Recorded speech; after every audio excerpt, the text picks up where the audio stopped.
In this world, people trying to get ahead rely on grueling training and life-or-death combat. Qin Yu's way of getting ahead, however, is different. He relies entirely on his sharp tongue to make villains break down on the spot. Having bound himself to a hatred system, he has mastered an incredibly shameless path to power. As long as the other party gets angrier, more embarrassed, or more frustrated, he can extract energy frantically. Faced with his genius horse girl sister, who looks down on him and crushes him with brute force, he does not need to throw a single punch. He just needs to stare at her completely flat chest and deliver a sincere taunt. That is enough to drive the proud girl into a mental breakdown and have her sobbing uncontrollably within a minute. While others rely on talent to get stronger, Qin Yu gets stronger by dragging everyone else's dignity through the mud. Since he is living in the home of his enemies and could lose his life at any moment, he might as well turn into a shameless rascal, reaping rewards by making others so mad they could die. And his very first death-defying attempt in this life is happening right inside the cramped, little wooden shack where he just groggily opened his eyes. Sitting up abruptly from the bed, Qin Yu's head hit the wooden board with a loud bang, and he fell straight back down. Narrow room was completely silent. More than 10 seconds later, the motionless Qin Yu woke up again and sat up abruptly from the bed once more. Bang! Oh, my head hurts. This time, Qin Yu, who finally did not faint, curled up into a ball on the bed, clutching his head. His facial features were twisted together, making his expression look as ugly as a piece of bread that had been sat on. Countless memories surged from his mind, constantly stimulating Qin Yu's nerves. Regardless of whether he could withstand it or not, they were all stuffed into his head at once. After twitching for a full half hour, Qin Yu finally regained consciousness. Turning over abruptly, lying on the bed with his limbs sprawled out, Qin Yu let out a long breath. Right at this moment, his door was suddenly kicked open. The door hit the slanted roof with a bang, and then violently bounced back the next second. The young girl, whom he only had time to catch a fleeting glimpse of, was smacked squarely by the door. Qin Yu did not know what the result was, but judging from the miserable scream outside, the girl must have been hit pretty hard. Ouch, Qin Yu, get out here right now. Voice which should have been sweet seemed so piercing at this moment. Hearing the commotion, Qin Yu dug his ear with a finger, while raising his hand to protect his head, and cautiously squeezed out from the low doorway. The moment he stepped out of the door, his ear was grabbed by someone. What time is it? You are still not up. Do you want me to personally invite you to get out of bed? A childish roar rang in his ears, and the reprimanded Qin Yu looked speechless. Glancing sideways, Qin Yu realized that the person standing next to him was indeed his adopted sister. No, to be exact, he was the adopted brother, because to this family, he was the outsider. Or rather, an enemy. Qin Yu, I am talking to you. Did you hear me? The girl pulling Qin Yu's ear was not polite at all. Not only was her tone arrogant, but her grip strength was also ridiculously strong. Qin Yu was not surprised by this because this guy was not human. She was a beastman, a demi-human with a human form but animal traits. A horse, a wild horse, an ungrown wild horse, could her grip be weak? Looking at the palm-length erect horse ears on the girl's head, the corner of Qin Yu's mouth twitched slightly. His gaze gradually moved down, ultimately locking onto her chest. What a vast, flat plain, so unobstructed, was this drawn with a ruler? What are you looking at? Quickly noticing Qin Yu's gaze, the girl roared again. Hearing this, Qin Yu glanced at her expressionlessly and suddenly spoke. What kind of milk have you been drinking these past few years? Have you been drinking it constantly? It is Andashan milk, a famous brand, milk that helps body growth and bone development. Of course I am drinking it. I just drank a bottle. Why do you ask? Nothing, I just feel even more pitiful for you. Qin Yu. Going from pinching to grabbing, the girl locked her hands around Qin Yu's neck and shook him crazily, looking very much like she intended to strangle him to death. With that barbaric grip strength, Qin Yu could not break free at all. Pinched until his eyes rolled back, Qin Yu desperately slapped her shoulder. Seeing that this move was ineffective, he simply pushed against her face with all his might. It is no use strangling me, I am telling the truth, Ga. As soon as these words came out, the two horse ears on the girl's head instantly stood up in anger. Following a loud shout, Qin Yu's burly body was actually swung up into the air and smashed heavily onto the ground. A perfect shoulder throw, 10 points. This sudden heavy blow almost knocked Qin Yu's overnight meal out of him. His legs kicked out, and he lay motionless on the ground. Just as the girl was about to jump up and deliver an elbow drop to finish him off, a gentle female voice suddenly sounded from the side. All right, stop fooling around and hurry up to eat. You still have to go to cram school. Got it, mothers. Hearing her mom speak, the previously furious girl instantly became docile and lovely. Stepping over Qin Yu's stomach on the ground, she quickly ran to the dining table. Mature beauty holding the food smiled slightly at this, ran her fingers lightly through her hair, tucking it behind her ear, and then also stepped over Qin Yu. Lying motionless on the ground, Qin Yu listened to the sounds of eating coming from beside his ear, feeling like he wanted to cry but had no tears. This opening method of reincarnation is too tragic. Especially when he thought of the identity of this body, his future days would probably be even more tragic. Mommies, he did not want to be reincarnated anymore, he wanted to go home. Yuna, 34 years old, the gentle mother, a former centurion of the Empire's Wild Horse Knight Order, now retired, rumored to be a level 4 martial artist. Yuli, 16 years old, the slightly neurotic horse girl, currently a senior high school student, a level 2 martial artist, and a famous prodigy in Hecheng School. And then there is our pitiful protagonist Qin Yu, also 16 years old, male, not a horse nor a human, but a heretic descendant with demon blood. Tall and sturdy with a pair of huge goat horns on his head, only unfortunately, they had been sawn off by half. A level 1 martial artist, with average strength, but quite capable of taking a beating, which was all thanks to Yuli's years of torment. He also has another special identity, which is the descendant of the demons, who invaded from the demon gate 11 years ago. His cheap demon dad was the culprit who killed Yaud Kelly, the chiliarch of the Wild Horse Knight Order, who is also Yuna's lover and Yuli's father. That is right, Qin Yu was currently living in the home of his enemies. Of the two beauties beside him, one had a grudge against him for killing her father, and the other had a grudge against him for killing her husband. Qin Yu also did not know why the demon invasion back then had brought a bunch of children over. Anyway, after the war ended, the demon army fled in a hurry, and this group of little demons was left in this world. Some of these little demons died directly, some were imprisoned. Only Qin Yu, not knowing whether it was fortunate or unfortunate, was found by Yuna, who applied to adopt him. Then his bitter days came. Yuna, who adopted him, behaved quite normally, but that damn girl Yuli, that was really a beating every 3 days and a hammering every 5 days, completely treating him as a punching bag. Now 11 years have passed in the blink of an eye, and the former child had finally come of age. However, Qin Yu, who had not received a good education since childhood and had a sensitive identity, was not only weak in strength at this time, but also quite withdrawn in character. Of course, this refers to the previous Qin Yu. The transmigrated Qin Yu was not withdrawn at all. He was a social butterfly, instantly familiar with everyone, a goofy idiot and a troublemaker. He was truly the kind of person who annoyed people 10 miles away against the wind, and disgusted dogs 100 miles away downwind. If the previous Qin Yu seemed a bit pitiful for being treated so unfairly, then for this Qin Yu to be treated like that, one could only say he asked for it. After finishing her meal, Yuri headed off to her tutoring session in high spirits. Today is Sunday, and logically speaking, there should not be any classes, but Yuri is a genius, and one carrying a blood feud at that, so naturally, she works much harder than the average person. Forget about weekends, she keeps up her tutoring even through summer and winter breaks. Studying knowledge by day and using Qin Yu for experiments at night, she truly is diligent. Qin Yu, on the other hand, just feels like cursing. Sweet deal like having money paid for tutoring certainly does not fall to Qin Yu. They have already shown him mercy by not hanging him from a street lamp, and he expects to be tutored. Do you want a killing blow instead?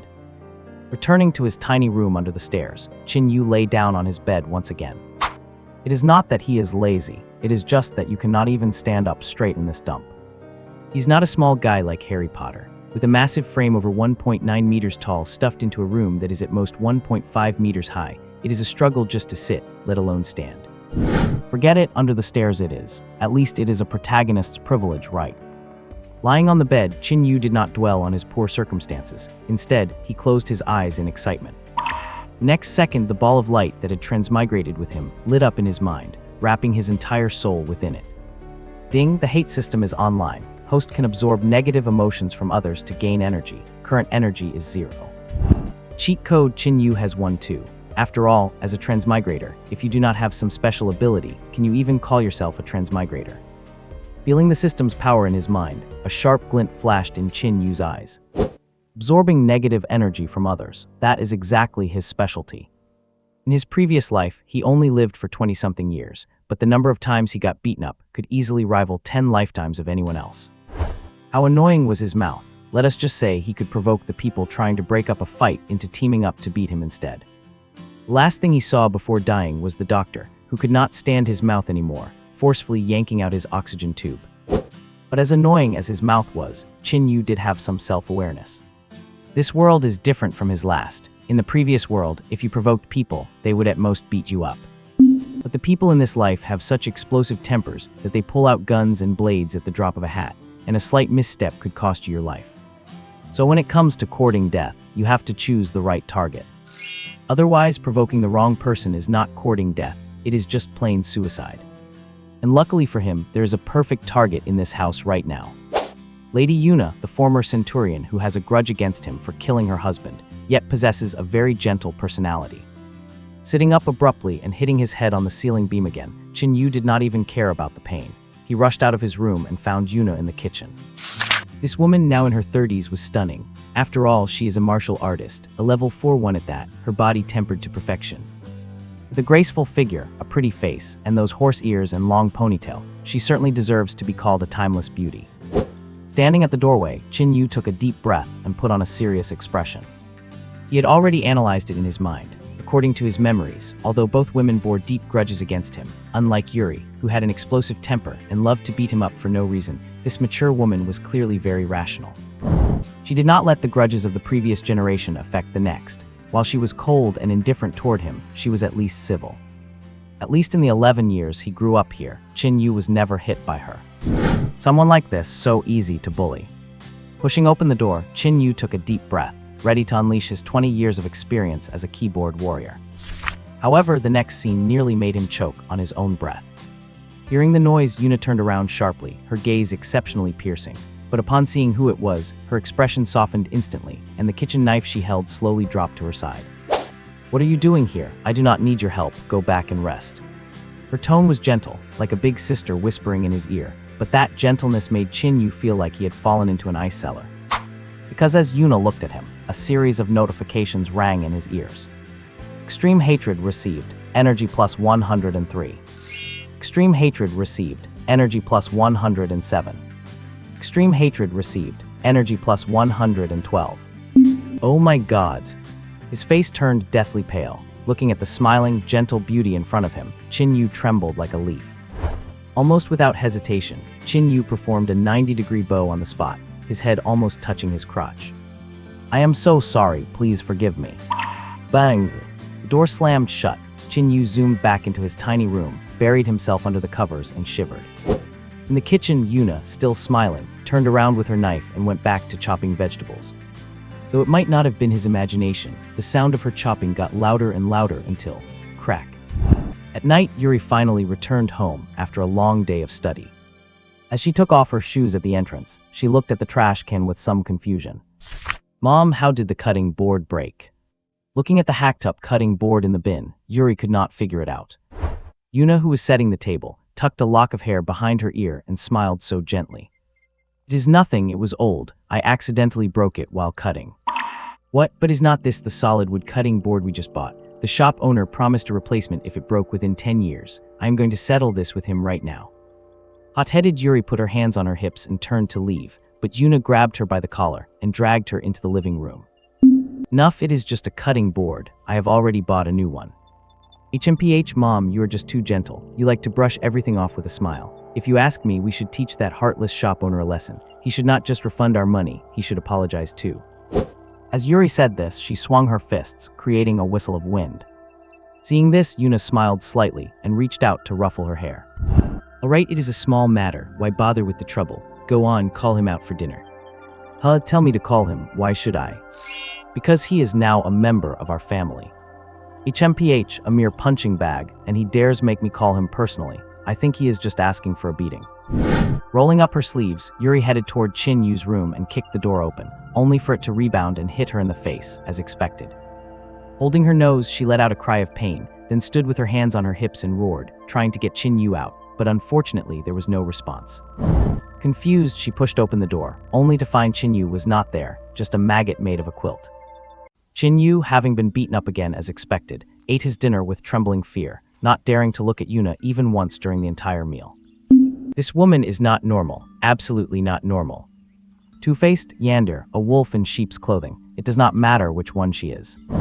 Anyway, Qin Yu could guarantee one thing. Judging by the previous system prompts, if he dared to stand there and keep talking nonsense, Yuna, whose hatred was constantly deepening, would definitely stab him on the spot.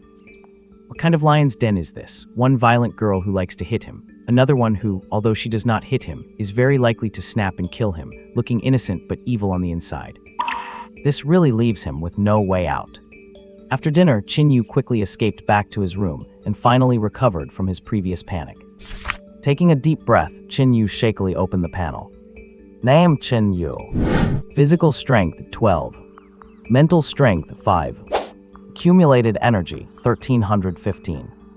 Profile a qualified punching bag, according to Yuri's evaluation. No vital energy data, no martial arts talent. Qin Yu's attribute panel was exceptionally simple. Body and mind, that is it. Besides that, there was the accumulated energy, and these 1,000+ energy points were exactly what Yuna had provided earlier. He traded his old life for all of this. That was a situation where the slightest carelessness would result in being chopped up. With her strength as a level 4 martial artist, she could probably squeeze the crap out of him with one hand. Coupled with his own demon bloodline, he was sorry to say that probably no one would care even if he died. Qin Yu, who had made up his mind never to talk to Yuna alone again, rolled his eyes around and decided to find a new target to bully. That would be Yuri. Anyway, even if he did not provoke this girl, she would still come and hit him. If he provoked her, he'd get hit, and if he did not provoke her, he'd still get hit, so why should not he provoke her? Gathering his courage, he carefully arrived at Yuri's door, not daring to make a single sound the whole time for fear of attracting Yuna's attention. Arriving at the door, Qin Yu knocked, and Yuri opened the door from the inside while rubbing her eyes. Seeing that it was Qin Yu, Yuri's expression dropped, putting on a grumpy face. What do you want in the middle of the night? Are you itching for a beating again? I just came to talk to you. Standing there pondering for a moment, Qin Yu still did not dare to provoke Yuri while standing at the door. Otherwise, what if it attracted Yuna, and she stabbed him on the spot? How about we go inside and talk? Looking at Qin Yu's sheepish smile, Yuri rolled her eyes but did not refuse. As she stepped aside, Qin Yu hurriedly slipped into the room. With a thud, the door closed, and Qin Yu and Yuri stared at each other. Speak, what do you want to talk to me about? About the techniques for growing chest muscles. Qin Yu spoke hesitantly, and Yuri's action of rubbing her eyes suddenly froze. Slowly lowering her arm, Yuri stared at Qin Yu, her eyes widening more and more. Do you think you are very humorous? Not really, I just think I should be able to teach you a thing or two in this regard. Looking down at his own burly pectoral muscles, and then at Yuri's flat little figure, without the slightest curve even in her pajamas, Qin Yu's eyes gradually filled with pity. Well, actually, you do not have to be so anxious. You still have decades before you die. There is a chance. Jan's my foot. Yuri, her face flushed red, finally exploded. She came up with a left hook, hitting Qin Yu so hard he fell to the ground with a thud. Before Qin Yu, who was covering his face, could get up, Yuri had already leapt over, landing with a standard elbow strike right on Qin Yu's back. Mocking me, you dare mock me, you have got some nerve.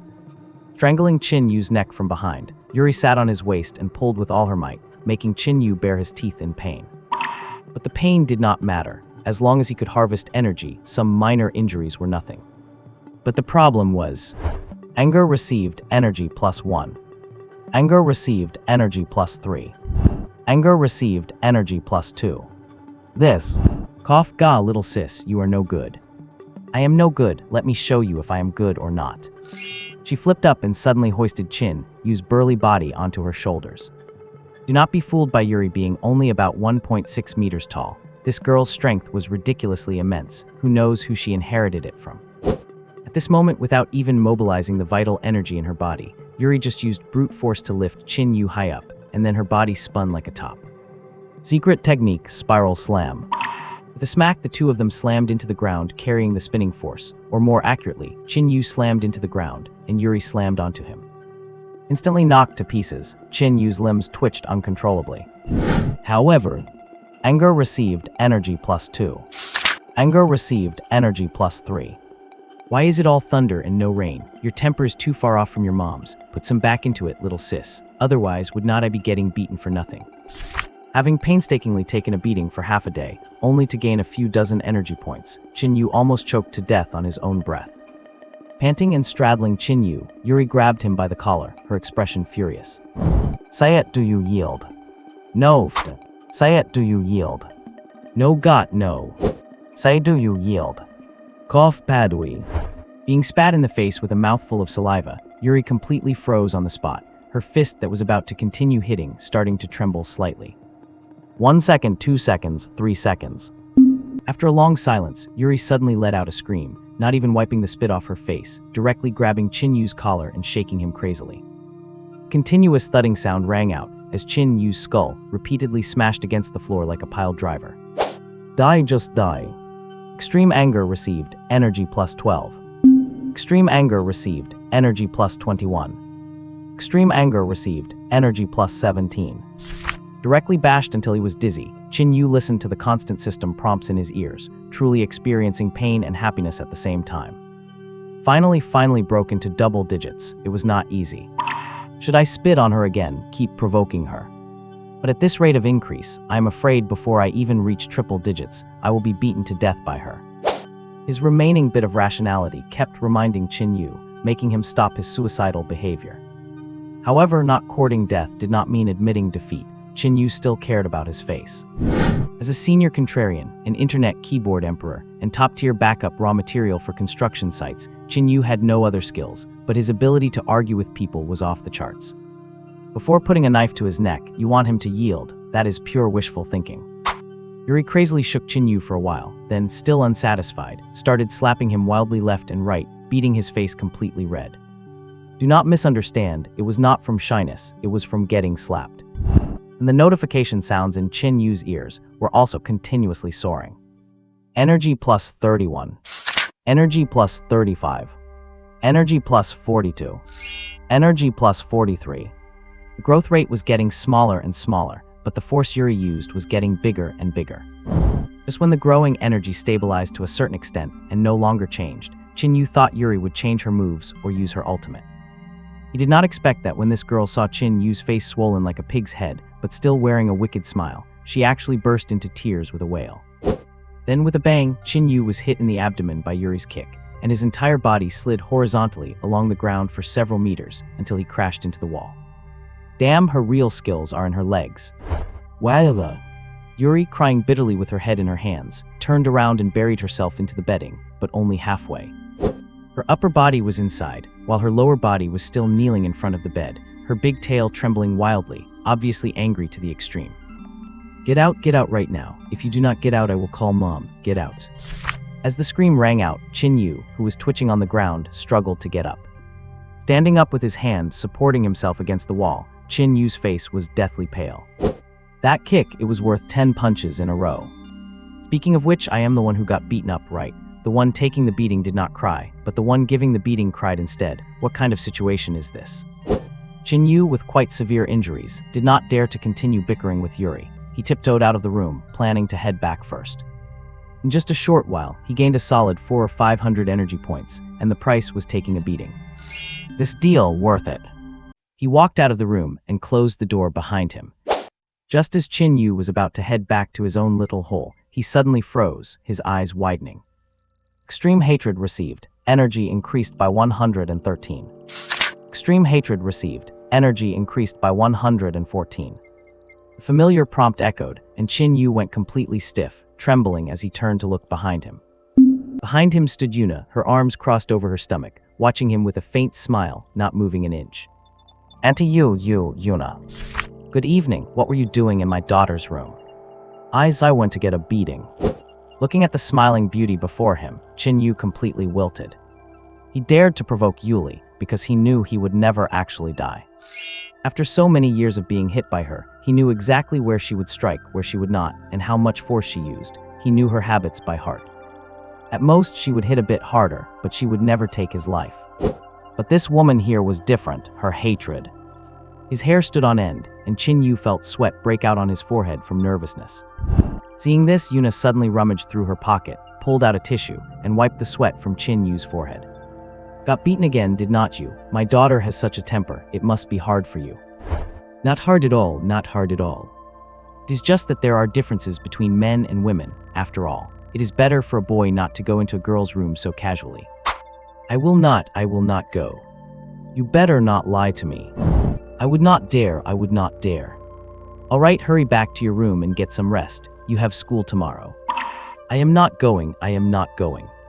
Oh no, I am going back right now. Turning around and sprinting, Qin Yu banged his forehead against the door frame, but he was in too much of a hurry to care about the pain and quickly ducked into his room.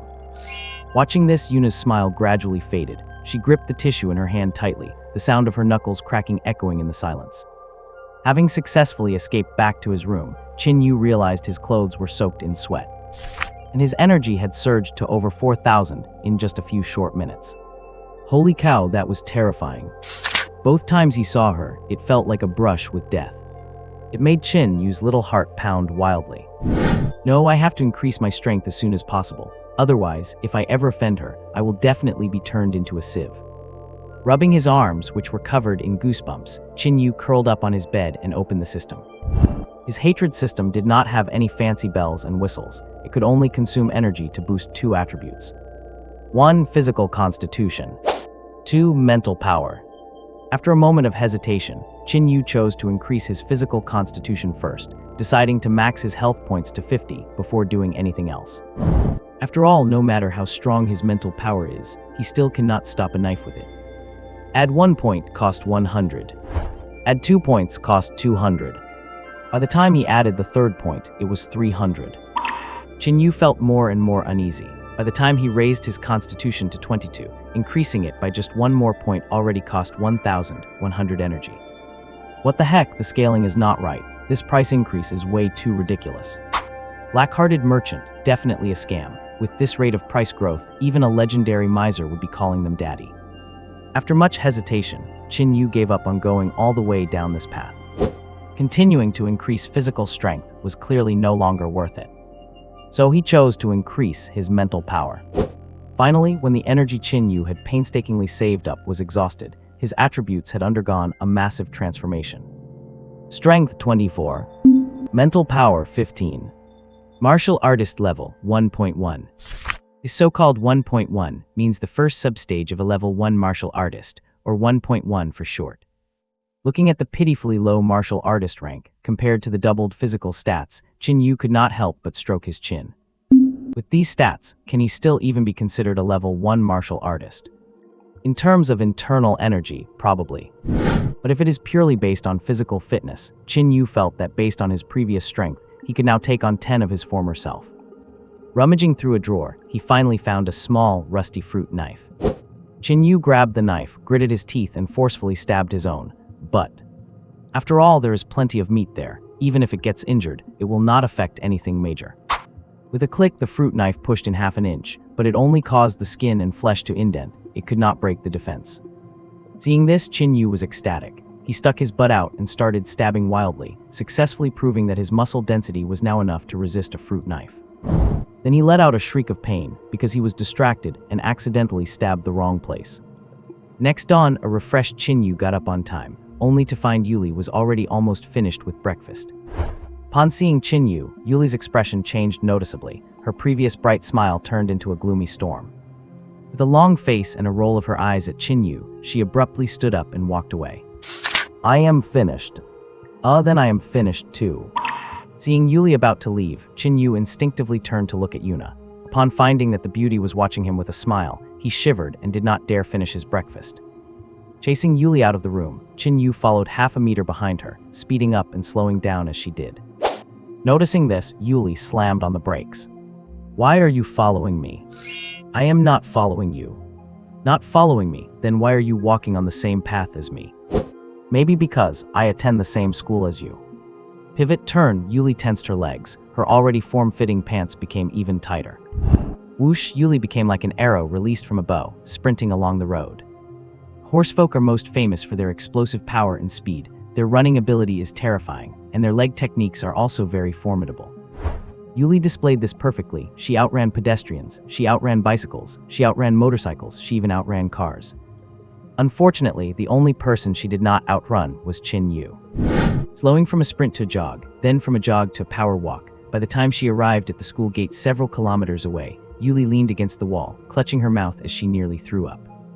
This was the side effect of long-term full-speed running, something every long-distance runner has experienced. Seeing Yuli in such discomfort, Qin Yu, who had been following her the whole way, could not help but walk up and pat her back. Why push yourself so hard? Look at how tired you are. Come on, let me pat your back. I am patting your back right. Qin Yu. With a scream, Yuli stood up and delivered a spinning kick, instantly sending Qin Yu flying more than 3 meters away. After doing this, Yuli snorted, grabbed her backpack, and strode toward the gate. But as she was about to enter the school, she still hesitated and looked back. Seeing Qin Yu standing up as if nothing happened, dusting off his clothes, Yuli could not help but snort again and rush into the school. Cough ran for a while, took a kick, and only got 80 some energy. Tusk, you are not doing great, little lady. Should I go back and buy you an E-cup bra? Qin Yu calculated in his mind while walking toward the school. The moment he stepped into the school gate, the students around him began to look at him with strange expressions. The next moment, hostility received, energy +1. Indifference received, energy +1. Disdain received, energy +1. Resentment received, energy +1. He stopped in his tracks, and Qin Yu suddenly looked up at his surroundings. Looking at the strange gazes of the students around him, a broad smile instantly appeared on Qin Yu's face. Good grief, so that is where the bulk of the energy is. He yanked his backpack off and tossed it to the side. Qin Yu raised his hands and clapped 3 times, instantly drawing the attention of everyone present. He took a deep breath, glared with wide eyes, and shouted decisively, "Look over here." Crash! At this sound, not just students, but even passers-by looked toward him. And in the next moment, Qin Yu shouted his deafening slogan. "I hereby announce everyone here is a complete idiot. Qin Yu, you have gone too far." With a bang, the teacher slammed his palm heavily onto the desk, glaring furiously at Qin Yu. As for Qin Yu, he was standing there obediently, like a telephone pole, not moving a muscle. "How could you publicly insult the students? If we had not arrived early, you probably would have been beaten to death by them." "Report, sir, they could not beat me to death. If you had arrived a bit later, they probably would have died of exhaustion. Yous are like rotten wood that cannot be carved. But it can burn." Qin Yu.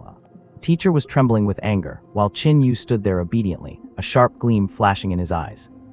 Energy reserve, 3151 points. And at this moment, the teacher was still constantly increasing his upper limit, providing over 20 points per second. It seemed he was infuriated enough. Panting heavily, the teacher plopped down on his chair, his hand trembling slightly as he reached for his tea. Seeing the goji berries floating in the thermos cup in the teacher's hand, Qin Yu suddenly kept a straight face and shouted loudly. "Report, sir, scientific research has shown that drinking goji berry tea does not boost male virility." This mouthful of water was not spat out by the teacher in front of him, or at least, not just by him alone. After spitting out the water from his mouth, the teacher looked up at Qin Yu tremblingly, his eyes filled with absolute shock. "Is this something a damn kid should be saying?"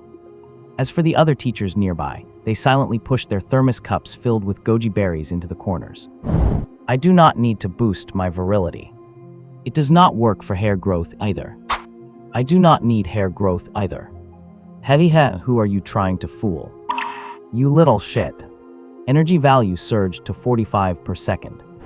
Just as this bald teacher was about to get a stroke from Qin Yu's anger-inducing remarks, the door to the side suddenly opened. A very beautiful female teacher pushed the door open and rushed in, immediately apologizing to the teacher. I am sorry, my student has caused trouble for you." Hearing this, the bald teacher tremblingly took off his glasses and then pointed at Qin Yu with a shaking hand.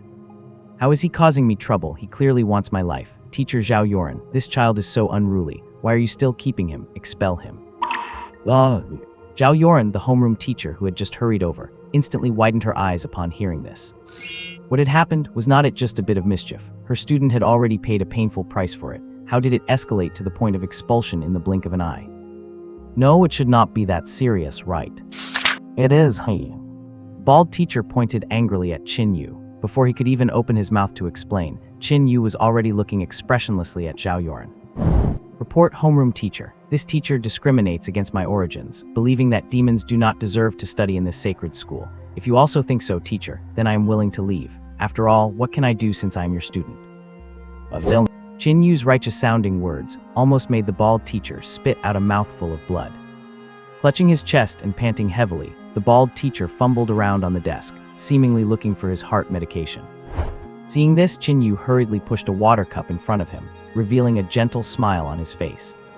Teacher, although goji berries do not cure baldness, boiled water cures all illnesses. Come, drink more hot water. I get lost. Tusk rolling around does not cure diseases. I think it is better if you do not believe in those folk remedies. Come, drink the hot water. Drink your grandmother. Bald teacher, suffering from a recurring heart attack, suddenly jumped up, grabbed his water cup and smashed it at Qin Yu, scaring Qin Yu into hurriedly shielding his homeroom teacher beside him. With a crash, the water cup shattered into pieces, and the boiling water inside splashed all over Qin Yu. However, it was completely useless. At this moment, the thickness of Qin Yu's skin was more absurd than a dead pig's, and he was not afraid of boiling water at all. Shielding Zhao Yoren as they backed out of the teacher's lounge, Zhao Yoren nervously checked to see if Qin Yu was injured. Meanwhile, Qin Yu expressionlessly picked up a goji berry from his shoulder, stuffed it into his mouth, and chewed on it while looking at his homeroom teacher. After hesitating for a moment, Qin Yu gave up the thought of angering this teacher. The reason he clashed so hard with that bald teacher just now was mainly because the guy naturally harbored hostility towards him. Otherwise, how could Qin Yu possibly look for trouble himself? He was just a contrarian, not a psycho. If others did not speak up first, how could he possibly find an opportunity to roast them? After all, the best way to deal with a contrarian is to ignore them or tell them, yes, everything you say is right. Zhao Yoren took Qin Yu back toward the classroom, constantly nagging and lecturing him in his ear along the way, just like an old mother. Qin Yu had an impression of this teacher, and a very deep impression at that. After all, she was beautiful, long legs, high nose bridge, oval face, slim waist and plump curves, an absolute beauty. Most importantly, this teacher had just become a teacher. She had not yet suffered the torment of students, nor had she entered premature menopause, so her temper was extraordinarily good. There had even been students who pursued her, and Zhao Yoren smilingly made a promise with everyone. If anyone could get perfect scores in all subjects, then Zhao Yoren would consider dating them. This incident stimulated the students' desire to learn to surge, but unfortunately, the passion only lasted for half a year. This was not to say that Zhao Yoren went back on her word, but because they just could not learn it.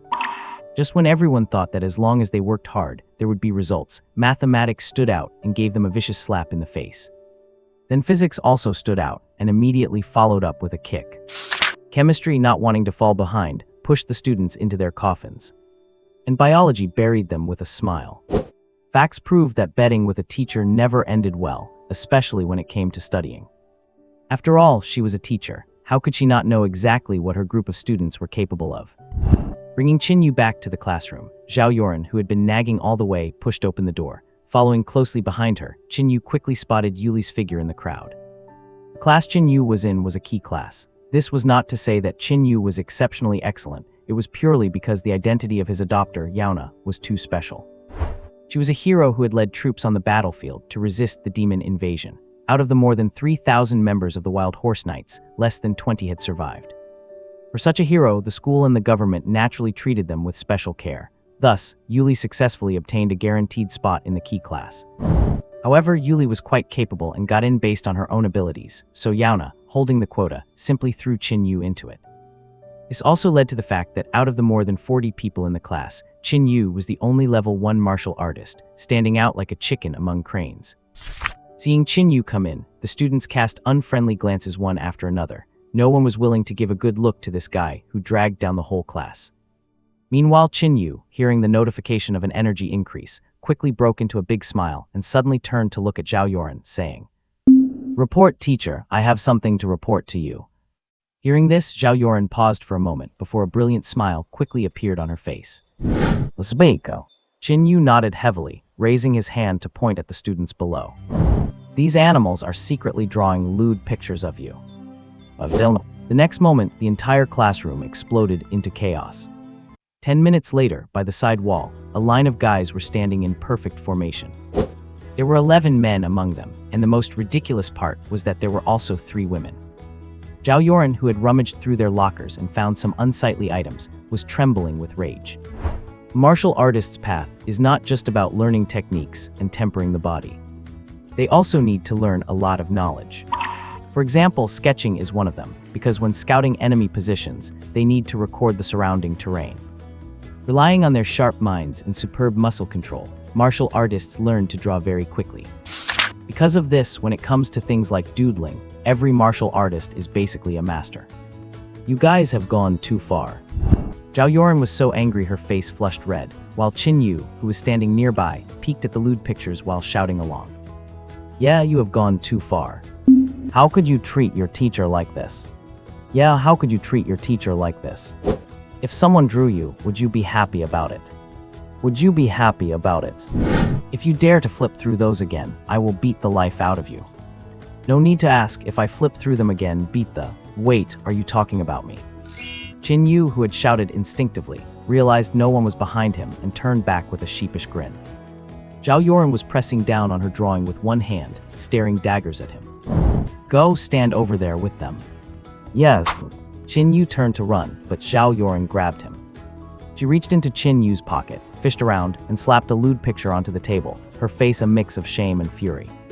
Stealing it right in front of me, you are even worse. Yeah, I am even worse. Get over there. Driven to the corner, Qin Yu was immediately met with a dozen glares. Seeing this, he let out an ahem and raised his hand to shout. Teacher, they do not agree. Shut up. They are still glaring at me. Just deal with it. Well, the alliance is broken. Seeing that he and Zhao Yoren were no longer on the same page, Qin Yu awkwardly lowered his hand. And the dozen guys glaring at him were looking even angrier now. Received anger, energy plus 11. Received hostility, energy plus 23. Received malice, energy plus 131. Whoa, good grief, are they really that easy to set off? Hearing the alert sound cross triple digits, Qin Yu frantically looked around, spotted the pair of unconcealed hateful eyes in the crowd, and immediately squeezed his way over. The two stood face to face, staring each other down. Relying on his physical build, Qin Yu looked down at the man and suddenly grinned. Hey buddy, can I ask you something? What? Are you a petty person? Grrrr. Listening to the sound of teeth grinding and watching the man's features contort instantly, Qin Yu quietly turned away. No need to ask, this guy is definitely petty. 45 minutes later, the standing duty ended. Zhao Yoren was not petty after all, and did not make them stand all day. As the bell rang, students walked out of the classroom in small groups. Yuli was quite famous, though with that sad, flat figure, she basically had no chance of being the school beauty. But she was strong and loyal, so she had plenty of female friends around her. Walking out with several companions, she stopped for a second when passing by Qin Yu. Be careful. After saying that without checking if Qin Yu heard her, Yuli just walked away. Qin Yu frowned, confused, and did not think much of it. He ran to the bathroom and unzipped his pants to relieve himself. But just then he felt a kick from behind, and a cold voice rang out. Qin Yu, look at me. Huh. With his greatly enhanced physique, Qin Yu did not even wobble. He spun around immediately and then... Splash. The short guy standing right behind him got drenched head to toe and scrambled back in a panic. Qin Yu, realizing the situation, hurriedly turned around. Seriously, why are you guys standing behind me in the bathroom instead of peeing? And it is even worse with girls here. This is the men's room. The three girls, who had turned red after seeing something they should not have, quickly lowered their heads. The other boys looked at each other in shock. Was that thing just now really human? He really is a monster, get him. Someone screamed and a dozen boys pounced, trying to take Qin Yu down. Qin Yu was horrified. God, do not grab me, I have not finished peeing. Wait until I am done. What are you doing? Do not pull my pants. I said do not pull my pants. A group of people were hanging on Qin Yu, and because they were afraid of being discovered, no one dared to use their inner energy, relying only on brute force. And Qin Yu was huge and freakishly strong. This resulted in everyone hanging off him. A dozen people piled up like a human tower, with one still trying to pee. The scene was absolutely ridiculous. As they say, two fists cannot fight four hands, let alone so many people attacking at once. Even with his ox-like strength, Qin Yu could not hold out against this harassment.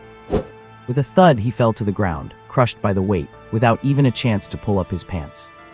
At this moment, he finally understood what Yuli meant by be careful. How many perverts are there in this class? Just as Qin Yu was struggling, his body suddenly stiffened. It turned out that some lowlife, seeing they could not get a hand in, actually reached out and grabbed his balls. Oh my god. With a boom, the dozen people on top of him were sent flying, slamming into the bathroom walls. Qin Yu was furious. He felt like a Super Saiyan having an awakening, grabbed the guy who had played dirty and pulled him in. Trying to grab my balls, I will show you. With both arms, he grabbed the guy by the collar and the crotch, hoisted him upside down, and slammed his head into the toilet bowl with a crack. Full stomach of water, check. Attack!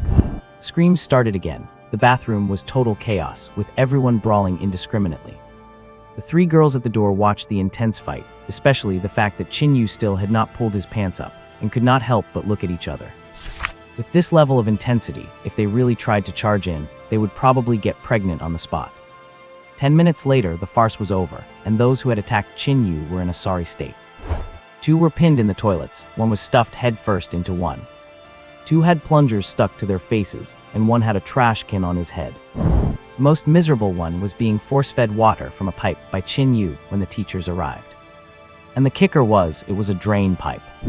As for Qin Yu, he still had not managed to put his pants on by the time Zhao Yoren arrived. In the discipline office, the students involved in the brawl stood in a row, with Qin Yu standing right in the center. Looking at this bastard who had just left tens of minutes ago actually coming back again, the bald teacher clutched his chest, almost passing out on the spot. At this moment, Zhao Yoren was also truly angry. She had seen students fight before, she had even fought with others before. But shoving a sewer pipe into someone's mouth and pumping water, is this really something a student could do? That student is still getting his stomach pumped right now, you bastard. Glaring fiercely at Qin Yu, Zhao Yoren slammed her hand on the table. Speak, what do you have to say for yourself? Hearing the homeroom teacher speak, Qin Yu, looking utterly wronged with tears and snot streaming down his face, suddenly raised his hand and pointed at the guys next to him. Teacher, he pulled my underwear. I did not ask you about that. He also grabbed my balls. Not that either. And just now some damn gay guy took the opportunity to grope my butt. Huh, there are gay guys in our class. No, do not interrupt, that is not it. Zhao Yoren, who was almost derailed by his words, desperately knocked on the table, trying to increase her sense of authority in this way. Qin Yu, you have gone too far. Who fights like that? Do you know what kind of impact your behavior will have on your classmates? Qin Yu pursed his lips upon hearing this. I do not know what impact it will have on them. I only know that these guys ambushing me while I was going to the toilet can easily cause my endocrine system to go out of whack. You go out, stand there, go apologize to him later. Yes, sir. The trauma suffered by the other students was one thing, but that poor bastard who went to get his stomach pumped was beyond just miserable. 2 hours later, Zhao Yoren dragged Qin Yu to the hospital and quickly entered the intensive care ward. In the room, a student with a pale face was staring blankly at the ceiling, clearly having just suffered a bout of torment. After all, getting your stomach pumped is not a pleasant experience. Apologize. Zhao Yoren glared fiercely at Qin Yu. Although her tone was strict, deep down she still somewhat favored him. After all, if this matter blew up, it would be Qin Yu who'd suffer the consequences in the end. It would be best if it could be resolved peacefully. Hearing this, Qin Yu walked over to the bed with a grieved look and gave a 90-degree bow right on the spot. I am sorry I made you eat shit. Blarg. Would have been fine if Qin Yu had not spoken, but with his words, the student lying on the bed with a despairing face instantly started retching, scaring Qin Yu into hurriedly dodging away. Teacher, he is going to puke all over me. I want to smack you. Why on earth did you bring that up? Then what else could I say? Just as Qin Yu and Zhao Yoren were staring wide-eyed at each other and the student continued retching, the door was suddenly pushed open. Then, a burly man walked in from outside, followed by a graceful and curvaceous woman. Seeing the child lying on the bed, the woman was instantly shocked. A clean handkerchief in her hand fell to the ground as the woman threw herself at the bedside, grabbing her son and shaking him vigorously.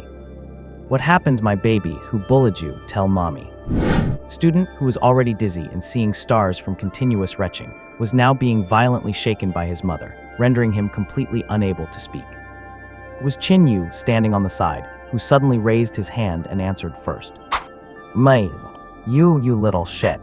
The boy's father, the burly man standing by, flew into a rage upon hearing this. He stepped forward, standing directly in front of Qin Yu, and looked up to lock eyes with him. Looking at Qin Yu's nearly 2-meter height and those arms that were thicker than his own legs, the anger on the burly man's face suddenly dissipated. Stepping back expressionlessly to successfully put some distance between himself and Qin Yu, the big man spoke. Before making a move, may I humbly ask, what is your line of work, sir? A student. A college student. A high school student in the same class as your son. Oh, a high school student. That makes things easier. Lunging forward with a vigorous stride, grabbing Qin Yu by the collar, the man's face turned ferocious. You little brat, you are the one who hit my son, right? Parent, please calm down. Please calm down. He is just a child. he does not know any better. Seeing that Qin Yu was about to get beaten, Zhao Yoren hastily stepped forward to stop him. A child? Bullshit. What kind of family has a 2-meter-tall child? He is just overnourished. How many years of Sanlu milk did he drink? Overnourished. This kind of giant baby needs to be taught a lesson. Saying that, the man raised his fist to strike, but was stopped by Zhao Yoren's reaching hand. Seeing Zhao Yoren getting in the way, the man forcefully shoved her aside, then pointed at her and roared. Move aside if you dare interfere again. Watch out, or I will beat you up too.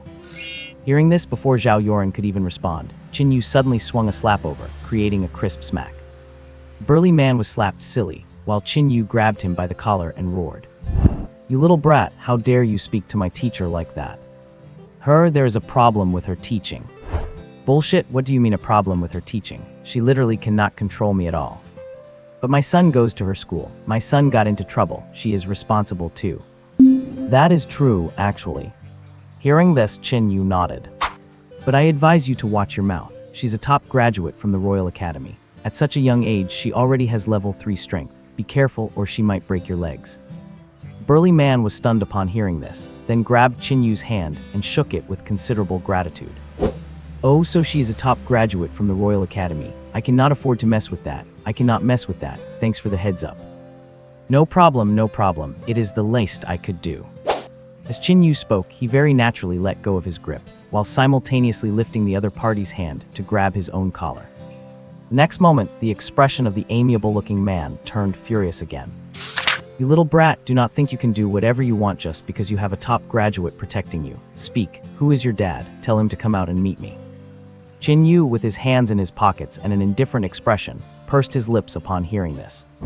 Him coming to see you is out of the question. How about you go see him? Go through the demon gate and turn left for 300 miles. There is a demon castle. You kick the trash can at the door and he will crawl out of it. The dull demon gates. Man grew more bewildered as he listened. After carefully observing the horns on Qin Yu's head, he was suddenly startled and hurriedly released his arms in fright. Oh my god, a demon. Because the horns had been sawn off, the man had previously thought Qin Zio was a minotaur. Now taking a closer look, these were freaking demon horns. Hearing her husband's loud shout, the woman who was holding and comforting her child shuddered all over. With a smack, the woman abandoned even her child, tossing her son onto the ground as she scrambled and crawled to hide behind her husband. Demons, otherworldly creatures that had ravaged this land 11 years ago, naturally cruel to the extreme. In that war, the human race of this world had lost a full 7 legions right here, as many as 21 cities had fallen. It could be said that in this region, demons had become synonymous with all things evil. If you call someone a bastard, they will at most curse you back, but if you call them a demon, they would very likely give you a resounding slap across the face. The room fell into an instant silence. The sudden appearance of a demon clearly caused great panic for the couple, who almost thought the demons had returned. Zhao Yoren was quick to react and hurriedly stepped forward to soothe them. Do not be afraid, do not be afraid. Although he is a demon, he grew up right here with us. He is one of our own, really one of us. The couple was half doubting, and seeing this, Qin Yu touched the broken horn on his head. Do not worry, see these horns. I am just the lowliest kind of horn demon. I have no combat power at all. Hearing that Qin Yu was only a horn demon, the man instantly breathed a sigh of relief. Just a horn demon, the lowest level demon species, usually with strength around level 1 or 2. Not to mention this little brat has just reached adulthood. His strength is nowhere near its peak. With his own level 3 peak strength, he could easily handle him. Rolling up his sleeves, the burly man pushed Zhao Yoren aside, raised his hand, and prepared to teach Qin Yu a lesson to vent his anger for his son. But before he could even make a move, Qin Yu added softly, although I heard that my cheapskate father was a level 7 great horn demon, one of the leaders of the last invasion, and he wiped out quite a few legions. The burly man froze, looked up and down at Qin Yu's physique, and realized that a normal horn demon really should not have such a build. The burly man fell into a struggle. If he fought him, he was a bit afraid, fearing that the tables might turn in 30 years. But if he did not fight, it would be embarrassing, especially with his wife and child watching from behind. After hesitating for a long time, the man seemed to think of something, put his hands on his hips, and roared. Who adopted you? Let them come out and see me. The child has caused trouble. Are the adults too afraid to even show their faces? I adopted him. Just as the man finished speaking, a gentle woman's voice came from the side.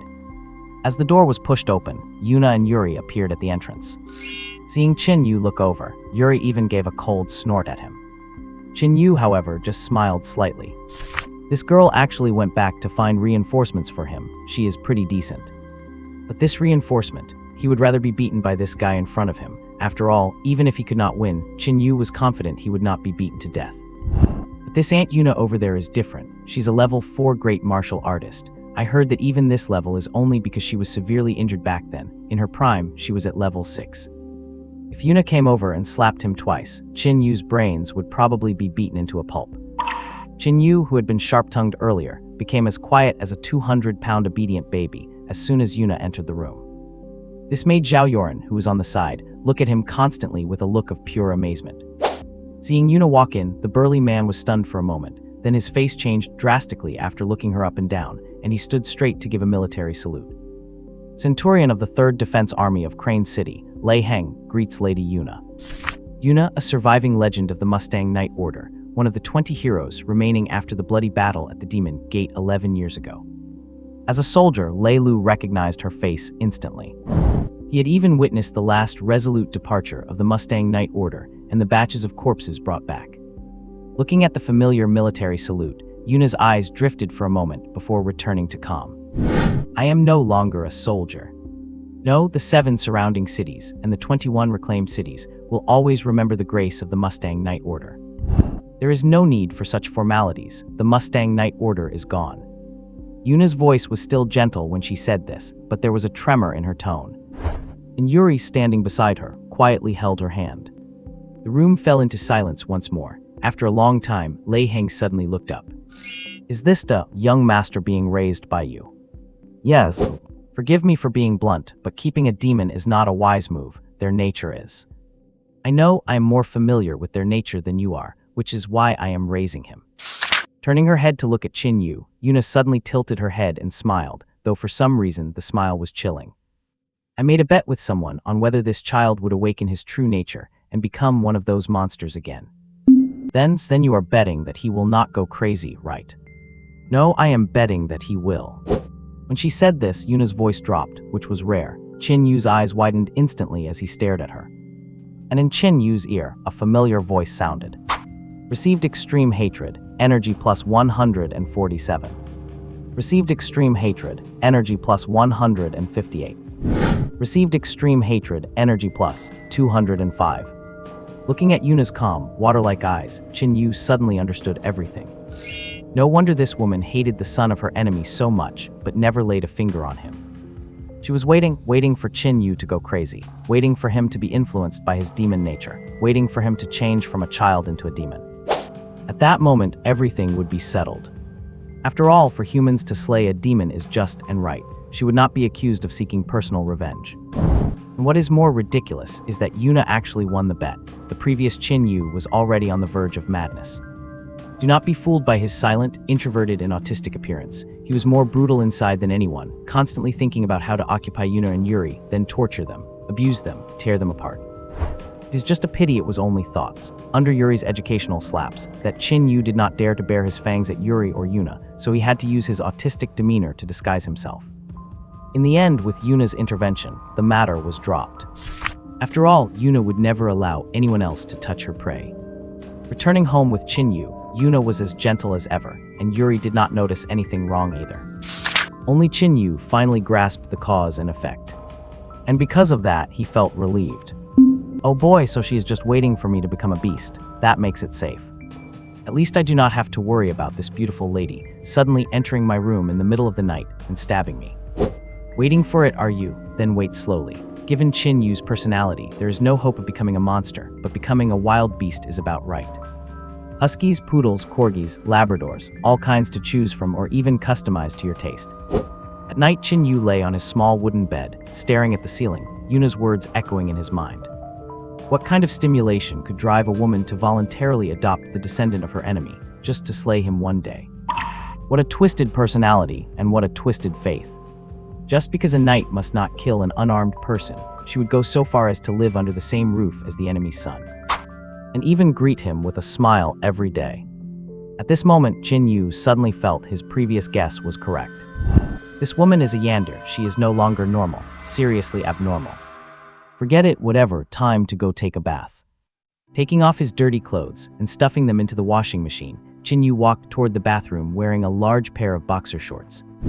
Actually, the reason Qin Yu lived under the stairs was not because Yuna mistreated him. It was mainly because when he was first adopted, as a demon, Qin Yu was highly disobedient and would smash whatever he got his hands on. Helpless, Yuna had no choice but to throw him into this storage room. After all, there was nothing here for him to smash. Yuri's habit of beating Qin Yu up at the slightest provocation was also developed during that time. After all, spare the rod, spoil the child.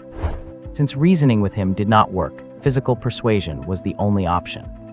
Arriving at the bathroom, Qin Yu casually pulled the door open. Next second, Yuri, who was taking a shower and humming a little tune, widened her eyes and froze on the spot. The two stared at each other in silence for 3 seconds, then Qin Yu slammed the door shut with a bang. Almost at the exact same time, a shampoo bottle flew over and crashed heavily against the doorframe. Qin Yu, do you have a death wish? I am sorry, actually, I did not see anything except your back. Bullshit, I was facing right at you. Same thing, same thing. Same thing, my ass, I'm going to kill you. A scream rang out, scaring Qin Yu into hastily fleeing back to his room. Unsurprisingly, he bumped into the doorframe as he entered. He slammed his door shut with a bang. A moment later, the entire door began to shake violently. Evidently, the pursuing Yuri had already started kicking the door. Looking at the constantly shaking door, the awkward expression on Qin Yu's face suddenly froze, then gradually faded, turning into astonishment. Wait, why did not he hear the system notification sound? Where was the anger, the hatred? Why was not there any? This girl, something's not right. Staring at the still shaking door, Qin Yu suddenly leaned forward and patted the door panel. Hey, Yuri's. Call me sister. Oh, Sister Yuri, tell me, do you have a crush on me? As soon as these words came out, the violently shaking door suddenly quieted down. There was a full 5 seconds of silence outside. The next moment, a fair and tender arm wrapped in fighting energy smashed through the door. It grabbed right onto Qin Yu's belt. Given Yuri's height, when grabbing straight ahead, the highest she could reach was Qin Yu's belt. Qin Yu, you really want to die, do not you? Ding Dong received anger, energy increased by 5. Hearing the notification sound in his ears, Qin Yu raised a hand to wipe the cold sweat from his forehead and let out a long sigh of relief. Phew, it is fine, it is fine. How is there a delay in your nerves? Is the internet that laggy? You scared the hell out of me. Qin Yu, get out here right now. No, I have had too many frights today. I would better get some rest early. Qin Yu. Here, you can have the belt, take care now. With a snap, Qin Yu undid his belt, then suddenly jumped backward. The belt was pulled free and yanked out of the room by Yuri. Seeing this, the Yuri outside gave a cold snort and stomped off into the distance in a huff. You are not allowed out of this room before tomorrow morning. If you dare to come out, I will break your legs. Hey, what if I need to go to the bathroom? Hold it. I'm crazy, girl. Shaking his head, Qin Yu threw himself onto his bed. Thank goodness, this little girl was just slow to react. If she really had any inappropriate thoughts about this body of his, that would be a huge problem. If Yuna found out that the son of her enemy, whom she had always wanted to eliminate, had actually stolen her daughter's heart, let alone the 8 knightly virtues, even if God Almighty came down, Yuna would definitely castrate Qin Yu to eliminate future trouble. What Qin Yu did not know, however, was that Yuri, who had turned her back to the door and walked back to the bathroom, suddenly squatted down holding her head after entering, her face blushing redder than Guan Yu's. Damn bastard. In the blink of an eye, the next day arrived. After eating breakfast, Qin Yu and Yuri headed to school once again. This time, the two finally did not run at full speed, but one of them had extraordinary physical stamina, and the other was literally a centaur who specialized in running. For a distance of nearly 5 kilometers, it took the two of them less than 15 minutes to arrive. Covered in sweat from the run, Qin Yu looked up at the school gate and could not help but complain fiercely. I know horses are good at running, but do we really have to live so far away just for the sake of running? By the way, do you have horseshoes nailed to your hooves? Do you want me to plant a kick on your face so you can feel it for yourself? Yuri, who was also covered in sweat, was currently looking at Qin Yu with a weird expression. She had already found it strange yesterday. How could this punching bag run faster than her? After secretly observing him today, Yuri was astonished to discover that this punching bag's physical stamina seemed to be even stronger than hers. What was going on? A bloodline awakening, an outburst of power, or had he been secretly swapped? Not to mention, he had been acting seriously unhinged these past 2 days, provoking and biting at anyone he saw, just like he had rabies. His mouth was so foul that even she wanted to give him a slap. Could it really be that his demon bloodline had awakened? After a moment of hesitation, Yuri still could not help but mutter softly, "Qin Yu, how about you go to the infirmary and get checked out?"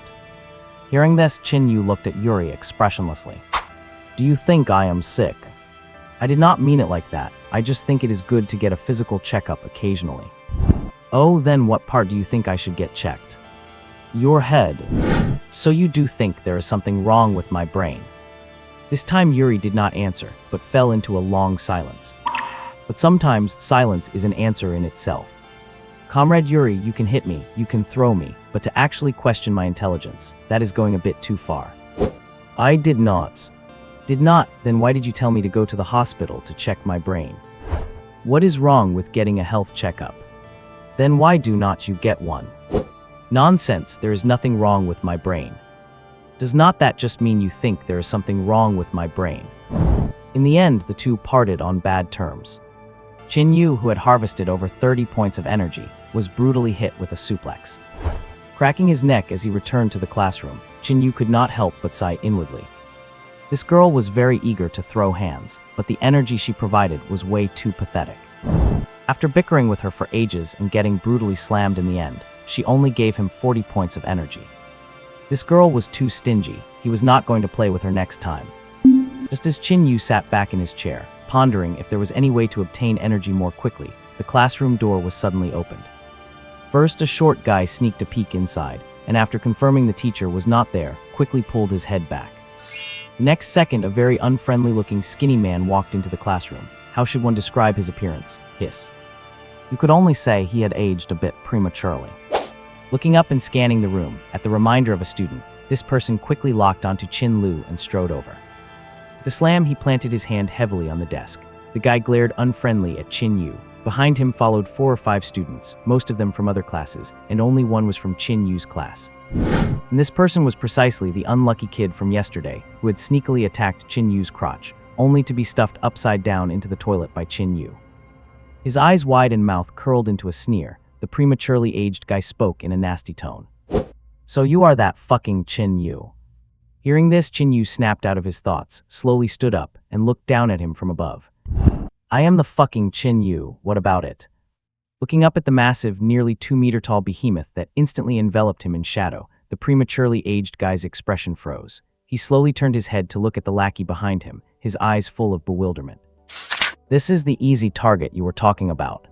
Seeing his boss looking puzzled, the lackey who had been stuffed into the toilet yesterday hurriedly leaned in and whispered, "Do not worry, boss. He is all talk and no action, just looks big and muscular but has no substance." Big but no substance. Though he had his doubts with so many people watching, the precocious young man chose to trust his lackey's intel. Turning to glare at Qin Yu, the precocious man grabbed his collar and let out a menacing growl. "So you are the one bullying my subordinate?" "Yeah, I bullied him. What are you going to do about it?" With a snap, Qin Yu clamped his hand, which was as large as a bear paw, onto the man's wrist and gave it a violent twist. A surge of immense power hit him, and the man's eyes twitched in pain as he was forced to let go. Qin Yu did not press his advantage. After all, there was no reward for beating the guy, and it was better to slowly absorb energy instead. Although the guy provided a bit less energy than expected, it was better than nothing, right? The precocious man, his wrist bruised red, turned back to look at his lackey with a blank expression. The lackey grinned sheepishly and spoke up. "He just eats a lot, that is why he is a bit stronger, just a little bit. His warrior rank is only 1.1. He is not qualified for the honors class at all. Boss, with your 2.4 rank strength, you could take on 10 of him." Hearing that Qin Yu was only at a 1.1 warrior level, the precocious man finally felt relieved. In this world, warrior level is everything. Powerful warriors can move mountains, drain seas, and soar through the clouds. They are beings ordinary people can only look up to.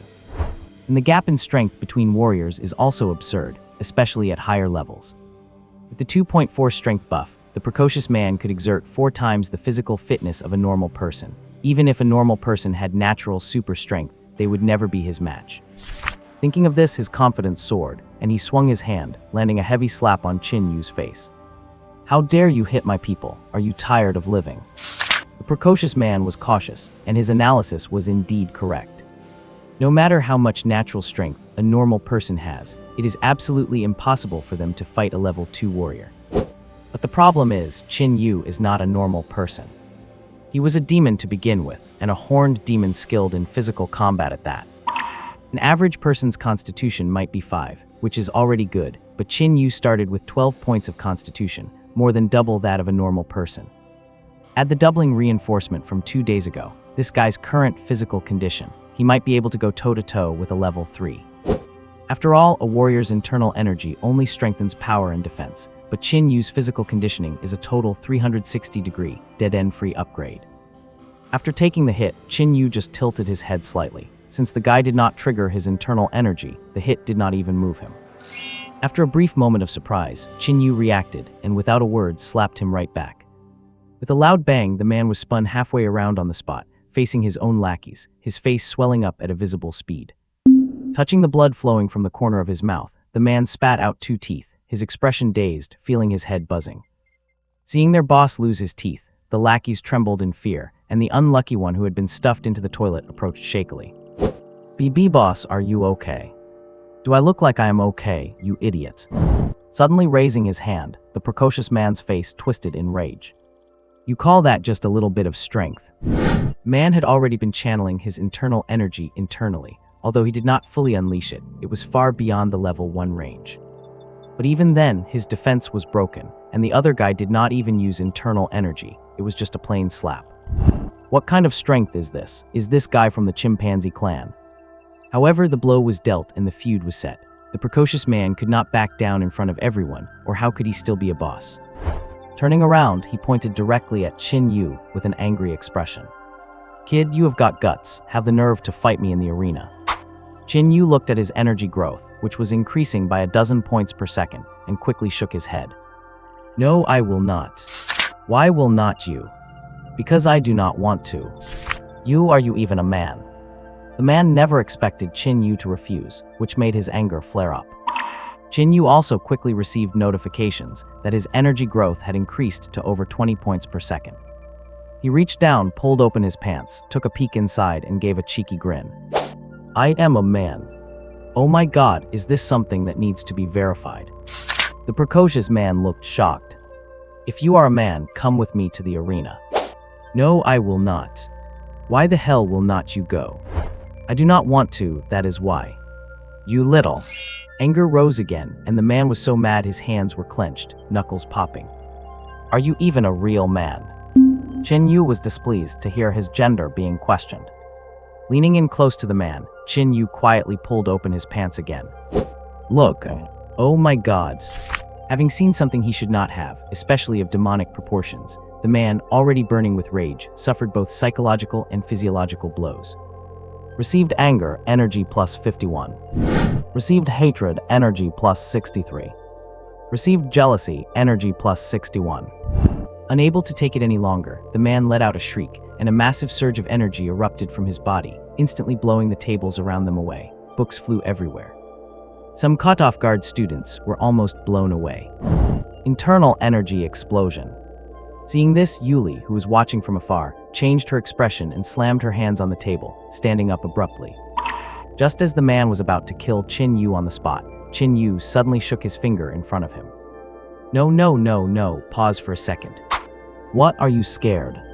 No, I just want to remind you that using internal energy to fight privately in school leads to a major demerit at best, or expulsion at worst.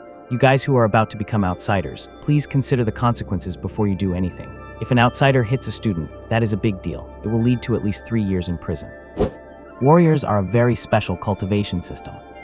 The internal energy they cultivate can strengthen their physique, but the boost is limited. They rely more on internal energy explosions for power, which is typical of high offense and low defense. Therefore, if you are not careful, warrior brawls will result in death or injury, which is why the school strictly forbids private fighting. This is also the main reason the man did not dare use internal energy to attack. Yo! Hearing Qin Yu's threat and seeing his grinning expression, the man choked on his breath and almost fainted. Are you a man? I am. If you are a man, come with me to the arena. No. Why the hell will not you go? Do not want to. You little. This was the first time in his life the man had encountered someone so shameless. Because of their environment, warriors do not usually have good tempers. Fighting in the arena is common, and nobody usually refuses. This was the first time he had ever seen someone like Qin Yu, who could keep refusing with such justified confidence. Seeing the man trembling with rage but helpless, Qin Yu suddenly grinned. Are you done talking? Then it is my turn. Swinging his arm wide, Qin Yu delivered a series of slaps to the man. The posture was more vicious than whipping a top. Want to pick a fight, huh? Want to act tough, huh? Want to fight? Want to go to the arena, huh? Come on, show some backbone and fight back. With 20+ points of explosive strength and no internal energy used, an ordinary person had no way to withstand it. The man tried to parry left and right but could not keep up with the rhythm. By the time he and his lackeys fled the classroom in disgrace, his 2 cheeks were swollen and his eye sockets were black and blue. You wait.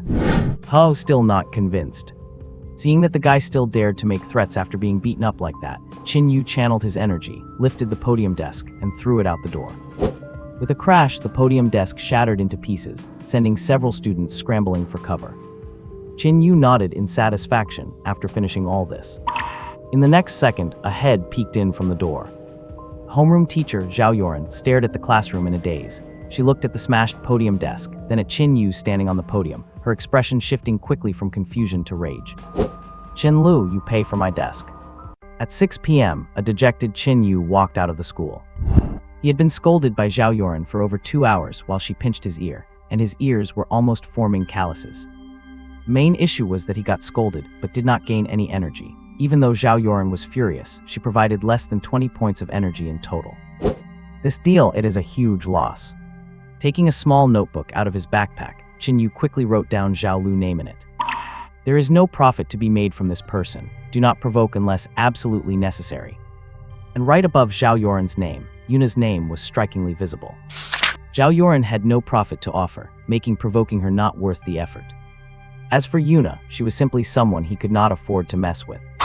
Putting the notebook away, Qin Yu prepared to go home. Meanwhile, in the bushes nearby, a man with a head-like appearance was hiding there, accompanied by several lackeys. This guy was none other than the precocious bro who had been beaten up by Qin Yu. Boss, do we make our move now? No, wait until he walks a bit further. Striking here will easily cause trouble. How should we deal with him later? The usual rules. Number 4 will bag him. Number 3, number 2, and I will beat him up. 4 of them gritted their teeth and discussed their strategy for a while. In the bushes a few dozen meters away, Yuri was frowning and observing them, considering whether she should step in. This area was no longer within the school grounds. If a fight broke out here, the school could not intervene. In other words, they could freely use their inner energy without worry. As a result, Qin Yu's size and strength advantage would be completely wiped out. Just as Yuri was agonizing over whether she should help her personal punching bag, the 4 who had finished planning made their move. One person leaped out of the bushes, holding a burlap sack wide open, and instantly shoved it over Qin Yu's head. The other 3 gave a loud shout and rushed forward, swinging their fists. Beat him up! Screams rang out. With his vision completely blocked, a terrified Qin Yu began swinging his fists wildly in all directions. Who turned off my lights? Crashing sounds echoed, dust flew up from the ground, and the group of guys instantly devolved into a chaotic brawl. Seeing this, Yuri gritted her teeth, disregarded everything else, and hastily sped out of the bushes. Her streamlined body shot out like a sharp sword, crossing a distance of over 100 meters in an instant. Yuri leaped into the dust cloud, and then took a punch from Qin Yu right in the face. Yuri, who had flown in, let out a gag before flying out of the battlefield at an even faster speed, lying on the ground for a long time unable to get up. She had never expected to get hit, so she had not even mobilized the inner energy in her body. Taking Qin Yu's full power strike head-on with an unprotected mortal body, it was a miracle she had not passed out. The chaotic battle quickly ended. When the dust settled, Qin Yu frantically tore the sack off his head, raising his fists and nervously scanning his surroundings. At his feet lay 4 motionless figures. Only their occasional twitching proved they were still alive. Engaging in a physical brawl with Qin Yu, that was pure suicide. Looking around with a bewildered expression, Qin Yu quickly spotted Yuri among them. He dropped to his knees on the spot and slid over to her. Yuri, what happened to you? Who beat you up like this? Who? In too much pain to even speak, Yuri tremblingly raised a finger upon hearing this, trying to point at Qin Yu, but he grabbed her hand instead. "Do not worry, I will take you to the hospital right now." After saying that, Qin Yu did not care whether Yuri wanted to or not. He hoisted her over his shoulder and broke into a mad dash, leaving a striking sight down the road. Hanging over Qin Yu's shoulder, Yuri watched the ground retreating rapidly beneath her and felt the weird stares from passersby. At this moment, she just wanted to die. After an exhausting day, when the two finally returned home, it was already past 9 p.m. Even after so much time had passed, Yuri still had not recovered from that punch. Not only did she walk hunched over, but her hands never left her abdomen. Seeing her daughter in such a state, Yuna did not say anything and continued to wear a smile. But Qin Yu knew that this woman's murderous intent toward him had grown even stronger. Received anger, energy increased by 101. Received anger, energy increased by 107. The next few days passed rather peacefully, although Qin Yu was still stirring up trouble everywhere, always saying things that begged for a beating with that punchable mouth of his. However, due to his size and the school's rules, ordinary students, no matter how angry they were, would at most just ignore him. A few troublemakers who dared to make a move were quickly suppressed by Qin Yu through physical force. 2 weeks later, Qin Yu had become a notorious figure in the school, known by absolutely everyone. He was truly despised by both humans and dogs, and even teachers would frown and walk away when they saw him.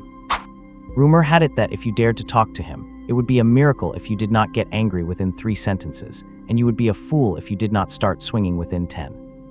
And this morning, the homeroom teacher suddenly entered the classroom with a serious expression.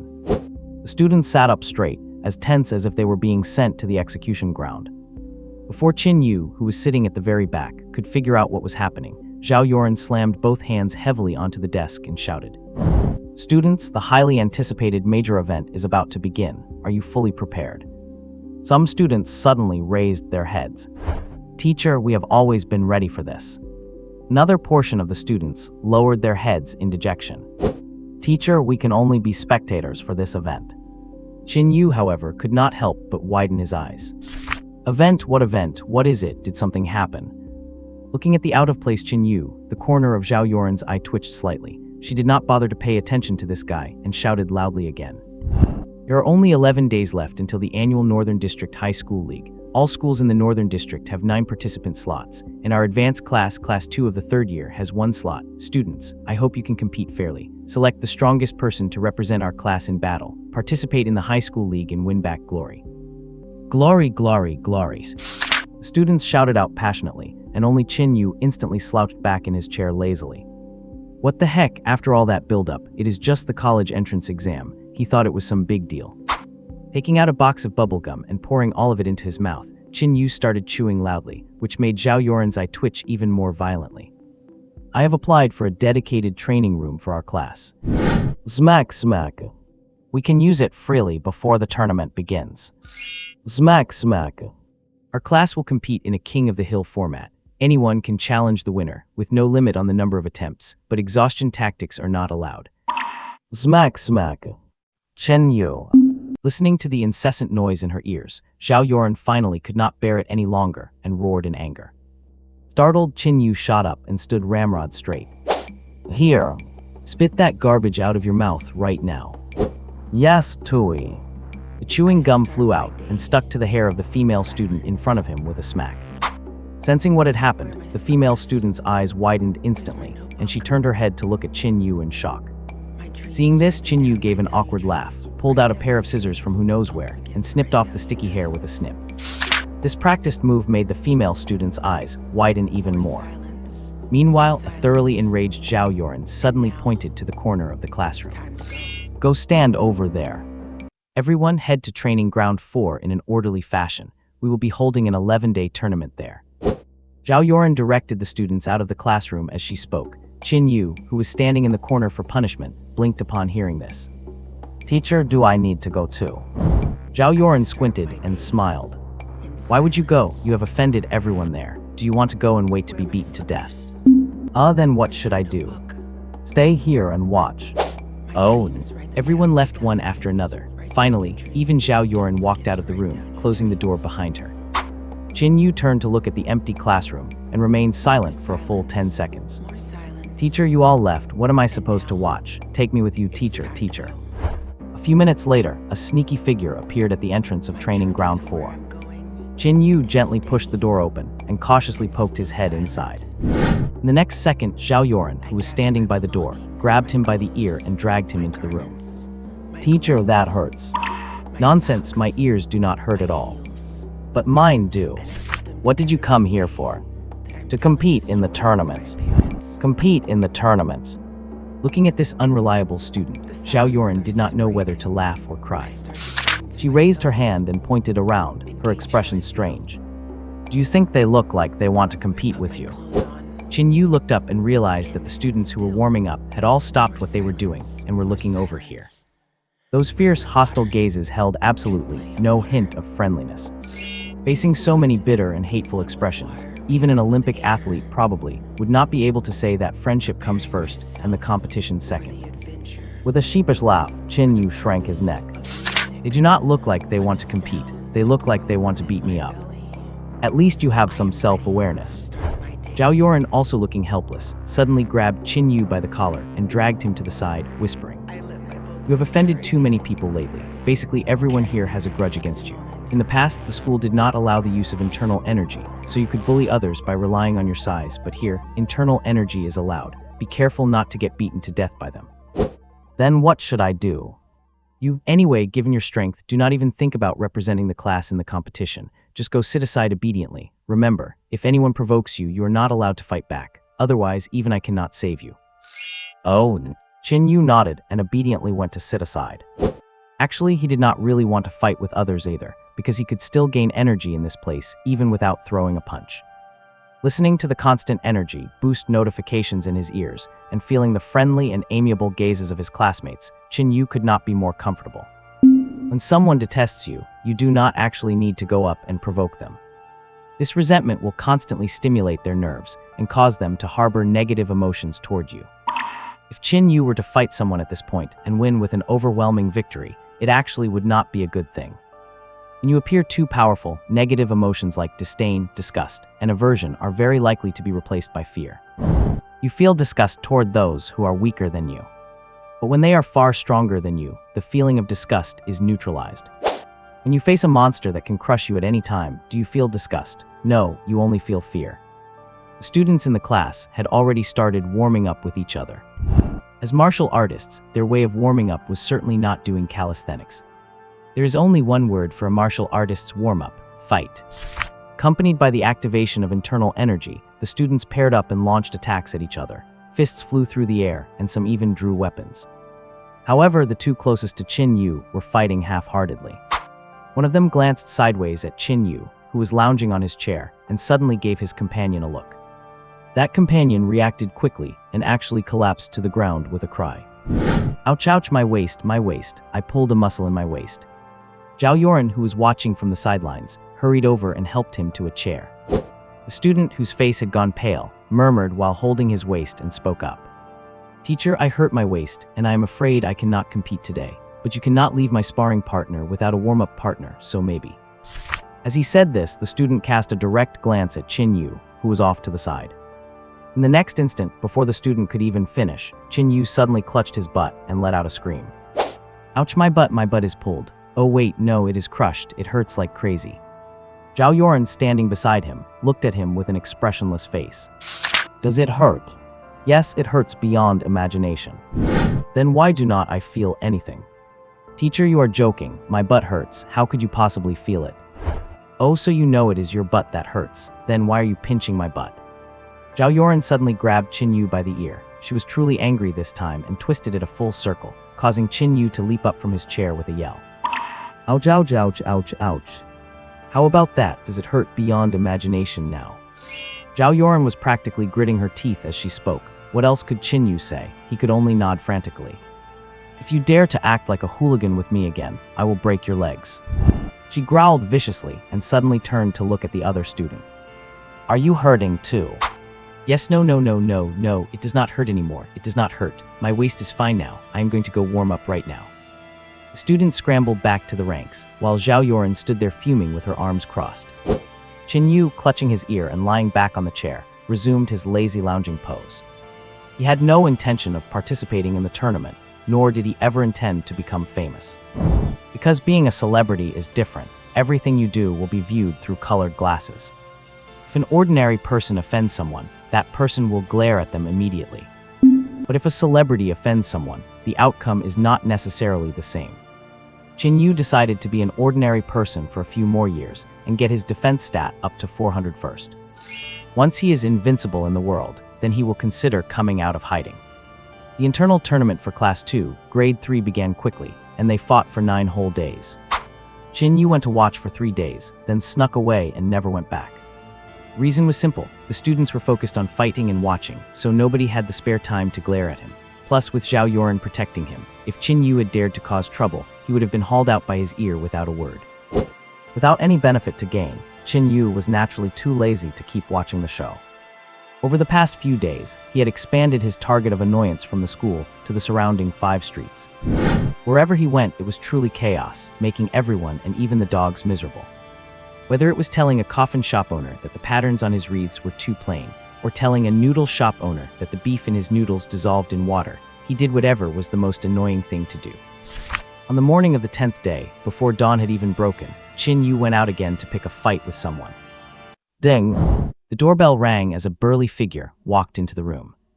With his hands stuffed in his pockets, Qin Yu ignored the smiling shop owner and just frowned, looking around on his own. Seeing this, the shop owner followed behind Qin Yu and spoke up. "What might you be looking for, sir?" "Me, I am looking for a beating." "So you are looking for a beating, huh?" At this, Qin Yu finally stopped walking. Ignoring the shop owner's dumbfounded expression, he took the initiative to offer a compliment. "You have got quite a big shop here." Of course, I would not boast about anything else, but my shop is absolutely the largest among all similar businesses in the neighborhood." "I can see that. Then your inventory must be pretty complete, right?" "Just name it. As long as it is available on the market, I can definitely get it for you." "Oh, that is good." Scratching his head, Qin Yu, who had already browsed several shops, was feeling a bit thirsty. "Then let us start with a bottle of fruit juice." "Oh, fruit juice. Yeah. Sorry, we do not have that." "No, what about cola?" "Do not have that either." "You must have bottled water at least, right?" This time the owner simply did not answer, merely shaking his head slightly. Seeing this, Qin Yu rolled his eyes. "Damn it, you do not even have bottled water, and you have the nerve to say you have everything."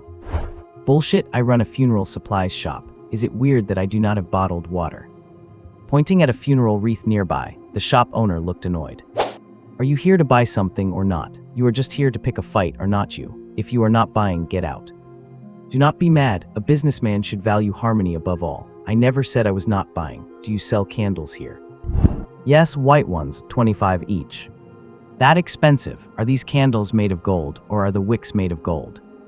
"Expensive? This is already the market price, buddy. You think it is expensive? I think I am not making enough money off them. Just look around. How many places on the market sell pure wax candles? These are made from melted pure wax." Having lost all desire to do business with Qin Yu, the shop owner's tone also turned hostile. "Are you buying or not? If not, stop bothering me and let me do my business." "I am buying. If these are the real deal, of course I will buy them." Picking up a white candle, Qin Yu inspected it closely. "Say, boss, what if I buy this and take it back, only to find out it is a fake?" "If this is a fake, I will eat it right here and now." "All right, you said it." Hearing this, Qin Yu smiled, suddenly exerted force with both hands, and snapped the candle in half with a loud crack. "Look at his fob. Oh, it actually is real." Looking at the pure wax candle that was consistent inside and out, Qin Yu gave an awkward smile. Meanwhile, the stunned shop owner finally reacted, grabbing a morning banner from the side and swinging it right at Qin Yu's head. "You snapped my freaking candle, did not you? Do not hit me, do not hit me. Ouch, stop, stop, stop." Taking several hits in a row, Qin Yu did not actually feel much pain. Instead, the morning banner broke. "I will pay for it, I will pay for it, okay." Taking money out of his pocket and paying for both the candle and the broken banner, Qin Yu cheekily sidled up to the owner again. "Boss, I have got a big business deal for you. Are you interested?" Hearing this, the owner's eye twitched. He really did not want to do business with this idiot anymore. But you would be a fool to turn down money. After thinking it over, the owner still could not bring himself to refuse this supposed big deal. "Spit it out, what deal?" "I want to order a coffin." "Oh, a coffin. Any special requests?" "Of course, first off, I want a flip top." A flip. Then install 2 speakers inside for me. Stick 2 rings of marquee lights on the outside, the colorful ones, and add a vibration sensor so when someone walks past up above, it will automatically start up down below. Tell me, can you do that? The increasingly expressionless shop owner suddenly squinted and smiled upon hearing this. I can, never mind a flip top, I can make you a folding one. Ringing when someone passes by is too boring. I will put 2 bombs underneath. Once someone passes by, bang, you will burst out of the grave. Not only will you scare them, but you will take them to the afterlife with you. How does that sound? Gasp, a kindred spirit. That is a great idea. Great my ass, get out, get the hell out, get out of here. Swinging the broken funeral banner wildly, the shop owner actually chased him out the door for hundreds of meters before finally stopping, panting heavily. Having taken another dozen or so hits, Qin Yu muttered quietly with his hands on his hips about how the owner did not know how to do business, while scanning his surroundings. The shop owners on both sides who were watching the commotion either looked up at the sky or turned away. Not a single one dared to meet his eyes. Seeing this, Qin Yu suddenly turned to look at a peddler nearby, scaring the poor guy so much that he instantly stood ramrod straight, not daring to move a muscle. Grinning cheekily, Qin Yu leaned in with an incredibly ambiguous expression. Hey there, buddy, what are you selling? Melons. Ribbit, I could not tell you were from the frog tribe. I almost thought you were from the dog tribe. Hearing this, the peddler reached up to touch his own dog ears, not daring to speak up and argue. How much for the melons? These melons are free. Oh, but my melons are not fresh. No problem, I like eating unfresh ones. My melons are not sweet. As long as they quench my thirst, I am not picky. Bro, I am just running a small business. It is not easy making a living. How about I give you $100? Go check out the fruit shop across the street. They have plenty of melons. Seeing Qin Yu pestering him relentlessly, the peddler almost burst into tears. Qin Yu did not actually have the mind to keep teasing him, as the energy this guy provided him was too little to be worth the effort. Pulling $50 out of his pocket, Qin Yu handed it to the peddler. I will buy a melon, a big one. Peddler was overjoyed to hear this. He hurriedly picked out the biggest one from his basket, and without even taking the money, shoved the melon straight into Qin Yu's hands. It is on the house, just go please. You, what kind of person do you take me, Qin Yu, for? Do you think I care for your crappy melon? I do not need your charity. Feeling his character deeply insulted, an angry Qin Yu suddenly hoisted the melon up and took several massive bites with loud crunches, snapping it right in half on the spot. Such an aggressive display left the poor peddler scared silly. You could not really blame the peddler for overreacting and being so shocked at seeing someone eat a raw melon. The reason he was so dumbfounded was because what he was selling were pumpkins. Chewing loudly on raw pumpkin, Qin Yu aggressively marched toward the neighboring shop. As a result, before he even got close, the door slammed shut with a bang, and the owner hung a closed sign from the inside. Tossing the 2 chunks of pumpkin aside, Qin Yu wiped his mouth and strolled over to the next shop with a grin. Boss, do you have any bras in my size here? Bang! An ashtray flew out, hitting Qin Yu right on the forehead. Guess not, what about thongs then? Whack! Just as Qin Yu was enjoying terrorizing the neighborhood, a steamed bun suddenly flew over from a distance, hitting him right in the back of the head. Who was that who dares have such poor martial ethics, sneak attacking a teenaged old comrade like me? Qin Yu hurriedly turned around after the ambush, only to see Yu Li standing in the distance, looking at him with a helpless expression. I say, could not you do something productive? Running around causing trouble again. Watch out, or the security guards will take you away. Hee, they cannot outrun me. You are truly a hopeless case. Looking at the smug Qin Yu, Yu Li's expression grew even more helpless. I have heard of demons growing up and going mad, becoming stupid, or turning on their own families, but I have never heard of a demon growing up just to be a jackass.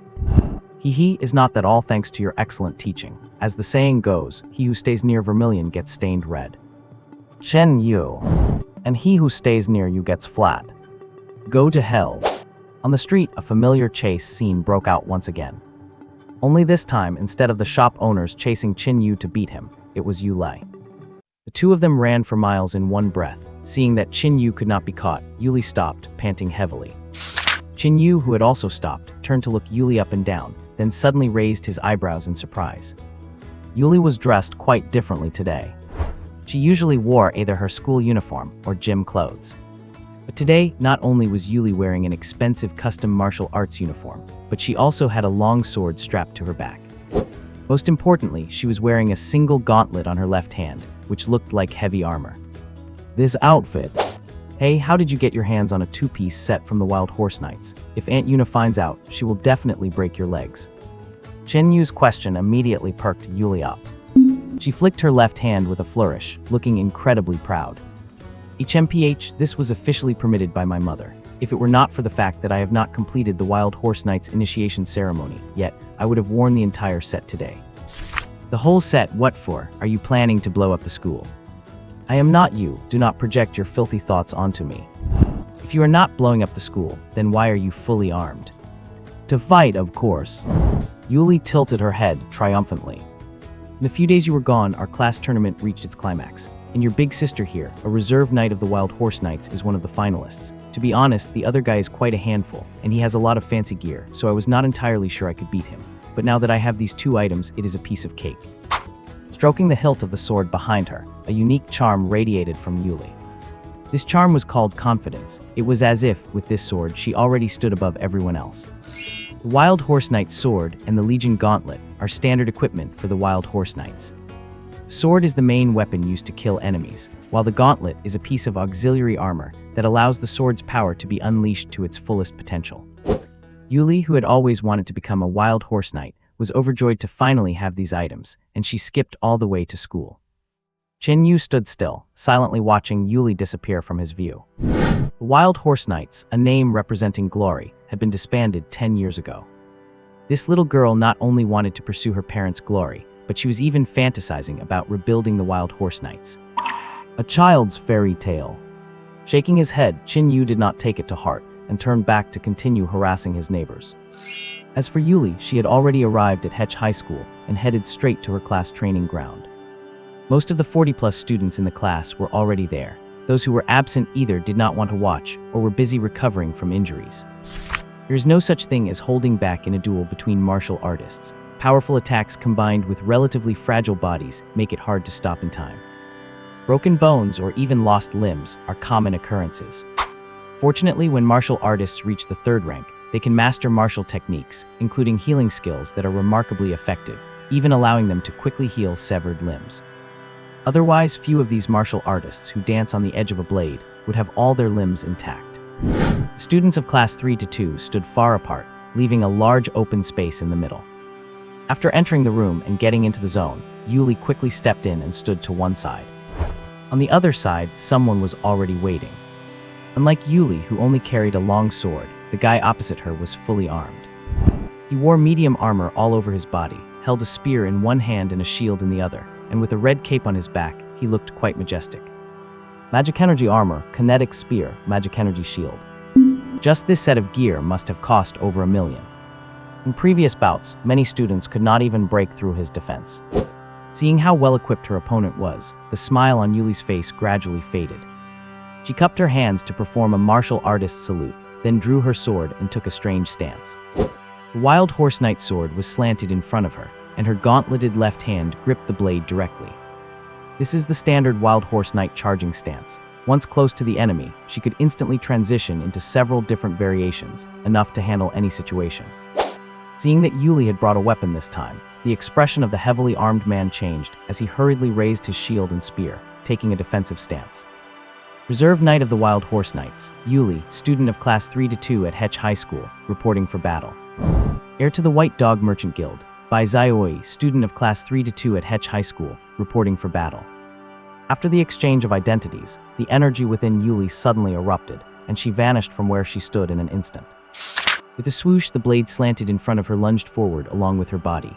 The weapon, firmly gripped by both hands, was like a giant axe crashing down, with terrifying power.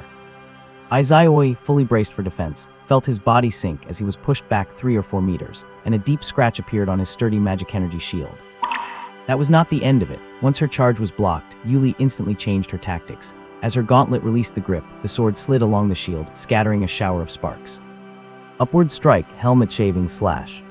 With a ripping sound, a startled Bai Zaioi retreated in a panic, while simultaneously unleashing a burst of inner energy.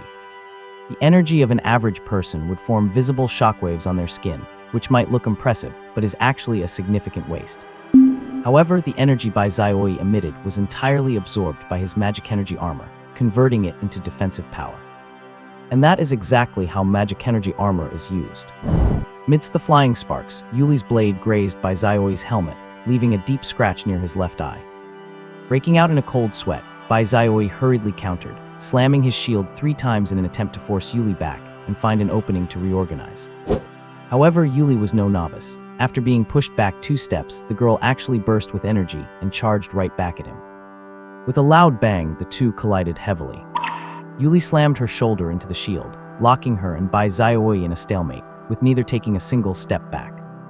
Engaging in a charging contest with a horse, that is just suicide. Their homeroom teacher, Zhao Yoran, who was supervising the match, could not help but shake his head at this sight. The difference is too great. Whether it is combat experience or sheer martial power, Bai Zaiui is far inferior to Yuli. His only advantages are his magic energy armor and his weapons. It is a pity that such gear only provides defense and will not give him a chance to turn the tables. Other than prolonging his struggle, there is no possibility of victory for him while wearing that armor. Reality was no different from what Zhao Yoran expected. Yuli, pinning the shield, used her gauntlet to forcibly pry it aside, followed by a heavy downward slash. With sparks flying, the sword struck Bai Zaiui's shoulder. Although it still could not break the defense, the immense power behind the blow sent him down to one knee. At that very moment, Yuli suddenly delivered a kick, her leg glowing with a brilliant light. Secret technique, Wild Horse Night Kick. Leaping into the air, keeping both legs together for a heavy flying kick. Yuli's aura twisted and coiled around her entire body, ultimately transforming into the shape of a black horse rearing its hooves. The gale kicked up by her feet even let out an ear-piercing howl. Martial skill. With a loud boom, Bai Zaiui was kicked flying backwards for over a dozen meters, rolling continuously on the ground for several turns, his spear and round shield thrown right out of his hands on the spot. Even with the protection of a full set of magic energy armor, the power of this strike far exceeded the range of what Bai Zaiui could endure. Lying flat on his back on the ground, he panted in pain, and 2 clear footprints even appeared on his chest armor. Before he could even get up, a sword was thrust towards him, pressing directly against his throat. The match is decided by Zaiui. Standing sideways in front of Bai Zaiui, Yuli was in incredibly high spirits at this moment. Holding the sword in one hand pointing straight at her enemy, her black ponytail fluttered in the wind, and a pair of black horse ears twitched continuously. Seeing this scene, the surrounding students burst into rounds of applause, and some were constantly exclaiming in amazement. Actually unleash a martial skill with only level 2 strength, and for the intensity of the martial skill to be so strong, Yuli is truly worthy of the title of genius. She is also worthy of being a hero's descendant. Looking at Yuli standing in front of him, Bai Zaiui's struggling body went limp as he tried to get up, and he fell heavily back onto the ground. Seeing this, Yuli smiled slightly, withdrew her sword, and held out her hand to him. Such a gesture of goodwill made Bai Zaiui stiffen. Frowning at the gauntlet Yuli offered, Bai Zaiui hesitated for a brief 2 seconds before choosing to reach out his hand. As their hands gripped, Yuli pulled Bai Zaiui straight up. Unexpectedly, right at that moment, the armor Bai Zaiui used to grab Yuli's gauntlet suddenly expanded, turning into layers of shackles that locked their arms together. Before the terrified Yuli could react, Bai Zaiui's other hand fiercely struck out, landing dead center on Yuli's abdomen. Charged punch. The aura of his entire body was absorbed by the magic energy armor and rapidly concentrated onto his fist. Although Bai Zaiui could not use martial skills like the prodigy Yuli, the suit of armor he wore, which combined high technology and magic power, could mimic martial skills to form moves.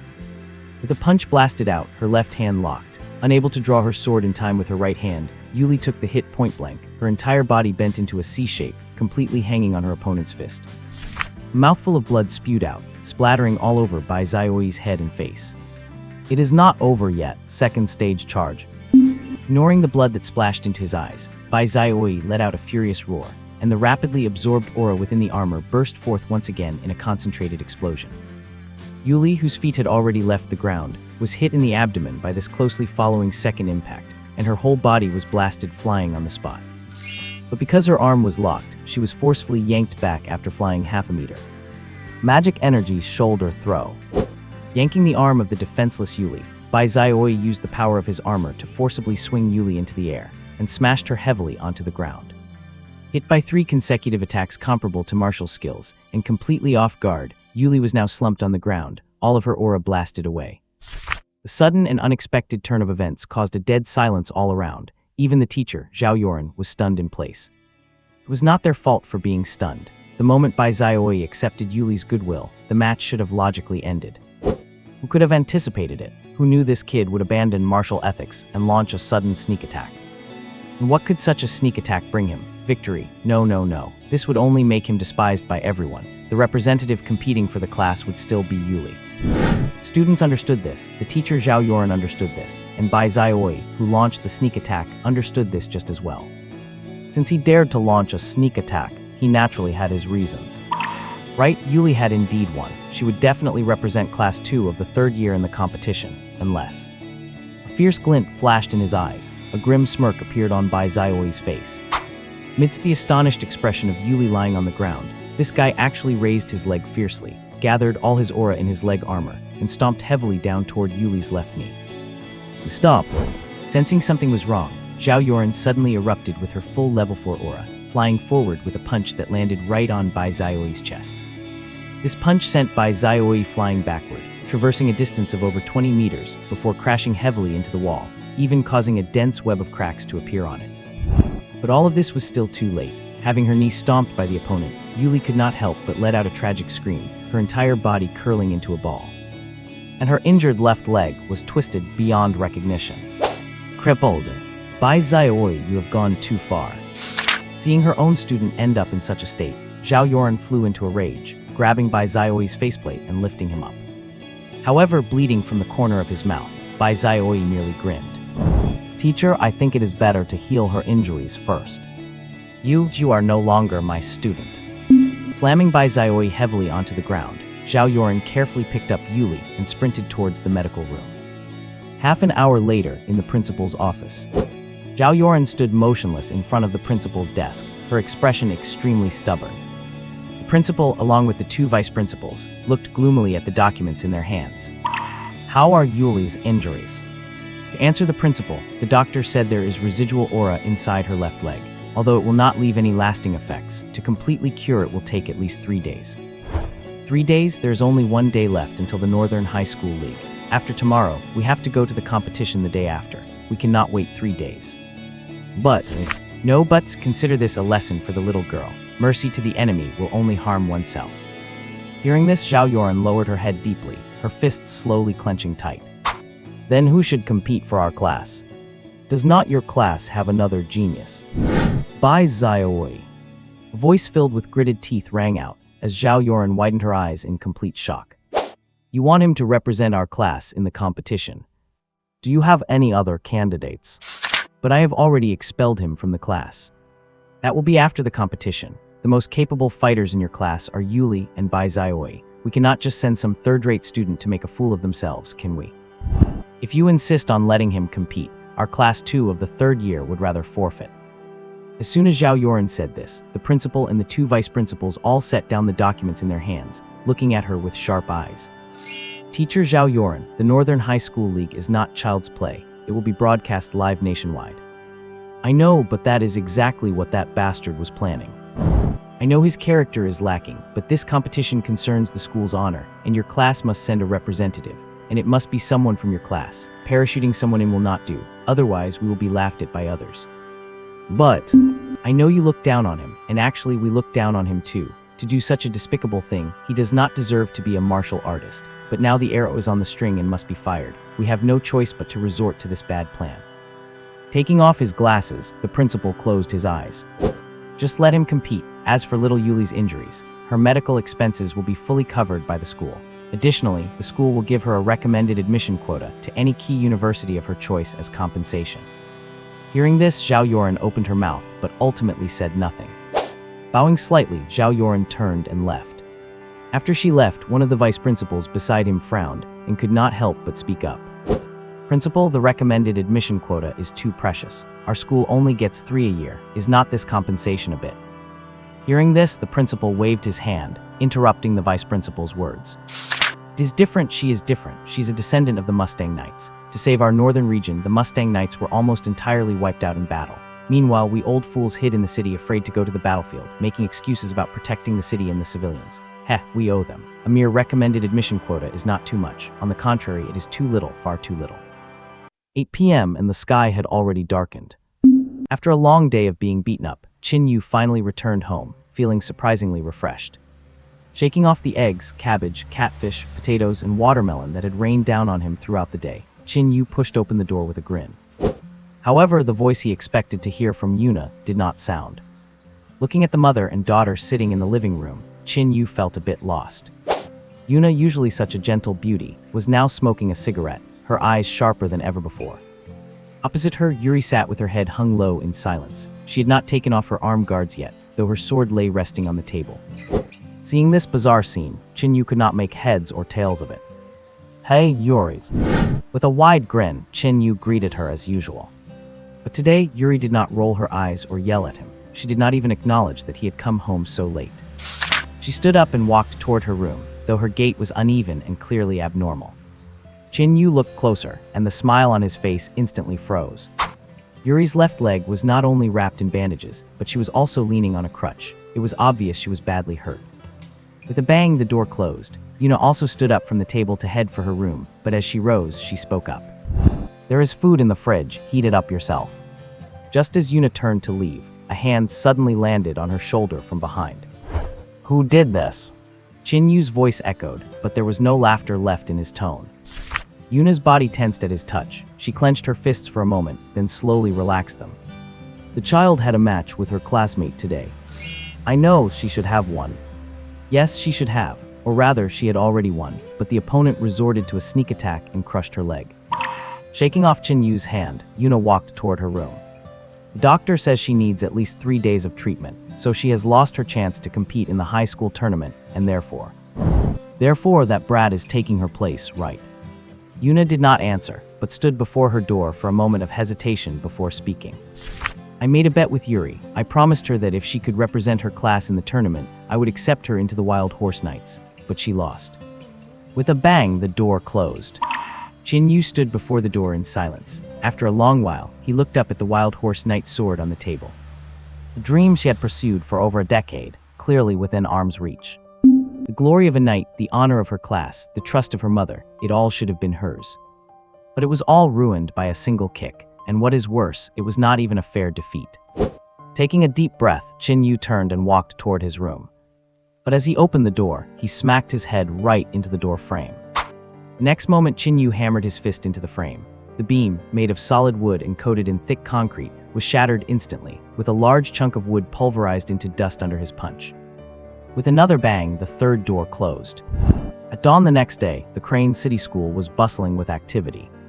Every class was busy preparing, and everyone was getting ready to go. The wealthy had already bought tickets, while those who could not afford them planned to watch the live stream.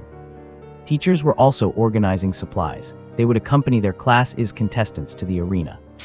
Waiting for them, there were the elite students from all 33 high schools in the entire northern region. Over 1,000 hand-picked prodigies would engage in a peak duel that everyone was watching.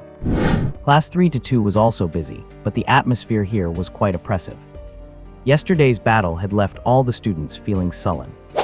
Warriors value honor, a mindset born of their environment.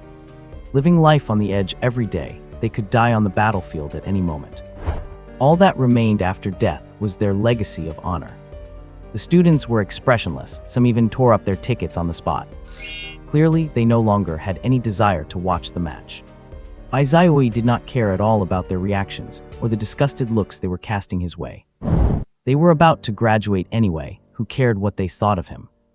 Once he finished the competition and earned a decent ranking, countless top universities would naturally come inviting him. Then he would soar to new heights, like a dragon entering the sea, free to roam the world. As for his high school classmates, they would not even be on the same level anymore. Just as everyone was ready, and a grim-faced Zhao Yoren was preparing to lead Bai Xiaoyi out, the door suddenly gave a loud thud. With a crash, a muscular, corded fist punched right through the heavy door. With a flex of his arm, the entire door was forcibly ripped off its hinges. Amidst the roar, Qin Yu appeared at the entrance, one hand resting on the frame. His already fierce expression was now 3 times more sinister, fully living up to his reputation as a demon. Who is Bai Xiaoyi? Qin Yu stepped into the room. Zhao Yoren was stunned for a second, then his face changed. Zhao Yoren was not stupid. On the contrary, as a top student from the Imperial School, he was exceptionally smart. Thinking about the relationship between Qin Yu and Yuri, and combining it with what happened yesterday, it was obvious why Qin Yu had come. Qin Yu, I am sorry about what happened to Yuri, but this is not something you can interfere with. Listen to me, I will definitely give Yuri a satisfying answer. Do not be impulsive. Zhao Yoran rushed forward to stop him, but was pushed aside by Qin Yu. Compared to your promises, I trust my fists more. Who is Bai Xiaoi? Amidst the roar, Bai Xiaoi stepped out with a bright smile on his face. I am. You are the one who hurt Yuri, right? That is right. Good, I recall that any student of class 3 to 2 has the right to challenge a defender, correct? Bai Xiaoi, I challenge you. Qin Yu's words made everyone in the class look up at him. Bai Xiaoi, after a moment of surprise, burst into laughter. You ha ha ha, a 1.1 level warrior, challenging me, a 2.7 level genius, ha ha ha ha. Correction, 1.2 level. Does it make any difference? Of course it does, my strength has increased, so I will hit you even harder. Bai Xiaoi stopped laughing and stared at Qin Yu with a blank expression. I remember you are called the demon, right? Demon, tell me, if I beat you to death, will anyone come forward to stand up for you? Qin Yu's eyes widened as he looked down at Bai Xiaoi from his height. I am different from you. Regardless of whether anyone stands up for me or not, I am going to beat you to death. The two locked eyes. After staring for several seconds, Bai Xiaoi clapped his hands. All right then, feel free to beat me to death. I accept your challenge. Qin Yu, calm down. You are no match for him. He will really kill you. In the training room, Zhao Yoran was still trying to dissuade him from the sidelines, but unfortunately, Qin Yu did not listen at all. As for Bai Xiaoi on the opposite side, he was currently putting on his armor.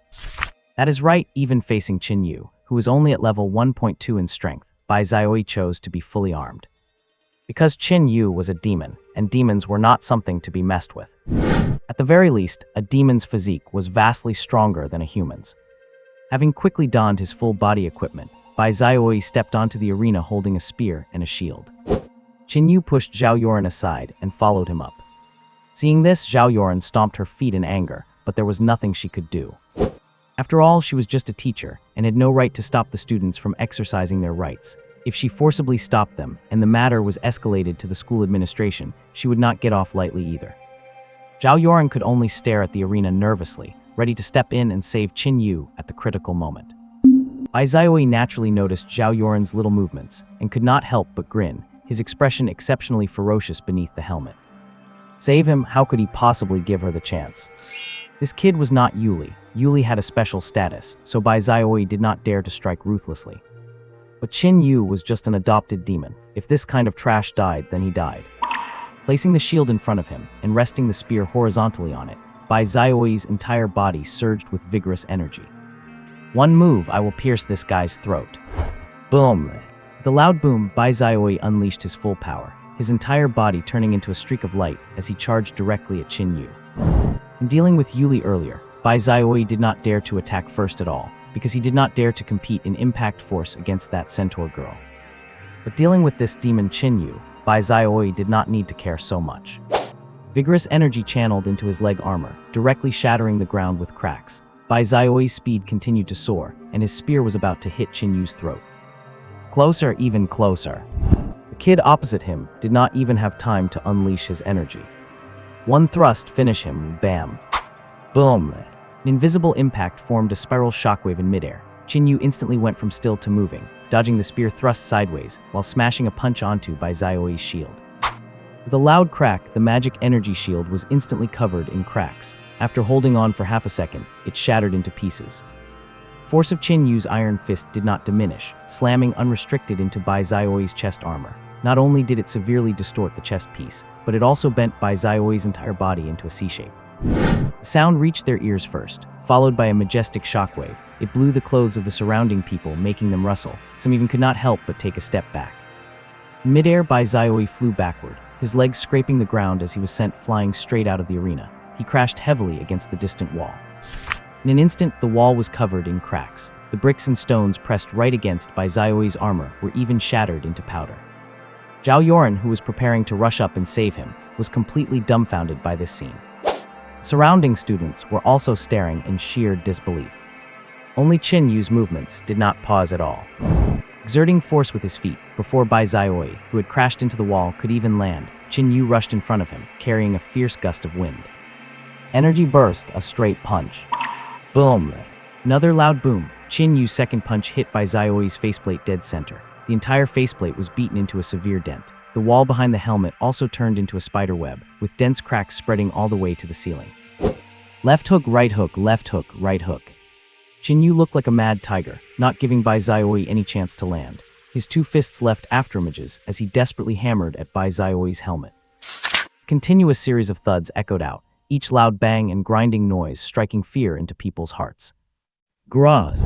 At this moment, Qin Yu's eyes were bloodshot. He truly had the demeanor of a demon. It was like he was a completely different person from his previous goofy self.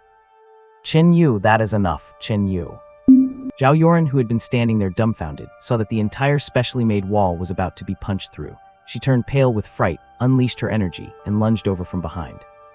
Hearing the commotion, Qin Yu's pupils shrank, and without a second thought, he turned around and threw a punch.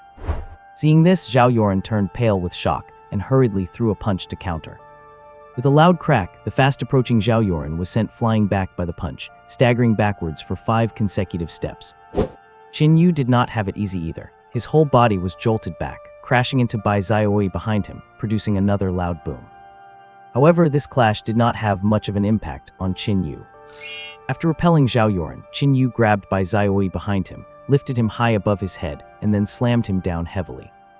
Crack! Falling back first, Bai Xiaoyi's spine crashed right onto Qin Yu's knee. If it were not for the armor providing a significant buffer, and the chest plate being unable to bend excessively, Bai Xiaoyi would probably have been snapped into a V-shape on the spot. And one strike was not enough. The red-eyed Qin Yu directly gripped Bai Xiaoyi's helmet, swung him around, and smashed him heavily into the ground. That technique, it was just like swinging a torn gunnysack, smashing him into whatever was around. In just a few blows, the ground was left in total ruins. Martial skill, Earth Flow. Seeing Qin Yu acting so ruthlessly, Zhao Yoren hurriedly raised a hand and slapped it onto the ground. As her energy spread out in the next second, countless arms made of dirt stretched out from beneath Qin Yu's feet, wildly grabbing at him from head to toe. Joints locked, hands and feet grabbed. In an instant, Qin Yu was pinned in place by hundreds of arms. However, as Qin Yu exerted force, cracks constantly appeared on these dirt arms. They were clearly unable to hold on much longer. Martial skill, Fire Flow. Seeing this, Zhao Yoren changed her hand signs, and massive amounts of flames surged up around the arms. Burn, Solidify. Earth and fire combined, transforming into a stone shell, pinning Qin Yu completely in place. Before Qin Yu could continue to struggle, Zhao Yoren dashed in front of him and raised a hand to press against his forehead. Enough, Qin Yu. As a demon, if you kill him, Yuli will not be able to escape the consequences either. Calm down. Zhao Yoren's words finally caused Qin Yu to stop struggling. Taking a deep breath, Qin Yu slowly closed his eyes, and the bulging veins on his body gradually faded away. Looking at the floor covered in cracks, and the specially made wall that claimed to be able to withstand the full-powered strike of a level 5 martial artist, which was now almost punched right through. The surrounding students looked at each other, their expressions completely bewildered. So this annoying guy was actually this capable in a fight. 2 minutes later, the unconscious Bai Xiaoyi was carried away by the medics, while Qin Yu was shooed into a corner by Zhao Yoren to stand as punishment. As for Zhao Yoren, she headed to the principal's office with her arm hanging limply. The principals already knew about this matter. After all, with such a huge commotion, how could they not know? Do not forget that the school had surveillance cameras. Pushing the door open, Zhao Yoren unsurprisingly saw the figures of the 3 principals. And at this time, the expressions of the 3 principals were also exceedingly gloomy. Teacher Zhao Yoren, how much do you know about this Qin Yu? In the principal's office, Zhao Yoren gave a detailed account of Qin Yu's intelligence, even mentioning his asshole behavior over the recent period. The 3 principals were left speechless, not knowing whether to laugh or cry. How could this be just a brat who needs a good thrashing? Why is he so ruthless when he strikes? One of the vice principals rubbed his forehead with a completely speechless expression. This is trouble. Bai Xiaoyi is from the White Dog trading firm. They have nothing else, but they have plenty of money if they decide to cause a scene. Another vice principal nodded in agreement after hearing this. Exactly, not to mention that Qin Yu's status is quite special. Demons and humans are not on friendly terms, and I am afraid they will use this identity to pick a fight with us. The principal contemplated in silence, clearly weighing how to resolve the matter in his mind. Should he abandon Qin Yu for the sake of the big picture, or protect him? It would be right to protect him, but if word gets out that they were protecting a demon, Just as the principal was agonizing over it, Zhao Yoren suddenly spoke up. Principals, I believe our class could send Qin Yu as our representative. What? The three principals looked up in unison, their expressions one of pure shock. Send a demon, have you lost your mind? I have not lost my mind. Principal Qin Yu is our student, and most importantly, he is a member of the Wild Horse Knights and the adopted son of the hero Yuna. He is definitely on the human side. But his background is still problematic, and it looks bad. I know that, but I think he is qualified to represent our class in the tournament, and I believe he can definitely secure a good ranking. Zhao Yoren's firm, decisive tone caused the principal to raise an eyebrow. What do you mean by that? Do you have any proof? Zhao Yoren did not answer immediately. She just grabbed her dangling sleeve and slowly pulled it up. The next moment, Zhao Yoren's right arm was exposed to the three principals. There was nothing wrong with her arm itself, but her right hand was unnaturally twisted, and her 5 fingers were clearly broken. This is. Looking at her hand, the three principals widened their eyes in shock, while Zhao Yoren lowered her head and gave a smirk. Principal, you were wrong about one thing earlier. Our class does not have just 2 geniuses. We have 3. My hand was broken just now when I traded punches with Qin Yu. The 3 principals exchanged glances, their eyes glinting with excitement. What level of power did you use? I acted in haste and did not use my full power, but it was at least level 3. And him? Pure raw force, he did not use any internal energy at all. His. A sharp intake of breath filled the room. The 3 principals stared in complete disbelief. Raw force, he broke Zhao Yoren's hand using nothing but brute strength. Are you kidding me? Zhao Yoren is a peak level 4 martial artist. Even if she did not unleash her full power, she's still a powerhouse. This kid. The vice principal clasped his hands excitedly, his thumbs circling each other rapidly. Old Lei, this is an opportunity. The other vice principal frowned. But his identity. Who cares about his identity? So what if he is a demon? No, precisely because he is a demon, it shows off our school's capability even more. The principal slapped the table and stood up, looking visibly excited. Everyone knows demons are not suited for our internal energy cultivation. They only get half the results for double the effort. That must be why that kid Qin Yu is only at level 1.2. But if we can make a demon who is not suited for cultivation place well in this competition, would not that just prove how great we are at teaching students? The principal slammed his hands on the table and made a decision. Good, let him compete. Let him represent your class 2 of the 3rd year. Zhao Yoren smirked. What about the White Dog trading firm? Just a pathetic merchant group. Does the school look like it is afraid of them? The school will take full responsibility. You do not need to worry about them. Just take him to the competition. Yes, principal. Zhao Yoren saluted, turned around, and left the room. The principal sighed and sat back down slowly. It is easy to say, but the White Dog trading firm is too wealthy. They are hard to deal with. The vice principal next to him rolled his eyes. If we cannot handle them directly, then let us get someone who can. What do you mean? They only have money. Can money compete with power? The 3 principals caught the implication instantly, and wicked smiles spread across their faces. An hour later, Zhao Yoren, having treated her injuries, took the still-dazed Qin Yu and headed straight for the competition venue. 2 hours later, a group of uninvited guests arrived at the school, the people from the White Dog trading firm. Upon learning that his son had been beaten into a 3rd-level disability, the head of the White Dog trading firm was absolutely furious. The outburst from such a wealthy patron even alarmed the Lord of Crane City. An hour later, a meeting of high-ranking officials was held within Crane City School. Present were the head of the White Dog trading firm, the principal of Crane City High School, the Crane City Lord, and the commander of the Crane City Garrison. In addition, the deputy commanders of the Station Gale Knights, Burning Wolf Knights, and Black Bear Knights were also in attendance. The small room was packed with high-ranking figures, yet no one spoke a word. After more than 10 minutes, the door opened, and 2 familiar figures entered the room. They were none other than Yuna and her daughter, Yuli. Seeing the parties involved had arrived, the head of the White Dog trading firm slammed the table, his face turning bright red with rage. Look at that little mongrel you raised. Look at what he did to my son. As he spoke, he pointed to the side. Bai Zaioi, sitting in a wheelchair, was covered from head to toe in bandages and plaster casts. His injuries were too severe. Even with healer-type martial artists present, they could not recover immediately, so they had to use supportive gear to stabilize him while he healed slowly. Looking at Bai Zaioi's state, Yuli could not help but let out a snort of laughter before she realized the situation and widened her eyes. Qin Yu did this. It was that little mongrel. The white dog head gnashed his teeth as he spoke, prompting the principal to open a recording and play the arena video for everyone. Watching the video of Qin Yu slamming Bai Xiaoyi against the wall like a mad dog, not only Yuli but even Yuna could not help but freeze, feeling a chill run down her spine. The demon she had been treating as a punching bag for her daughter was actually this strong. If he had launched a sneak attack on Yuli before. Thinking of this, Yuna shuddered and her face darkened. Tell me, how are you going to fix this? The white dog head felt his anger intensify as he watched the footage of his son being beaten. The Crane City principal smiled faintly. Come now, he is just a child. It is normal for kids not to know their own strength when they fight. A child who weighs over 200 pounds.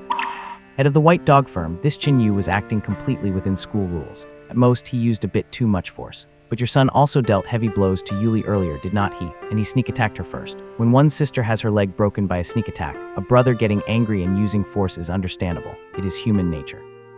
Hearing the principal's words, the not-so-foolish white dog head's expression gradually turned cold. He looked up at the principal, his eyes narrowing. But he is a demon. Before he is a demon, he is my student. So you are determined to protect him, are not you? Defending a student's interests is the duty of the school. I am merely fulfilling my obligations. Would not you agree, white dog head? The smiling principal's gaze grew increasingly sharp. The atmosphere in the office suddenly grew cold. The principal and President White Dog were at each other's throats, neither having any intention of backing down. Seeing this, the city lord hurriedly tried to smooth things over. He could not afford to offend either of them. One was the principal, who wielded significant power and bore the heavy responsibility of educating martial artists. His status was even vaguely above the city lords. As the saying goes, city lords come and go, but the principal remains. That was not just a joke. The other was a god of wealth. Crane City still counted on him for investment and construction, so he could not afford to offend him either. President White Dog did not really want to fight to the death with the principal either. After all, he had money, but the principal had the manpower. With so many teachers around, just throwing a few at him would be enough to cause him a lot of trouble. Not to mention his countless students scattered all over the world. If he truly offended the principal to the core, he probably would not even know how he died. Turning his head to look at Yuna, President White Dog's expression twitched slightly, but he eventually stood up and gave a bow. Greetings, Centaurian Yuna. I am no longer a knight. If you have something to say, just say it. Very well, I will be blunt. President White Dog raised his head to look at Yuna. My son will apologize to your daughter. You can ask for whatever you need. Money, equipment, elixirs, I can provide it all, but please hand over that little bastard. I cannot give him to you. I still have use for him. But if I say I cannot give him to you, then I cannot. Yuna's resolute tone caused President White Dog's expression to change again and again. Looking up at the people in the room, President White Dog's expression gradually grew dark. The principal was not intimidated by him. Yuna paid him no mind, and as for the other 3 Vice Legion commanders, they had not even glanced at him from beginning to end. Their attitude could not be more arrogant. Only the city lord was offering words of comfort, but what the hell was the use of him being agreeable? Were not city lords just consumables replaced every 3 years? He did not even have as much power as the garrison officer beside him. At least that guy held real authority. His chest heaving violently, President White Dog gritted his teeth and spoke. Is there really no room for discussion? Yuna did not reply, simply shaking her head with a smile. All for a demon, you are going to fall out with me over this. The principal did not reply, just toying with the iron bayouting balls in his hand. Seeing this, President White Dog slammed his hand fiercely onto the table. Fine, very well, since you are being so unreasonable, you cannot blame me for what I do next. Glaring viciously at the crowd, President White Dog turned to leave. I am leaving my words here today. I am going to kill that demon. Even if I have to hire an assassin, I will kill him. Not even the King of Heaven can save him. I said it. As soon as these words were spoken, the room fell silent. The leader of the city guard, who had not spoken a single word from the very beginning, suddenly leaned on the table and stood up before President White Dog could turn and leave. Listen here, Sir White Dog, saying these things right to my face. Are you completely disregarding me as the commander of the city guard? You. Do not just mention that he has people protecting him. Even if he had no one, I would not allow you to act so wildly here. Hiring an assassin. I would like to see if the people you hire can save your life. At these words, President White Dog's face stiffened. Just then, the vice commander of the Black Bear Knights, sitting to the side, suddenly spoke up. This exceptionally burly man, built like an iron tower, cast a cold glance at President White Dog. President White Dog, can I take your words to mean that you intend to threaten the immediate family members of the Knights with force? President White Dog's face turned pale upon hearing this. Threatening the immediate family members of the Knights, if this massive accusation was pinned on him, even 10 of him would not be able to bear the consequences. No, I did not. Knights were civilian organizations spontaneously formed by ethnic groups from various regions, responsible for resisting foreign enemies, yet they were also recognized by the Empire. Knights held no small amount of power, enjoying military benefits being just one aspect. Their greatest privilege was the absolute safety of their own families. If in danger, the family members of the Knights could even evacuate the city before the officials. Anyone who dared to threaten a Knight's family, especially the families of the fallen, would be poking a massive hornet's nest. Nearby Knights would all stand up for them. If your power was immense enough to ignore these Knights, you would soon find that the news would spread from 1 to 10, and 10 to 100, until all 2,000 plus Knight orders across the Empire came to crusade against you. An imperial prince 130 years ago, who wanted to retreat first when encountering danger, and accidentally killed a Knight's widow who refused to yield, was ultimately forced by the Knights to hang himself from the city gate tower. The Knights would never allow anyone to harm these widows. It was partly for honor and partly for themselves. From the moment they became Knights, they had already tied their lives to their belts, ready to fall in battle at the hands of the enemy at any time. If they did not stand up to protect the widows of the fallen now, who would stand up to protect their own wives and children when they fell in battle?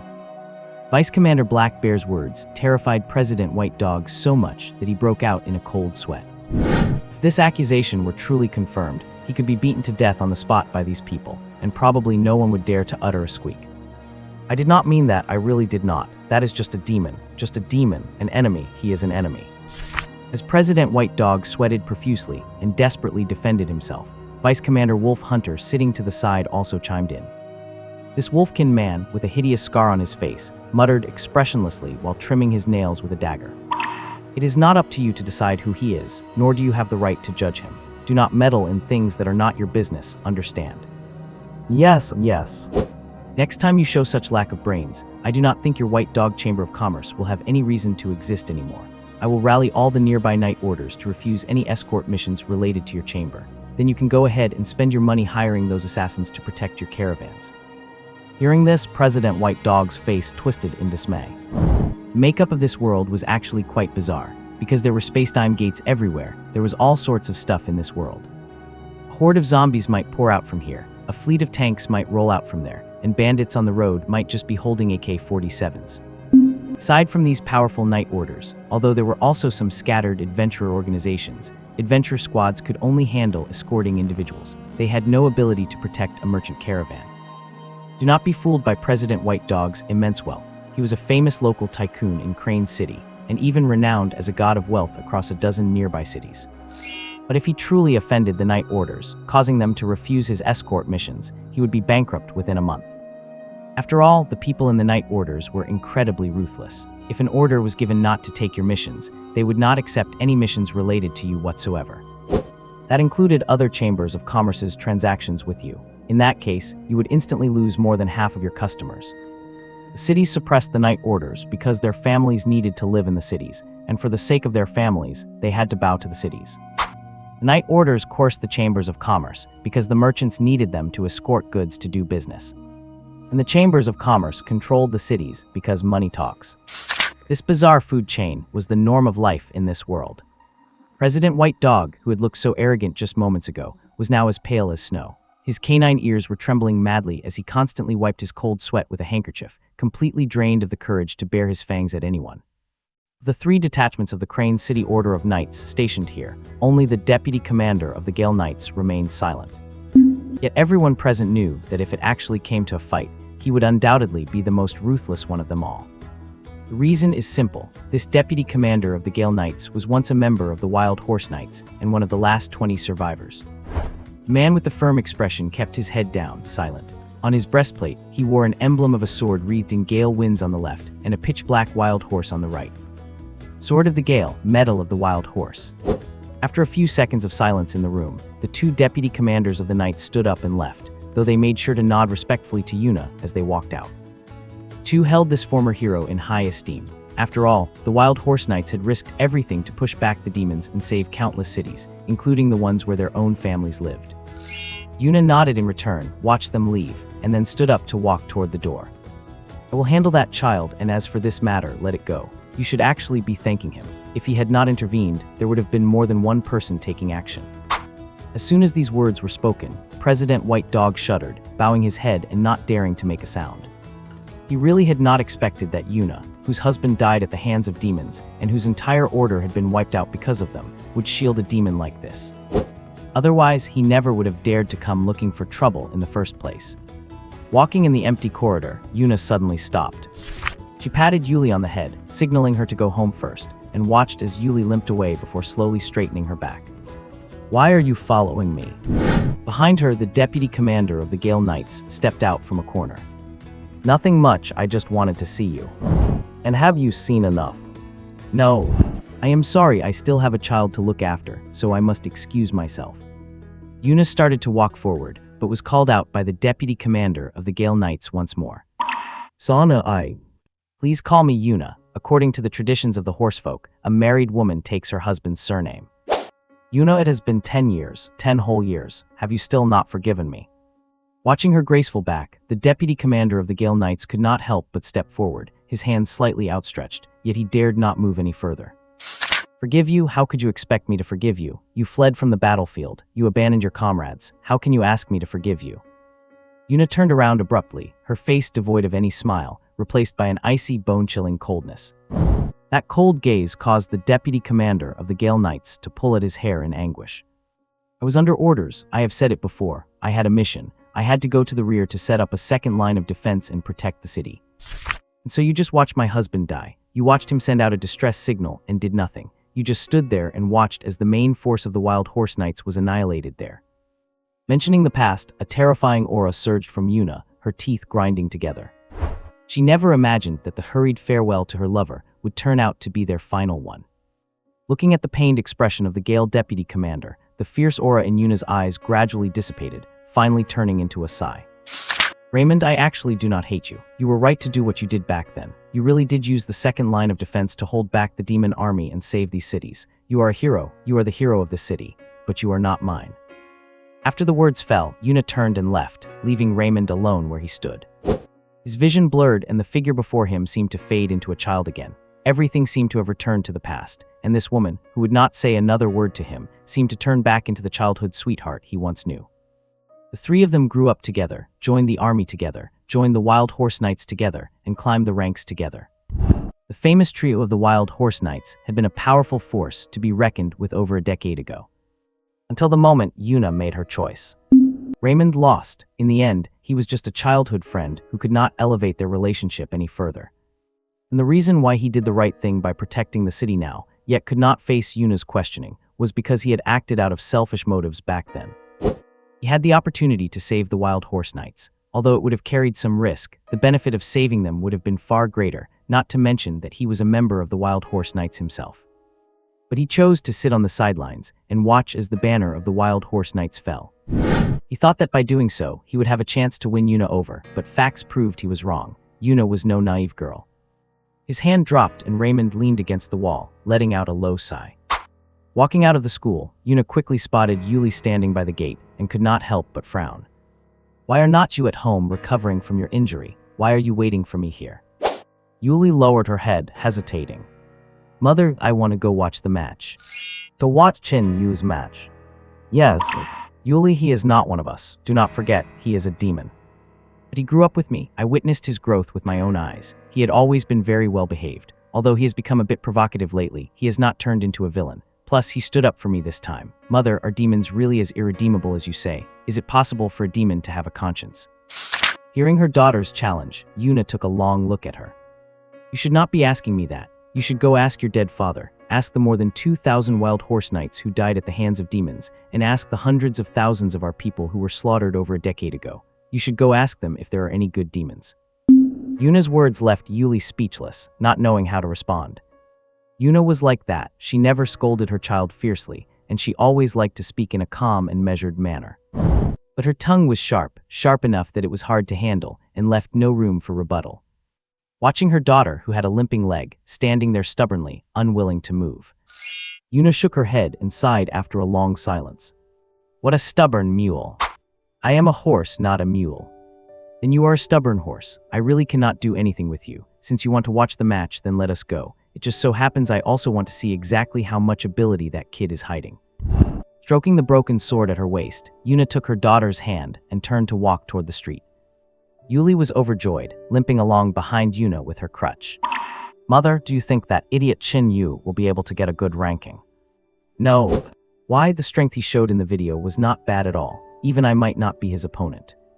It does not matter how strong he is. Do not forget where we are. This is the northern region, which connects to the demon gate, and we have been fighting demons for thousands of years. Do you really think that in a place that harbors such extreme hatred for demons, the other contestants would allow him to get a good ranking? Let alone the contestants, I am afraid even the top brass of other schools will do everything they can to eliminate him. If they were to be defeated by a demon, they would lose all face. By this time, Qin Yu and Zhao Yoren were already on their way to the competition venue with the school motorcade. When the motorcade hit the main road, they found that an orderly line of cars, like a long dragon, was already moving forward. A flag was planted on the roof of every vehicle in the fleet, bearing the name of the school they belonged to. On both sides of these vehicles hung strangely shaped skulls, nailed to the cars with weapons. Looking at a motorcade driving past them, Qin Yu suddenly asked with great curiosity, "Teacher, what kind of bones are those on the cars?" Hearing this, Zhao Yoren turned her head to look at him. Thinking of something, a hint of a smile appeared in her eyes. They are demon skulls. Touching his neck, Qin Yu suddenly felt a chill run down his spine for some reason. Zhao Yoren did not choose to let Qin Yu off the hook so easily. Seeing Qin Yu constantly rubbing his neck, Zhao Yoren continued to speak maliciously. The bones on that car are the skulls of a scythe demon, a snake demon, and a succubus, respectively. There is a custom in the northern region where the brave will process the skulls of demons and hang them in their rooms or on their cars to show off their bravery. Not hearing the skull of a horned demon mentioned, Qin Yu let out a long breath and hurriedly raised his hand to wipe the cold sweat from his forehead. Thank goodness, there are no horned demons. Of course not, horned demons generally are not very strong, so they are not qualified to be collectibles. You better pay attention, kid. Do not go wandering around the demon gate for no reason, lest you be mistaken for a wandering demon and get chopped down. I do not want to suddenly see your head hanging on a car for display one day. They hack at the demons outside too. Yeah, who asked the demons to always slip out? Then have not they ever thought about asking the other party's identity before making a move? Ask for their identity. What are you thinking? Do you need them to check your ID card too? They will just give you a slash right there, or just shoot you directly. At this moment, Qin Yu finally felt the deep malice this world had towards him. There were people dissatisfied with demons everywhere, and his so-called stepmother was also thinking about how to kill him all day long. What kind of hellish start is this? At this time, Qin Yu finally understood why his horns had been sawed off by half, and specifically sawed into the shape of bull horns. After all this time, it was to protect him. If he dared to appear in front of everyone with big demon horns, heaven knows if someone would get excited and reward him with a shotgun blast to the forehead. Stroking his broken horn, just as Qin Yu was secretly lamenting his rough fate, a school bus next to them suddenly accelerated and drove side by side with the school bus he was sitting in. Through the open window, Qin Yu could even see the student on the opposite side face to face. That female student, who had also opened her window, had a serious face at this time. Not only was she wearing armor and fully armed, but there were also quite a few scratches and chips on her armor. It was obvious that it had been through many battles. The woman, who was polishing her weapon, felt Qin Yu's gaze and subconsciously glanced at him, then retracted her vision and continued to sharpen her blade. But as she kept sharpening, the woman suddenly froze in place. Slowly turning her head, looking at Qin Yu, who was staring at her innocently, the woman's expression went from astonishment to hesitation, and from hesitation to shock. This is a demon. Obviously, the woman had dealt with demons quite often. Although Qin Yu's horns had been disguised, she still quickly recognized his identity through his features. Qin Yu, who also noticed this, suddenly revealed a wicked smile on his face. Raising his hand to press on one ear, Qin Yu pulled his head back and whispered in a muffled voice. Yes, I have successfully infiltrated the motorcade disguised as a minotaur. Please rest assured, higher-ups, I guarantee the completion of the mission. the Northern Region Demon Invasion Plan. It will surely begin with the annihilation of all the young human geniuses. As soon as these words came out, the woman sitting opposite him was so scared that the knife in her hand dropped to the floor. After reacting, she suddenly pounced on the driver and stomped on the brakes. Stop the car, a demon sneaked in, a demon sneaked in. With a screeching sound, the school bus stopped abruptly, and the next second it was rear-ended by the school bus behind it, throwing the highway into instant chaos. The motorcade traveling on the other side was unaffected, but the students poked their heads out to check the situation, feeling a bit at a loss. Qin Yu, who quickly heard the system notification sound in his ear, showed a big smile on his face. Damn, in just a few seconds, she provided him with nearly 1,000 energy points. This chick has quite a temper. Right at this moment, Zhao Yoren, who had witnessed everything just now, suddenly slapped the back of Qin Yu's head. Are you sick? Why are you scaring her for no reason? It is like beating a child on a rainy day. Might as well do it since I am idle. Idols, you are very idle, are not you? Good, then I will give you a beating, to relieve your boredom. Zhao Yoren grabbed the book next to her and gave Qin Yu's head a bout of loving education, which made the representative students from other classes constantly look over here. What is the situation? Why is the teacher fighting with the student? Should not they be resting to conserve their energy at a time like this? Amidst this chaos, the massive motorcade successfully entered the arena. Thousands of contestants followed their teachers into the venue one by one, mixed with the high-level school officials. The number of people here was actually considered small, as the contestants were using a special entrance.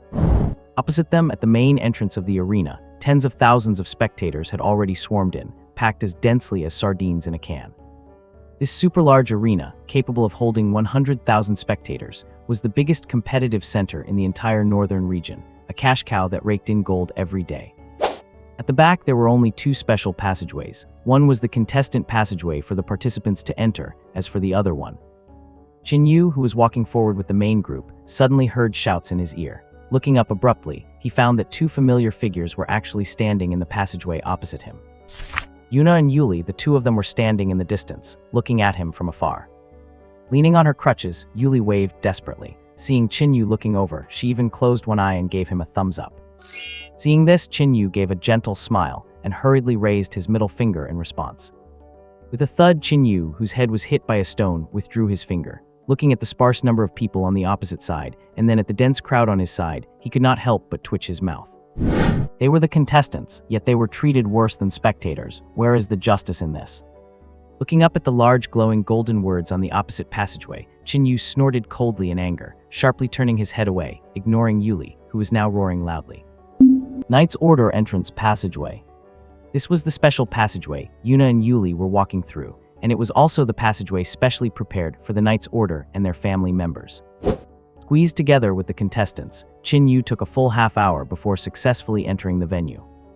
As for Yuli on the opposite side, not only had this limping girl entered early on, but she had even bought her tickets on the spot. And as if to anger him, the limping Yuli insisted on going out to buy things 3 times within that half-hour, lining up 3 times. Ladies and gentlemen, fellow citizens of the Martial Star Continent, the Northern High School League is officially underway. Nearly 100,000 spectators sat all around, a vast sea of people filling the tiered stadium seats. On the massive stage in the center, the host shouted with overflowing passion. This tournament is jointly funded by all cities in the northern region, plus 123 business firms and 31 night orders. Now, let us welcome the leaders of the 24 night orders who have traveled here for the event. As the host roared, countless spotlights snapped onto the front row of the audience. The 24 night order leaders, sitting in a row, rose in unison to salute. Dressed in their respective uniforms and fully armed, they looked incredibly imposing. Though they were of different races and appearances, their cold, piercing gazes and overwhelming presence clearly marked them as elite warriors. Looking at these titans of the night orders who were stationed permanently in the north, the audience erupted into deafening cheers and screams. Seeing this, the night leaders raised their hands in perfect synchronization, their gauntleted fists clenching. In an instant, the roar of the arena fell into absolute silence. Honors. Roared, roar, roars. Justice. Roared, roar, roars. Unity. Roared, roar, roars. The tsunami-like roar nearly tore the roof off the giant arena. The night leaders sat down after the chant, but the audience continued their frantic cheering. Seeing this, the host hurried to intervene and shift the focus. It had to be done. There was an incident once where they did not manage the crowd, and the whole arena was nearly demolished. When the audience goes wild, there is truly no stopping them. Survival of our races relies on two things: unity and hope. Humans and orcs are joined together, resisting countless alien invasions. That is unity, and hope that lies in these rising stars who will surely shine in the future and light the way for our people. Now, let us give a round of applause for all the top students from schools across the North, 1,358 in total, as they make their grand entrance. Following the cheers, the rear wall suddenly lit up. Densely packed school icons appeared, with the names of their respective participants displayed beneath them.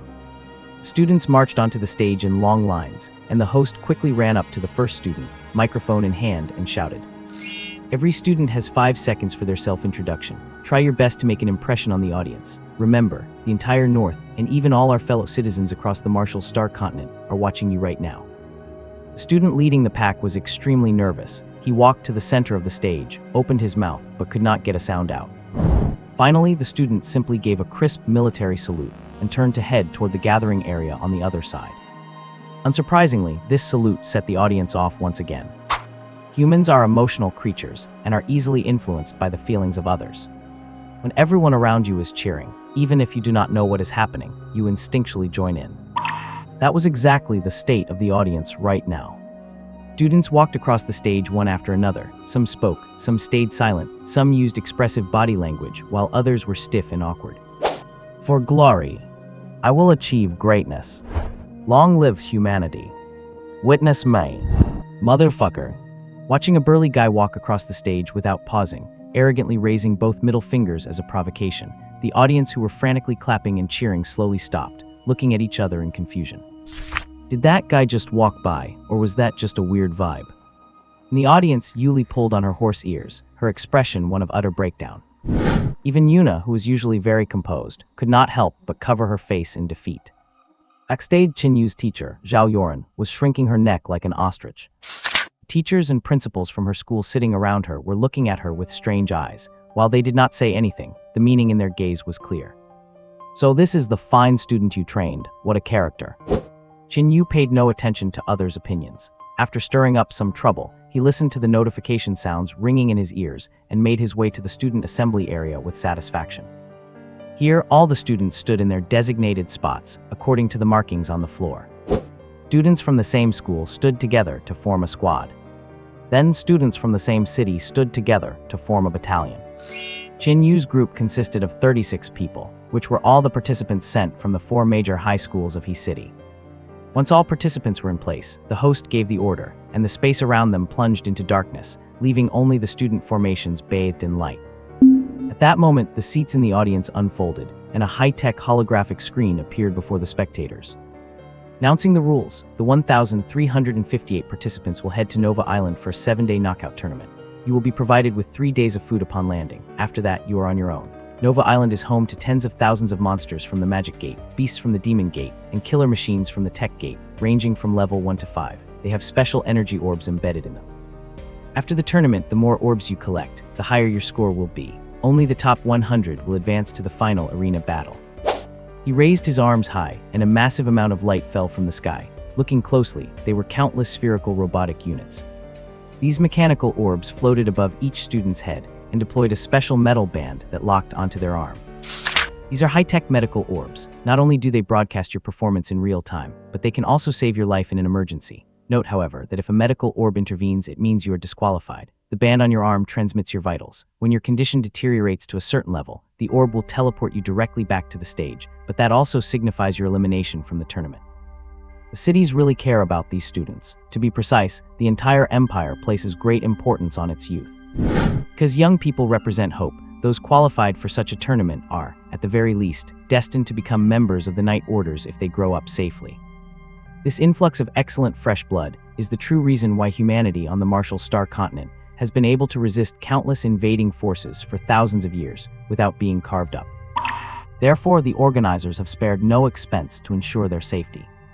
These one-on-one high-tech metal orbs floating in the air are priceless treasures. They can emit energy waves for defense, and if they ignite their cores, they can even withstand the full-force attack of a level 5 fighter for a short time.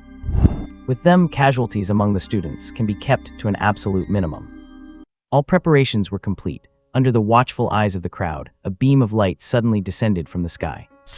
The light appeared very abruptly. Furthermore, it did not shine down from the roof, but burst forth from the void. The man who landed kneeled on one knee. Without even giving the crowd time to exclaim, he abruptly stood up, raised his arm high, and clenched his fist fiercely. Outer martial art, space-time return. Majestic inner chi within his body shot up into the sky and rapidly altered its structure, transforming into boundless space-time power. Next moment, a circular barrier materialized above the contestants, and accompanied by the barrier's appearance, dense patterns spread out all around it. The core is wood, the middle is earth, the edge is metal. The combination of these three formations creates the power of space. Rise! The man swung his clenched fist violently in midair. The next moment, a thunderous boom echoed from the sky. Formation floating in midair was seen spinning rapidly, expanding as it rotated. In the blink of an eye, it grew from a dozen meters to hundreds of meters in radius. He forcefully pulled his palm downward, and the formation in the sky suddenly dispersed. Separating layer by layer, it transformed from a flat plane into a distinct, multi-layered circular structure. Countless beams of light shone down, accurately landing on the contestants below. A buzzing sound rang out. Countless students vanished along with the light. In just 3 short seconds, the previously crowded stage was now completely empty, save for the host and this high-level martial artist. Such a large-scale teleportation, such a miraculous martial art, the audience instantly screamed in excitement. The master who had just performed this technique then turned around elegantly and vanished into the void.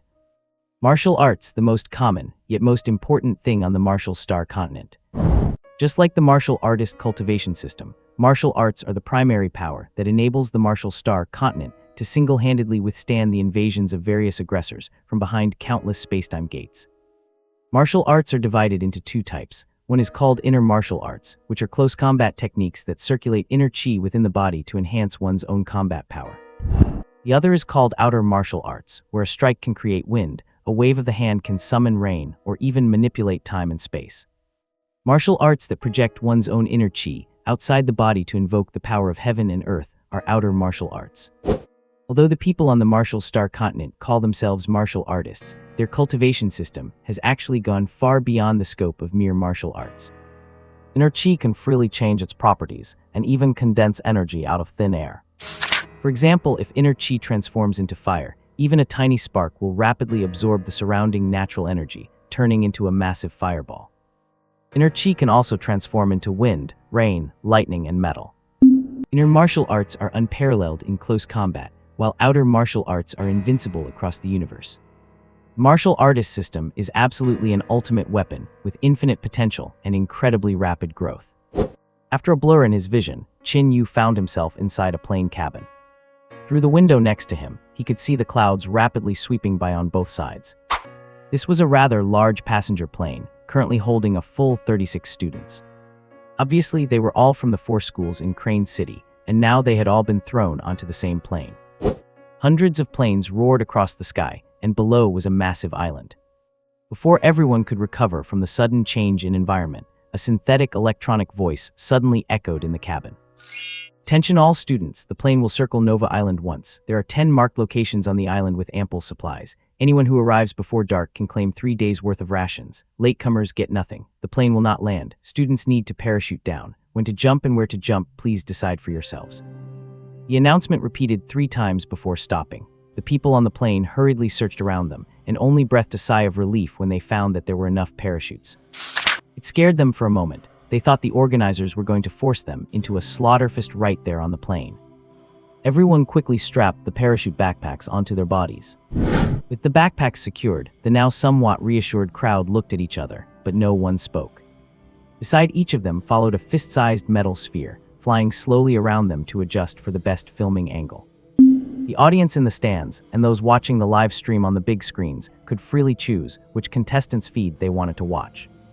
The organizers would also select a few contestants with particularly outstanding performances to broadcast on the main screens. Under the watchful eyes of millions, no one dared to speak carelessly. After a long silence, one person finally mustered up some courage. He put on a slightly stiff smile and greeted everyone. "Everyone, we are all from Crane City, and we are on the same plane. I assume none of us want to disgrace Crane City, right? How about we cooperate? We can save the internal competition for the last day." The students from the various schools glanced at each other upon hearing this, and no one explicitly refused. Of course, no one stepped forward to agree, either. This made the person who spoke first look even more awkward. Let me introduce myself. I am Charlotte, a goatman, a student from the second high school. A friendly smile, even if it could not elicit a friendly response, would at least prevent making enemies. Following his self-introduction, the other students also began to introduce themselves one after another, causing the audience watching the live stream to nod in approval. Everything is hard at the beginning. As long as they exchanged names, talking things out would be much easier. This kid has the makings of a good diplomat. Qsaid Centaur, a student from the third high school. Zhao Lion Dogkin, a student from the first high school. Wang Erxi Human, a student from the fourth high school. Qin Yu Demon, a student from the fourth high school. Everyone was introducing their names and races, but as they spoke, a sudden silence fell over them. Everyone on the plane turned to look at Qin Yu, their expressions utterly bewildered. Are not you a minotaur? Are you kidding me? How could I be a minotaur? Stared at by the crowd, Qin Yu grabbed his broken horns with both hands and made a pointy gesture. Look, an authentic horned demon. Oh my god, a demon. Originally, with his horns broken off, Qin Yu did not attract much attention. But as he made the gesture, everyone suddenly realized that this guy's horns were absurdly huge. Why is there a horned demon on the plane? The enemy is invading. Kill him. The previously peaceful plane instantly descended into total chaos. This is why they say dogs are straightforward. While everyone else instinctively shrank back upon discovering Qin Yu's true identity, the Dogkin girl named Li Liana lunged straight at Qin Yu without a second thought. With steel claws popping out from her hands, she lunged like an eagle swooping down on its prey, raising her hand to deliver a heavy slap to Qin Yu's face. With a slashing sound, her sharp claws swiped across Qin Yu's cheek, leaving 3 faint bloody marks. Qin Yu did not hesitate when attacked. He grabbed Li Liana, who was trying to continue her assault, and forcefully pulled. Standing just over 1.6 meters tall, Li Liana let out a scream as her entire body accelerated and smashed into the cabin ceiling. She instantly dented the steel plate. Then, carried by momentum, she crashed heavily to the floor and could not get up for a long while. Just slapping is one thing, why do you have to scratch people, trash? Rubbing his injured face, Qin Yu had a thoroughly annoyed expression. His words, however, angered the surrounding students. The few from the first high school, in particular, immediately roared in fury. Who are you calling trash? Hearing the crowd's roars, Qin Yu hurriedly waved his hands to explain. Wait, do not misunderstand. I was not talking about her. HMPH, I did not think you would dare. I am saying everyone here is trash. What did you say?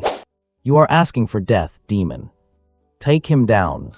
Roars erupted one after another as the students aggressively closed in, and it looked like infighting was about to break out inside the aircraft. Just then, the goat man named Charlotte, who had spoken first, suddenly reached out to stop the others from acting impulsively. He was clearly quite clever and had already guessed why the organizers had assigned the teams this way. This was clearly an opportunity for them to form alliances. Although this burly guy in front of them was a demon, he was extremely strong, so it would be best to win him over. Everyone please calm down. Do not forget that this is the venue for the Northern District High School League. How could a hostile demon possibly sneak in here? Do not forget, there were over 20 team leaders in the arena just now. Even if it were a flame demon, not just a horned demon, it would have to kneel and beg for mercy.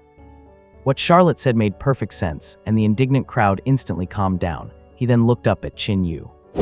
This student, surely you must be an adopted demon, right? Do not worry, our human alliance is never exclusionary. Even our orc race were refugees who fled here after our world was destroyed, and did not this world accept us, as long as you live in peace with us. Drash. Well, we can. Drash. You. La Drash. I am giving you one last chance. Drash. Take him out. A shriek signaled the total outbreak of infighting. With a boom, a crowd of students lunged at Qin Yu, but they had not expected him to have ridiculously immense strength. 6 or 7 students pushed with all their might, but instead of shoving Qin Yu into a corner, they were pushed back and pinned against the wall by him. With a loud bang, a huge dent appeared in the aircraft wall. Seeing that brute force was useless, the other students swarmed him from all sides, pulling his arms and grabbing his legs, trying to bring him to the ground. It was not their fault they were fighting so clumsily. They were on a plane after all. It was cramped, and they did not dare use any powerful combat techniques for fear of destroying the plane and ending up in a catastrophe. The first one to lunge was pinned against the wall by Qin Yu with one hand on his head. Another tried to capitalize on the opening, but Qin Yu grabbed him by the belt and threw him aside.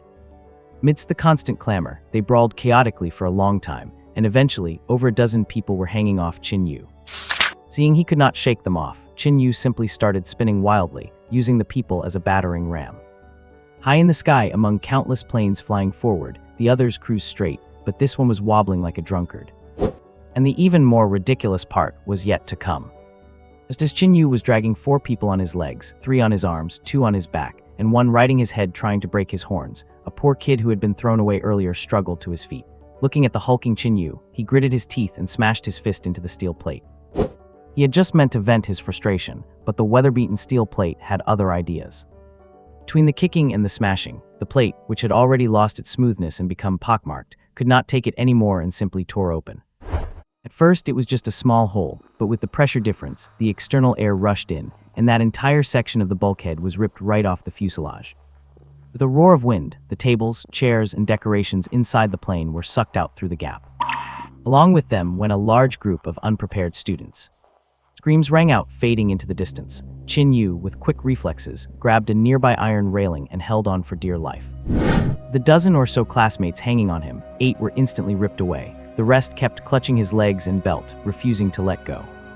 The audience watching this were stunned. They never expected that even before reaching the destination or collecting supplies, the numbers would start dwindling midair. Silence fell over the out-of-control cabin, save for the howling wind.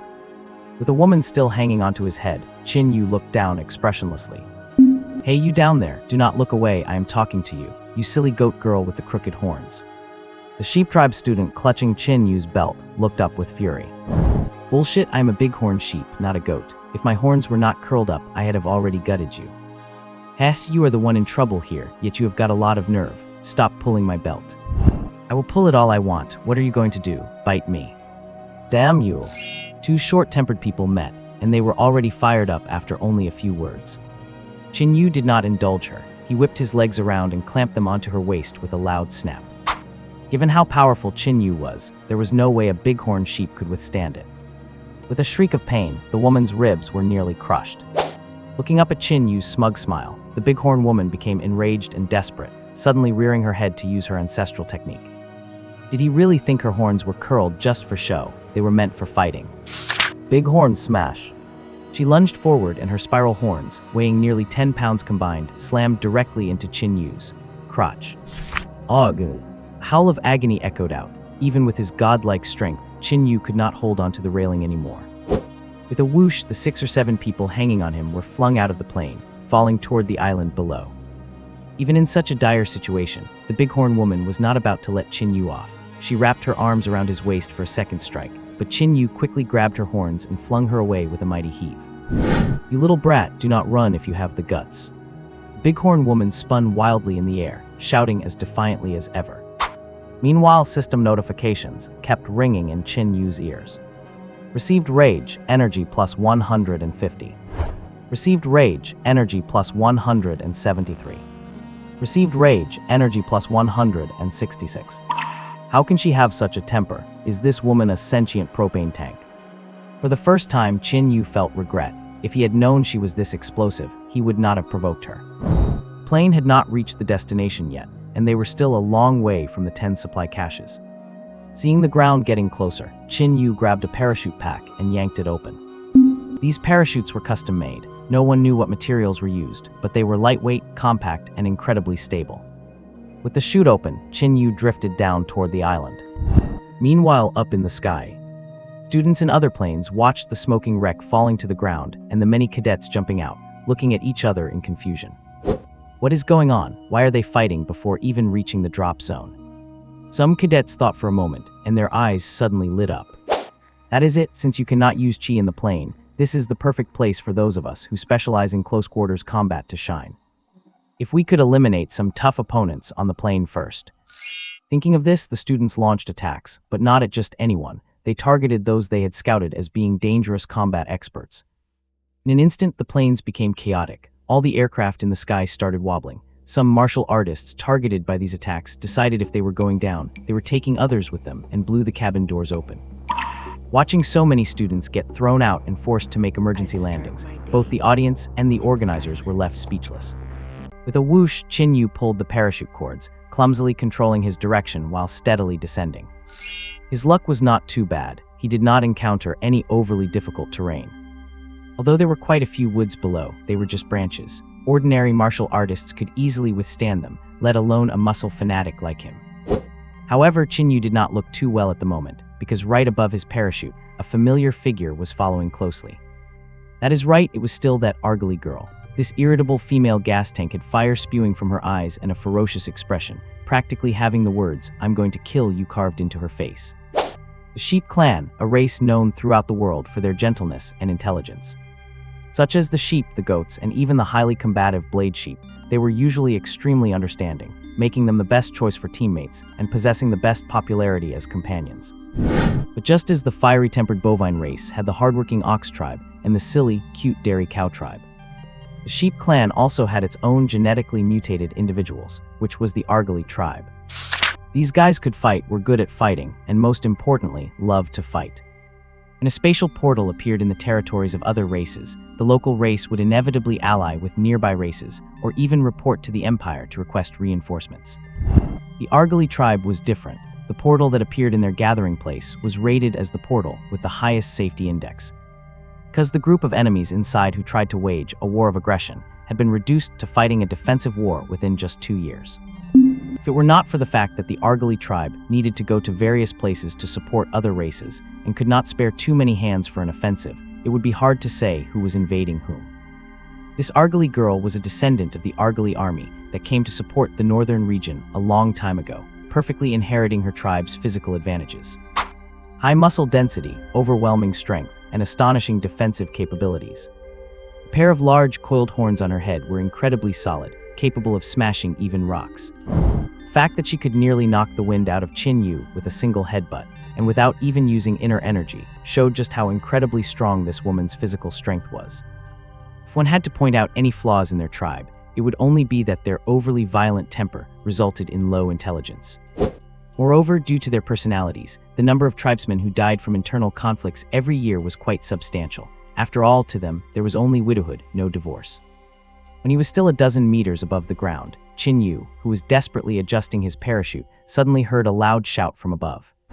Looking up, Qin Yu was shocked to find that the crazy woman had actually snapped her cords. The out-of-control parachute drifted aimlessly into the sky. And this woman, like an artillery shell, was crashing towards him at top speed headfirst. What is more, the inner energy around her coalesced. It took the shape of a massive Argly head. External martial skill, heaven and earth collision. Oh my god. Seeing this, Qin Yu was so frightened that his voice changed. He hastily tore off his parachute cords with all his might, and his heavy body rapidly plummeted downward. Before the drifting parachute could even touch the Argly girl, it was ripped to shreds by the terrifying inner energy surrounding her.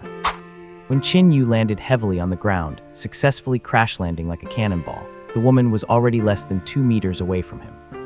Quick as lightning, the newly landed Qin Yu reacted swiftly. Before his legs could even find their footing, he leaped forward like a frog. Almost at the same time, the Argly girl, carrying a howling wind, slammed into the spot where he had just been standing. Amidst the flying dust, the dirt within a 10-meter radius was blasted high into the air. The impact even created a large, irregular crater in the ground. Blown away, Qin Yu, covered in dirt, got up from the ground, only to find that the Argly girl who hit the ground was head down, her body completely straightened out from the impact. And right beneath her head, a large piece of granite deeply buried in the dirt was covered in cracks. Thump! Her body went limp, and the Argly girl lay flat on the granite, completely motionless. Did she smash herself to death? The national audience watching the match suddenly slapped their foreheads, producing a unified, crisp smack. To smash headfirst into a piece of granite, just how bad must her luck be? Qin Yu, having picked himself up, cautiously approached the Argly girl. Until he reached her side, he did not see the woman move even a single bit. Seeing this, Qin Yu finally relaxed and gave her a kick. "Hey, gas tank, are you dead or what?" The other party did not answer, but her originally lifelessly hanging hand suddenly began to tremble slightly. To the astonishment of Qin Yu and the audience, the woman raised her hand, picked up a pebble, threw the rock at Qin Yu, and then her arm dropped and she was teleported away by the metal ball. Looking at the pebble rolling away from his feet, and then at the spot where the Argily girl and the metal ball had vanished, a sense of admiration suddenly swelled in Qin Yu's heart. What dedication! With that explosive temper, even her parents must be afraid of her. Cannot mess with her, absolutely cannot. Meanwhile, high up in the sky, open parachutes could be seen everywhere, and from time to time, inner energy could be seen tearing through the air. Following the wrong example set by Qin Yu and the others, more and more people chose to fight directly. In the end, all the participants even thought that fighting on the plane was the correct way to start this competition. Planes crashed one after another, and students were eliminated one by one. Before the competition had even officially begun, the more than 1,000 students had been reduced to just over 900. Principals watching this scene were on the verge of a breakdown. To be precise, some principals had already completely broken down. Because the 9 students from their school had freaking been wiped out. The competition has not even started, and they are wiped out. Qin Yu paid no attention to the tragedy unfolding in the sky, nor did he know what kind of chain reaction his casual death-seeking had caused. At this moment, Qin Yu had already begun to follow the markings on the distributed map, preparing to head to the supply stash. But looking at the map in his hand, and comparing it with the more unique landmarks around him, Qin Yu could not help but fall into silence. The nearest supply stash was still 27 kilometers away. Is this really a distance that can be covered in a day? Or rather, is this wretched place really an island? Putting away the map, Qin Yu sighed helplessly, pinpointed the direction, and officially set off. There were barely any paths on the mountain. Even if there were, they were traces left by wild beasts, making the danger level quite high. Trying to travel in this kind of environment, let alone cover 27 kilometers in a day, was extraordinarily difficult. Qin Yu, who chose to press on, did not know that the number of viewers in his live stream channel right now was unusually high. First, he astounded everyone by actively courting death, triggering a massive brawl inside the plane. Then, the plane's destruction caused the other students to mistakenly choose to join the massive brawl. As the catalyst for all these events, and being a demon from a hostile faction himself, the combination of these two factors successfully piqued the interest of the vast audience. They really wanted to see who would eliminate this kid. What? Get a good rank? No. Even though the audience did not say it out loud, instinctively, they never thought, or rather, never hoped, that a demon like Qin Yu could get a good rank. Qin Yu was walking through the tall grass, swinging a sturdy wooden stick to clear a path through the waist-high weeds. Just as he was walking with his head down, the grass beside him suddenly moved. Unfortunately, Qin Yu was not very alert, and he did not react at all.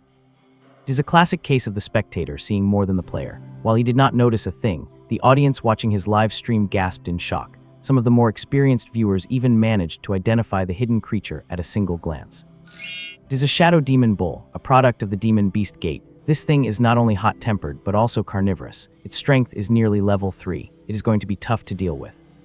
Oh no, this kid has no idea. Is he going to be eliminated just like that? I doubt he stands a chance. I have checked his ID. His strength is pitifully low, just a level 1.2 fighter. Forget the shadow demon bull, he would struggle against even a common wind wolf. Comments were flooding in below the live stream, scrolling by at a breakneck speed.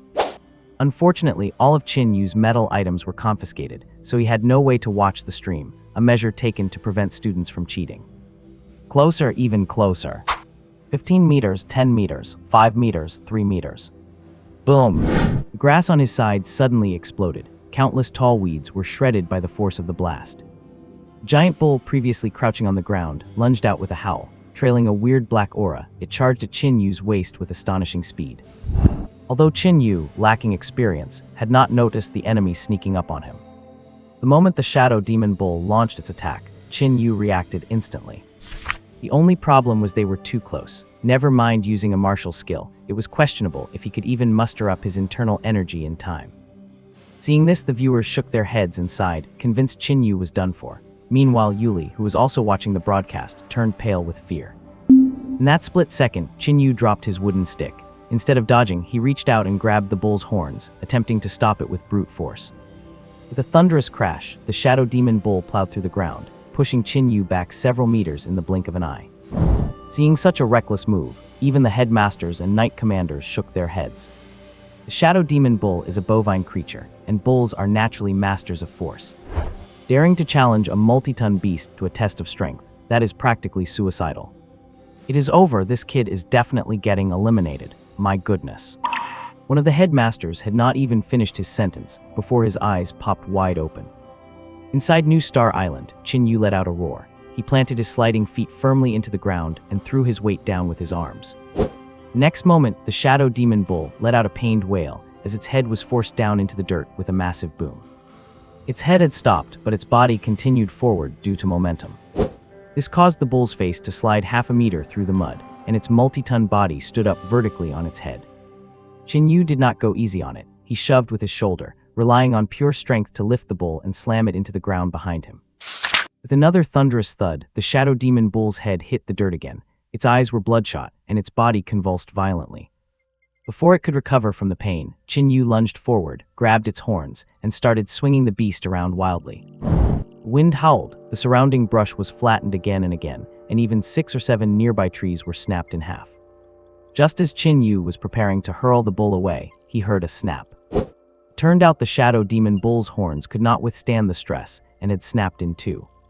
Caught off guard, Qin Yu fell on his backside, while the hornless bull tumbled away and scrambled to run off before it had even regained its footing. Running away, do not think you can escape just because you have got extra legs. Stay right there. Wielding the 2 broken horns, Qin Yu roared and chased after it. The audience watching the live stream fell into a stunned silence. The Legion commander took off his helmet, wiped the visor, and put it back on.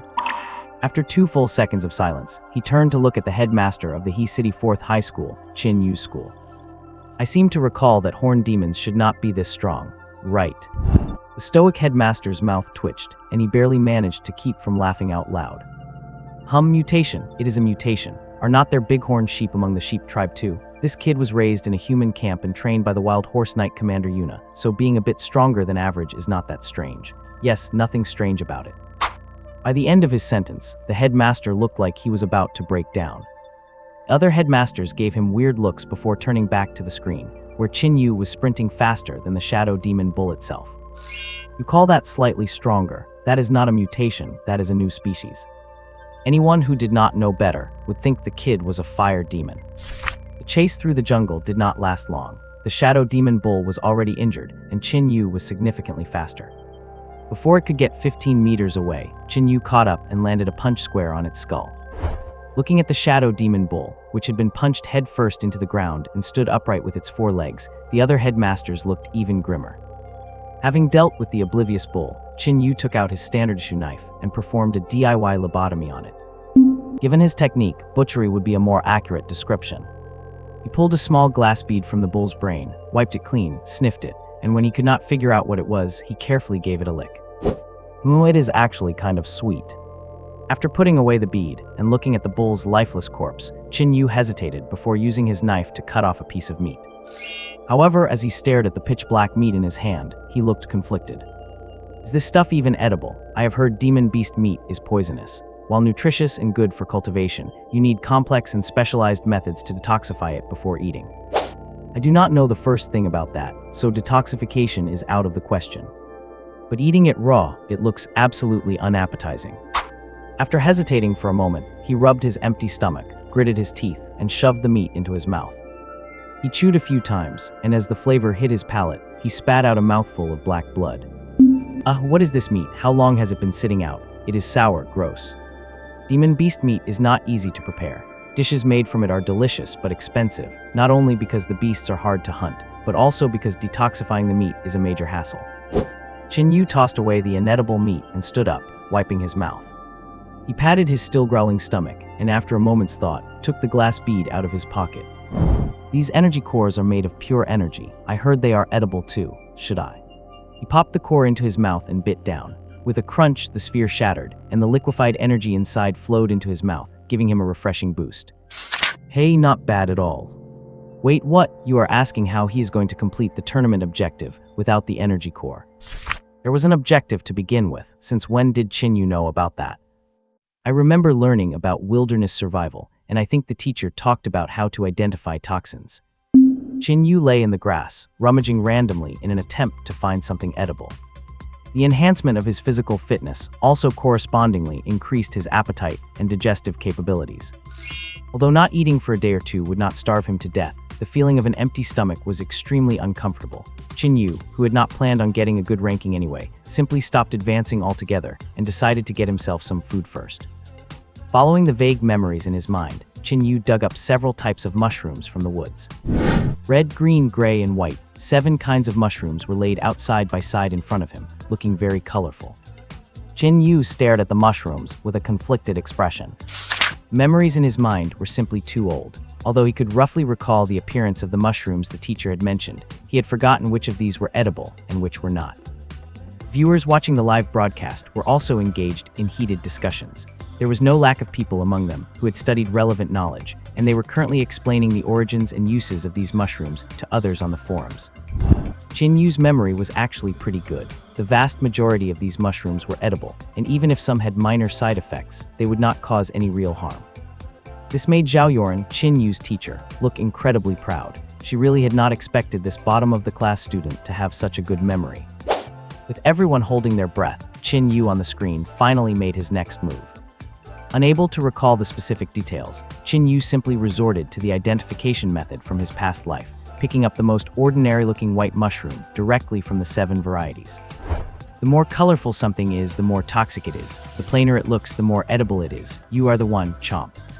Without any hesitation, he stuffed the white mushroom into his mouth, biting off half of it in one go, and immediately started chewing loudly. This scene left the audience dumbfounded. Holy crap, 6 out of the 7 mushrooms are non-toxic, and he picked the only poisonous one. What kind of terrible luck is this? The snow white mushroom, a relatively common poisonous mushroom on the Marshall Star continent. Tastes good, but its toxicity is severe. Those who consume it will experience intense hallucinations. Once the toxin is fully absorbed into the body, they will suffer from limb spasms, foam at the mouth, and immediately collapse, unable to get back up. If not rescued in time, their life will very likely be in danger. Crunching sound rang out, transmitted to the audience's ears through the metal sphere, sounding incredibly jarring. Sitting in the teacher's section, Zhao Yuan almost fainted upon seeing this. Had not she strongly emphasized back then that this kind of mushroom is highly toxic? In that class, she had covered over 100 non-toxic mushrooms, and she specifically focused on this one poisonous mushroom. It was precisely because she feared the students would be deceived by its appearance. But look at this guy, he actually went out of his way to eat the poisonous one. Did this bastard just have to go against her? Just as the audience fell into dead silence, Qin Yu's expression, who was still chewing the mushroom, suddenly froze, and then his body gave a violent shiver. Oh no, the poison is acting up. This single thought appeared in everyone's minds almost simultaneously, and Yuri was so frightened she even covered her mouth. But just when everyone thought Qin Yu was going to be eliminated for indiscriminately eating things, he suddenly stuffed the remaining half of the mushroom into his mouth. Why is it sweet? Whatever, I will just eat it like fruit. Nom nom nom nom. Meanwhile, in the live broadcast room, the comment section had already exploded. Holy crap, how is this guy not poisoned? I just ate a seedling last time and almost died because they could not rescue me in time. Nonsense, the seedling is even more toxic. You are lucky you did not die. Even if the fully grown one is a bit less toxic, this guy ate a whole one. How is he not affected yet? Even if he is not affected, he should at least show some kind of reaction. Look, this kid just stuffed another one into his mouth. Ah no, it is a handful, my god, he just stuffed a whole bunch of them in. I could never afford to feed him, never. To be able to eat so many poisonous mushrooms, this kid's appetite must be terrifying. Could this guy have swan bloodline? I heard that swan people have long necks, so what they eat on Monday is still in their necks on Thursday. Who the hell are you talking about? Say that again if you have the guts. Exactly, you have crossed the line. That is clearly the giraffe tribe. You motherfucker. The audience stands descended into chaos. It seemed that a fight had broken out. The act of seizing on and smearing the characteristics of each other's races exists in every world, especially since the traits of the beastkin races are so varied, making it even worse in these situations. Of course, no one dared to talk about the Argali sheep tribe, because if you dared to say they were irritable, they would truly show you what irritable means. By this time, Qin Yu on the island had finished eating. Having fully replenished his energy, he actually felt a bit of discomfort in his stomach as well. It was mainly a sensation of dry heat, like suddenly downing a bowl of hot soup on a freezing day, making his whole body feel warm and fuzzy. This did not catch Qin Yu's attention. As he began moving toward the gathering spot again, he even had the leisure to pick mushrooms along the way, specifically picking those poisonous ones. Perhaps his previous taste test made this guy mistakenly believe that this kind of mushroom was non-toxic. After stopping and going like this for over an hour, just as Qin Yu was finally about to walk out of the forest, a cold glint suddenly flashed. With a whoosh, Qin Yu, whose reflexes had also been enhanced, dodged sideways. Staring at the arrow nailed into the tree trunk behind him, Qin Yu furrowed his brows tightly. "Who goes there? State your name." With a swish, he raised 2 white mushrooms and roared aggressively. And a response quickly came from the woods. Zhao Zinong of Changshan, Ling Hukong of Mount Hua, Huang Feidong of Fashan, Zhang Ye of Yan. One angry shout after another rang out. Perhaps realizing that Qin Yu was alone, the attackers no longer hid themselves, jumping down from the branches one after another to confront him. Their overbearing names left Qin Yu somewhat dumbfounded. Since the other side's names were so domineering, he could not afford to lose face either. After hesitating for a moment, Qin Yu cautiously spoke up while holding up the 2 mushrooms. "Wan's Wantong joint pain patch. Brother Jingyuti, this battle is all about the law of the jungle. Since you ran into the 4 of us all by yourself, we can only say you have bad luck. Sorry about this."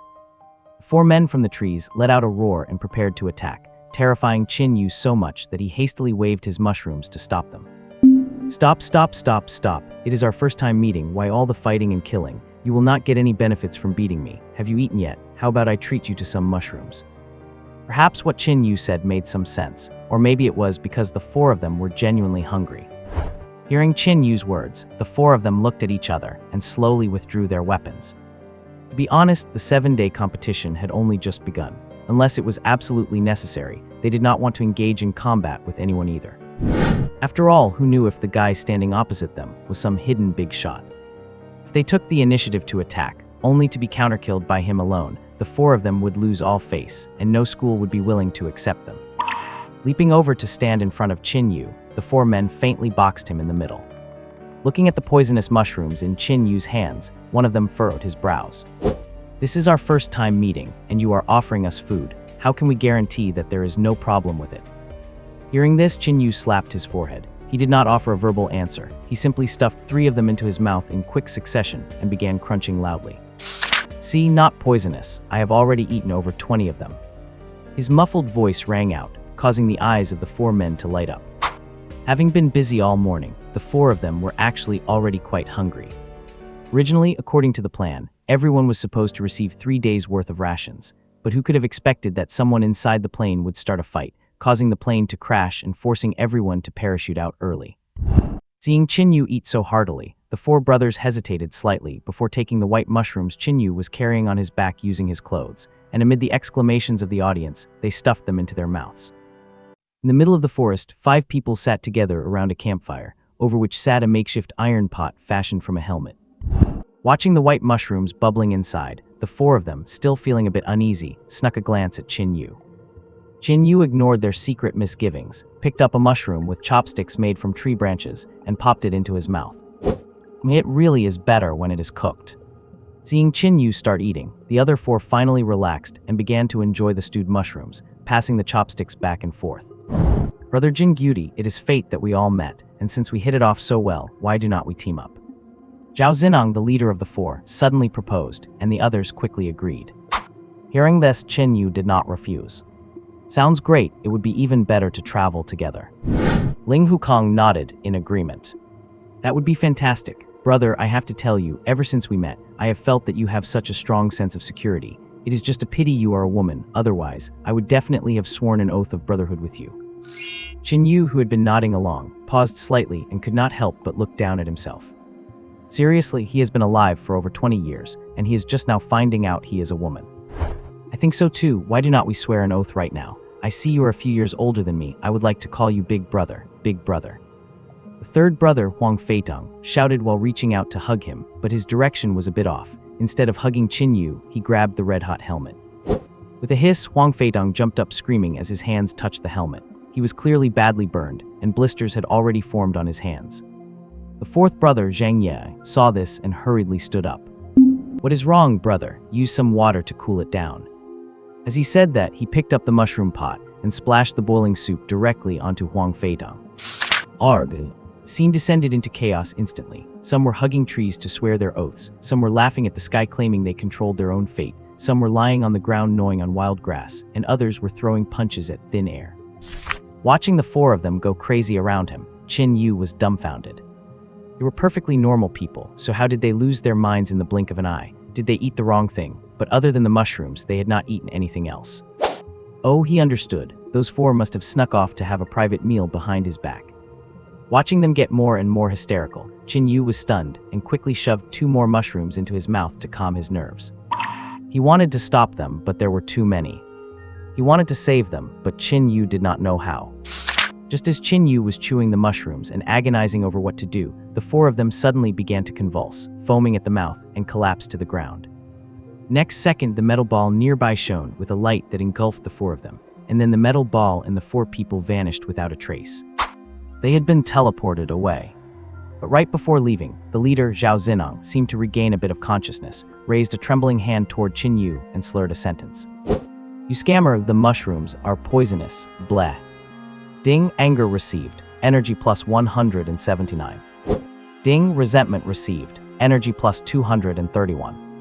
His chewing stopped instantly. Qin Yu stared blankly at the spot where the 4 had disappeared, then looked down at the mushroom in his hand. After a moment of hesitation, he trembled and extended his tongue to give the mushroom a light lick. "Ah, it is poisonous." With a flop, Qin Yu collapsed onto the ground, limbs twitching constantly. However, no matter how much he twitched, the metal ball hovering nearby refused to teleport him away, instead zooming in for a close-up of his face. "Damn it, you are biased. I will dismantle you when I get the chance." Seeing that playing dead did not work, Qin Yu abruptly sat up and guzzled the remaining mushroom soup in one go. Qin Yu had realized that participating in this competition was not worth the effort. He could only harvest negative emotions from people nearby, and in a survival-style competition like this, it was hard enough to even see a living person, let alone a whole group. As for winning the championship to get into a top university, that was just asking for trouble. Do experts have bigger tempers? Do they provide more energy? An expert is still just one person. Rather than offending experts, it is much better to mingle among ordinary people and annoy them. There are more of them, and you do not have to worry about getting killed. Muttering to himself, Qin Yu stood up, having successfully scammed 4 temporary teammates and captured 1 helmet suitable for cooking. Putting the helmet on his head and carrying the poisonous mushrooms, Qin Yu continued on his way. The journey was quite boring because it was only the first day, and contestants were busy trekking. No one wanted to stir up unnecessary trouble. Even if someone encountered Qin Yu, they would choose to actively avoid him or hide themselves. Having nothing better to do, Qin Yu had to find his own entertainment. 4 hours ago, Qin Yu tried to steal a bear cub and was chased all over the mountain by the mother bear. 3 hours ago, Qin Yu went to slap a tiger's butt and was chased around by the tiger. 2 hours ago, Qin Yu climbed a tree over 30 meters high, tried to rob a bird's nest, and ended up face-to-face with an eagle that was hatching its eggs. Watching Qin Yu's varied attempts at suicide, the audience was full of admiration. What were they admiring? Naturally, the fact that he was so annoying yet still managed to stay alive. Rustling came from the grass. Just as Qin Yu caught a snake and was about to tie it around his waist as a belt, a faint sound suddenly came from the side. The sound was not obvious, but in such silence, it was still captured by Qin Yu's superhuman hearing.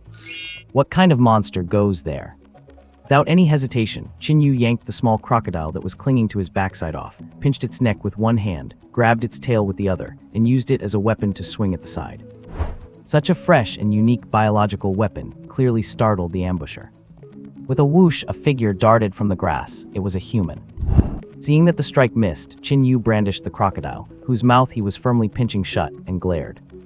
"What do you want, trying to ambush me, huh? Let me tell you, I have plenty of brothers."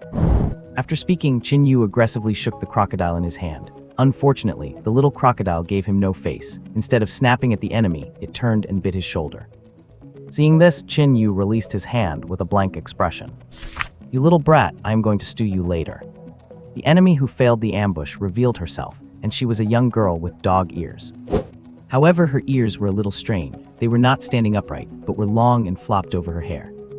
Pointing with her spear, the girl looked equally ferocious. "Bear City No. 4 High School, Qin Yu, here to challenge you, ha." With a scream, the girl unleashed an aura of energy and rushed forward. The energy level was not low, looking to be around level 2. Such an aggressive thrust was easily dodged by Qin Yu. Not only that, but Qin Yu backhanded the shaft of the spear, twisted it with force to snatch it away, and then raised the spear to hit her, causing Qin Yu to flee in terror, covering her head. Just as Qin Yu was using his overwhelming strength to bully the weak girl, the forest in the distance began to rustle. The next moment, several more figures dashed out. "Do not fear, fifth sister, your sisters are here." With a shout, 3 more dog tribe girls appeared before Qin Yu, and they looked very similar to the one he was fighting. With a crash, the 3 figures leapt into the air, wielding their weapons and swinging them down fiercely. "Still want to fight? No more fighting. We're not you acting so tough with your numbers. Come on, let us see if my good buddies here will let you off the hook." No, we are not." The 4 dog girl sisters huddled together, shivering in fear, their weapons long discarded on the ground. Standing before them was Qin Yu, wielding a crocodile as a shield in one hand and cracking a venomous snake like a whip in the other, looking absolutely majestic. At this moment, Qin Yu's physical constitution had reached a whopping 36 points, and his spiritual power was at 23 points. Normal humans' physical limit was only around 5 points, meaning Qin Yu currently possessed 7 times the physical limit of an average person. What did that mean? An ordinary person throwing a full-force punch could break a brick. That meant Qin Yu could now easily smash through a wall, or even punch right through a steel plate. Strength growth was not a simple math problem. 1 + 1 did not necessarily equal just 2, let alone adding it up 6 times over. Although Qin Yu was not exactly sure of his current true strength, judging from his previous performance, a level 3 martial artist probably would not be a match for him anymore, let alone these 4 girls who were only level 2. These 4 sisters seemed highly skilled in joint attacks, coordinating flawlessly together, giving off that legendary vibe of having a telepathic connection. It was just a pity that it was completely useless. Facing a brute like Qin Yu, who did not even bother dodging and just chased one of them down to whip her with a snake, their joint attack techniques had no room to shine. When one of them was beaten to the ground, curling into a ball and giving up resistance, the battle was essentially declared over.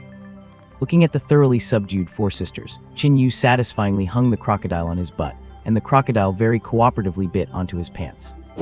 As for the snake, sorry to say, it had already ascended to heaven a step ahead of the 4 sisters, its tongue currently hanging out limply. But none of this was a problem for Qin Yu. Hanging the venomous snake around his waist and casually tying it into a knot, Qin Yu put his hands on his hips and looked at the 4 of them. "Let me ask you a question. Do you guys know how to cook?" "I guess we do." "You either do or you do not. What do you mean you guess?" "We know how to make it, but whether it is edible or not, I have no idea." "It's all right then, still better than me who cannot cook at all. Come on, cook up these ingredients for me." Qin Yu said this while untying his belt, untying the venomous snake from his waist. Next was the crocodile on his butt, the bird eggs from his pants, and the tiger tail inside his hat. Staring at the massive, chaotic pile of food in front of them, the 4 sisters looked at each other in dismay. "Is this stuff even edible?" "Who are you asking? Are not you the chefs here?" Well, I do not think it is edible. It is all meat, we cannot cook this. Actually, even though we are dogkin, we are all vegetarians." "Vegetarians, huh? Here, we have got white mushrooms and a helmet pot, let me treat you to some soup." Watching the helmet clatter to the ground in front of them, along with the tossed-aside mushrooms, the 4 sisters, who recognized that these were poisonous, did not dare say a word. Instead, they carefully picked up the wild game and began cooking. As for their cooking methods, it could only be described as a total disaster. They seemed to know every step, yet somehow failed miserably at every single one. They knew how to boil water, but did not know how much water to add. They knew how to boil meat, but did not know how to prep it. After a flurry of activity, a pot of cooked food was presented to Qin Yu. Looking at the unplucked tail and the dead crocodile with its mouth wide open and eyes refusing to close in peace, Qin Yu fell into deep thought. These 4, were they planning to poison him to death? What a malicious intention, what a vicious trick. Just look at that crocodile staring back from the grave. What kind of sweet innocent fool would fall for that and drink it? Just as Qin Yu was silently exchanging glares with the unblinking crocodile, the 4 sweating, exhausted sisters eagerly leaned in with hopeful expressions. And these 4 actually seemed to have a lot of confidence in their own handiwork, their eyes filled with a mix of pride and anticipation. "Why are not you drinking it? My appetite is not great, why do not you guys drink it instead?" Qin Yu deadpanned, pushing the helmet over to the 4 dog girl sisters. And after looking down at the pot of unidentified creation in their hands, the 4 of them hastily pushed it back with dry laughs. "How could we do that? Guests drink first. Guests drink first. Why are you being so polite with me? There are so many of you, and you are all so small, right at the age of growing. What if you starve? Come on, do not hold back, drink." No, you should drink it." I could not, you drink it. You drink it. No, you drink it. When I tell you to drink it, you drink it. Oh wow, are you rebelling against me? Drink it for your master. What started as polite declining escalated to irritable shoving, and finally evolved into the use of physical force. Facts prove that despite these four sisters having dog ears, when it came to being a total dog, Qin Yu was still a cut above the rest. Grabbing hold of the one who could not run away in time, not even knowing which sister in the lineup she was, Qin Yu pinched her mouth open, picked up the staring dead crocodile with his other hand, and prepared to stuff it right down her stomach. Of course, there was no way this dog girl was willing to eat it, even if she was the one who made it. Or rather, precisely because she made it, she would not eat it even if you beat her to death. Just as Qin Yu was forcefully feeding the dog girl, the distant jungle suddenly began to shake violently. Turning his head sharply, Qin Yu only saw a gust of wind flash by as a broadsword came spinning through the air. The powerful aura it carried instantly carved a gap right through the dense grass. With a whoosh, the broadsword slammed into the ground, just in front of Qin Yu and the dog girl. It was clear the newcomer did not intend to actually hit them. Perhaps they did not want to kill, or perhaps they were afraid of hurting the hostage. Where did you come from, you bastard? Let my sister go. Accompanied by a powerful, thunderous roar, a figure burst out from the jungle, lunging this way at breakneck speed. The moment she closed in, she unleashed a fierce kick, landing dead center on the hilt of the sword stuck in the ground. The greatsword whined as it flew up, caught firmly in her grip, and slashed straight down toward Qin Yu's head. Her movements were as smooth as flowing water, her speed as fast as a cheetah's. This newcomer's strength was absolutely extraordinary. Watching the greatsword whistle down upon him, Qin Yu felt his hair stand on end. Without even thinking, he lifted the dog girl in his hands and hoisted her up to meet the blade. It was that same familiar grip again, one hand grabbing the dog girl's collar, the other pulling her tail. Just like how he had carried that crocodile earlier, he aimed her head at the enemy and violently rammed her forward. Putting aside the actual power of this human battering ram, its sheer deterrent effect was definitely enough. No matter how strong the attacking woman was, there was no way she would chop her own sister in the head. Seeing this, she was terrified into hastily retracting her weapon and leaping back to create distance. In an instant, the storm subsided, and Qin Yu stood in a silent standoff with the uninvited ambusher. They locked eyes for a few seconds. The woman wielding the greatsword initially had eyes blazing with fury. Then she seemed to realize something. Her gaze shifted from anger to confusion, then to hesitation, and finally back to anger, an absolute unbridled rage. Anger received, energy increased by 111. Anger received, energy increased by 113. Anger received, energy increased by 123. Hearing the voices ringing in his ears, Qin Yu was a bit puzzled. Could this woman in front of him also be a propane tank? Otherwise, how could her temper be so explosive? Just as he was wondering, the woman suddenly spoke, instantly making Qin Yu understand why she was so furious. It is you, you demon. So it was you, you lying scumbag. With a sharp metallic snap, she slammed her large blade into the ground. Trembling with rage, the girl pointed at Qin Yu and shrieked. It is all because you tricked me. My teacher scolded and blamed me for it, and you even alerted the Legion, you cursed demon. Hearing her words, Qin Yu frowned and looked her up and down, his face suddenly dawning with realization. Oh, he remembered now. Is not this that unlucky girl who got so scared that she slammed on the brakes, causing that pileup? He had not paid much attention at the time, thinking she was wearing some cute hat, but looking closer now, those were not a hat at all. Those were clearly a pair of giant ears. Wait a second, these ears. Rubbing his chin, Qin Yu spoke up hesitantly. Such long, floppy ears just hanging there. Tell me, are you lot actually dachshunds? You are the dachshund, you hornless demon. Tricking me was one thing, but how dare you bully my sister? I am going to chop those horns of yours right off. Clearly, this young girl had quite a temper. Or perhaps she was good-natured by default, but just really disliked Qin Yu. With a roar and chi swirling around her weapon, the dog girl leader yanked at the handle of her blade. With a mechanical click, the handle extended, and in an instant, her short-handled sword transformed into a massive glaive. She swung the blade in a flurry of strikes, forcing Qin Yu to retreat. Although Qin Yu possessed extraordinary physical strength, and his skin was ridiculously durable, it was still flesh and blood, no matter how tough. Even if he could take a few hits, Qin Yu was no idiot. Why would he just stand there and let himself get hacked? What if he ran into a legendary weapon? Retreating over a dozen meters, and realizing he could not shake off the grumpy puppy, Qin Yu simply tossed the dog girl he was holding away. The leader caught her little sister in a hurry, and Qin Yu took the opportunity to put some distance between them. Looking at the hulking Qin Yu ahead, the leader braced her weapon against the ground and gave a fierce shout. "Form up." "Yes." 4 voices rang out in unison as the sisters drew their weapons, surrounding Qin Yu in a semicircle. First sister Quan Xiaoxiao. Second sister Quan Yaoyu. Third sister Quan Kiki. Fourth sister Quan Lanlin. Fifth sister No Wait, youngest sister Quan Keek.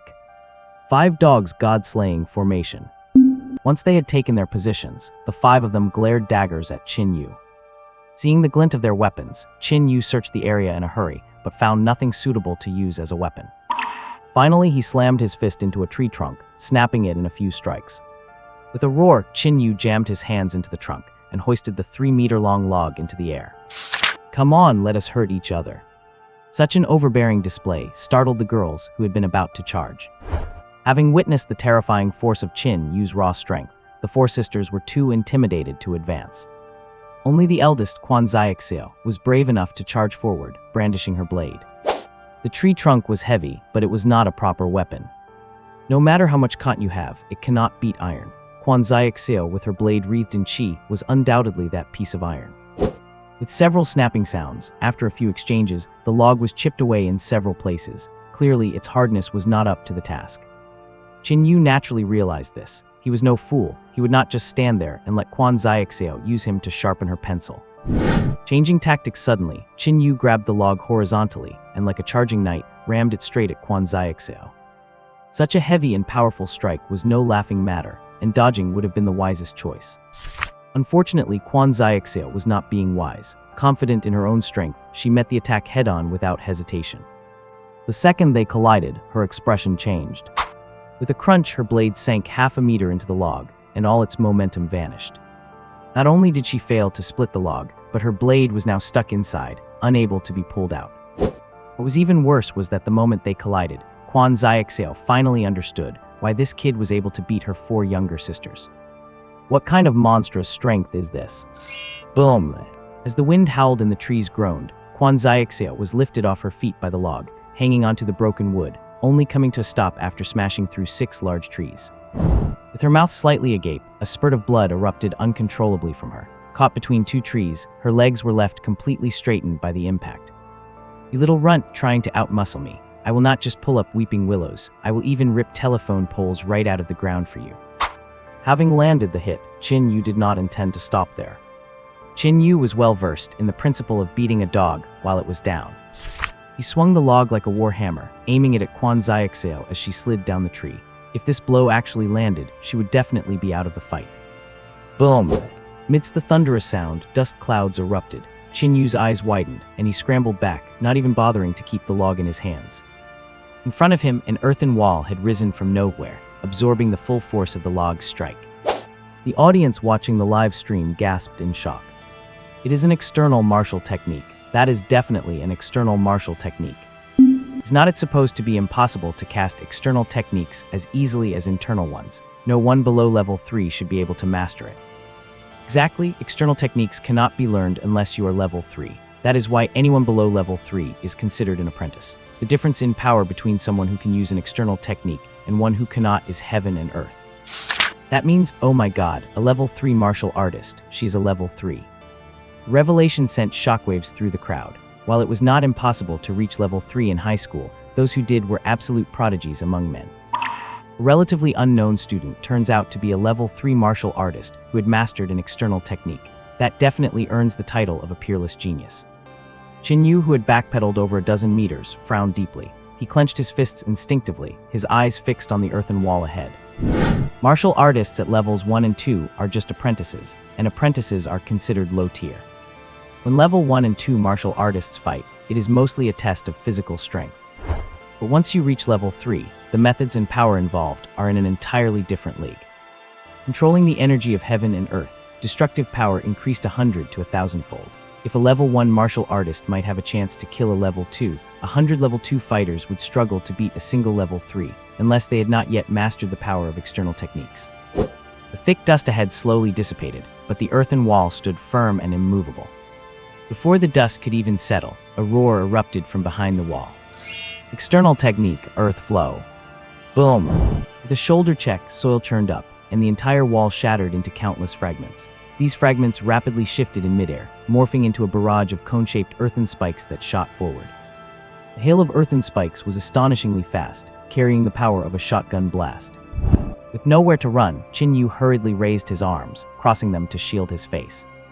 A barrage of clattering impacts echoed out, leaving the surrounding trees riddled with holes.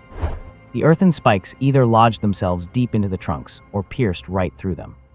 The power of these spikes was easily equal to that of bullets. When the round of attacks ended, Qin Yu slowly released his crossed arms. And at this moment, his arms were already dripping with blood. But these were just superficial wounds. The earth cones could indeed break his skin, but that was all. The flesh and bones beneath were not something these earth cones could hurt. Looking at his slowly healing skin, a look of apprehension appeared in Qin Yu's eyes. You must know that his physique had been amplified 7 times, not just a simple amplification of strength and speed, but an all-around amplification, a complete stacking with no dilution. Stone twice as hard would definitely surpass steel. What if it were 7 times harder? Even a cannonball probably would not be able to do anything to it. Of course, Qin Yu's baseline was not as solid as a stone, but with an all-around 7-fold amplification, it was enough to elevate his body to a completely ridiculous level. Yet even with this monster-like physique, his skin's defense was actually broken by a single bombing attack from the opponent. Is this the true power of a martial artist? Dust ahead cleared, Quan Xiaoxiao, who had unleashed this move, could not help but widen her eyes when she saw that Qin Yu had only suffered minor injuries, and the wounds were healing at an extremely fast rate. Is this really a fucking human, taking a martial skill head-on with just a physical body? Is this a joke? It was not that Quan Xiaoxiao had never fought demons. She had killed no less than 100 low-level demons like horned demons. But what the hell was this thing in front of her? Genetic mutation, a burst of potential. Different environments breed different demons. But she had never heard of the environment around here breeding such demons. Before Quan Xiaoxiao could figure out exactly what was going on, Qin Yu took the initiative to attack. It was obvious that the Dachshund opposite him had long-range attack methods. If he did not take this opportunity to close the distance, was he supposed to just wait to be kited to death? His legs kicked off the ground, full speed ahead. Qin Yu turned into a howling gale and rushed forward. Quan Xiaoxiao was startled, but she was also a veteran of 100 battles. Seeing this, instead of backing down, she raised her leg and fiercely stomped the ground, positioning her hands in a stance meant to hold up the sky and shake the earth. "Ha, rise!" The ground trembled, the soil layer surged up instantly, rolling out like a tidal wave. Just looking at this continuously tumbling and churning mud, emitting cracking sounds, if hit by them, the outcome would probably be no better than falling into a blender. Qin Yu, whose speed and coordination were equally astonishing, dodged with a flip. He clearly looked like a bear, but his movements were so agile that it left people dumbfounded. Reversal, airborne, dashing forward the moment he landed to avoid the attack. The movements were executed in one fluid motion, as if forged through 1,000 trials. Seeing her move dodged, Quan Xiaoxiao stepped forward sideways, her hands flipping and stacking in front of her, palms facing outward. The inner energy in her body surged out once again.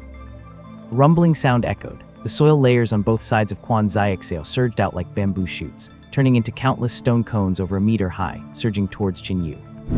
As for external martial skills, there were actually no moves to speak of at all, or rather to a martial artist, any attack method could be called a move. Put it plainly, external martial skills are manipulating inner energy to merge with heaven and earth, then manipulating the energy of heaven and earth to attack. There is no fixed, rigid fighting style. You can use whatever comes to mind, provided you have enough inner energy and can control it precisely. Employing the earth flow technique, every move Quan Xiaoxiao made was no longer a mortal's method.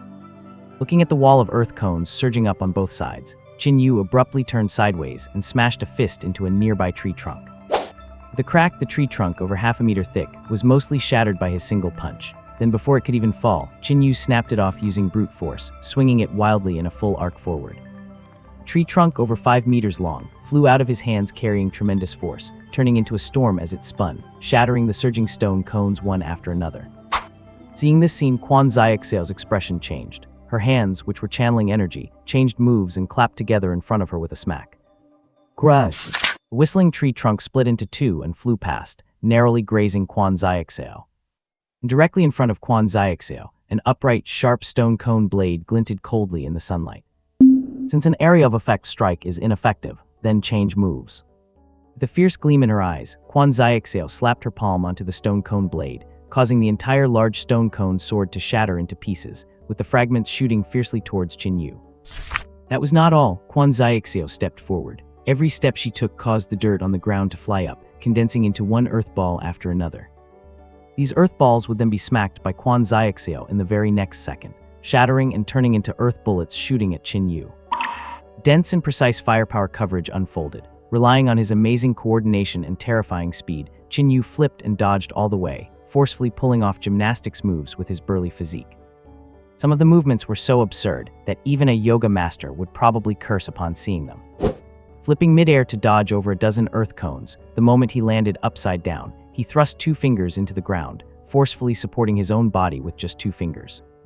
Upside down on the ground, Qin Yu exerted force with his palms, and his body shot up like a spring. At this moment, Qin Yu was less than 2 meters away from Quan Xiaoxiao. At this very moment, Qin Yu descended from the sky, his right arm's iron fist tightly clenched, poised to strike.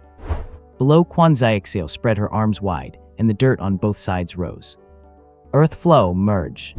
With a swoosh, the dirt rolling like seawater gathered towards the middle, intersecting to form a sturdy earth wall, directly protecting Quan Xiaoxiao behind it.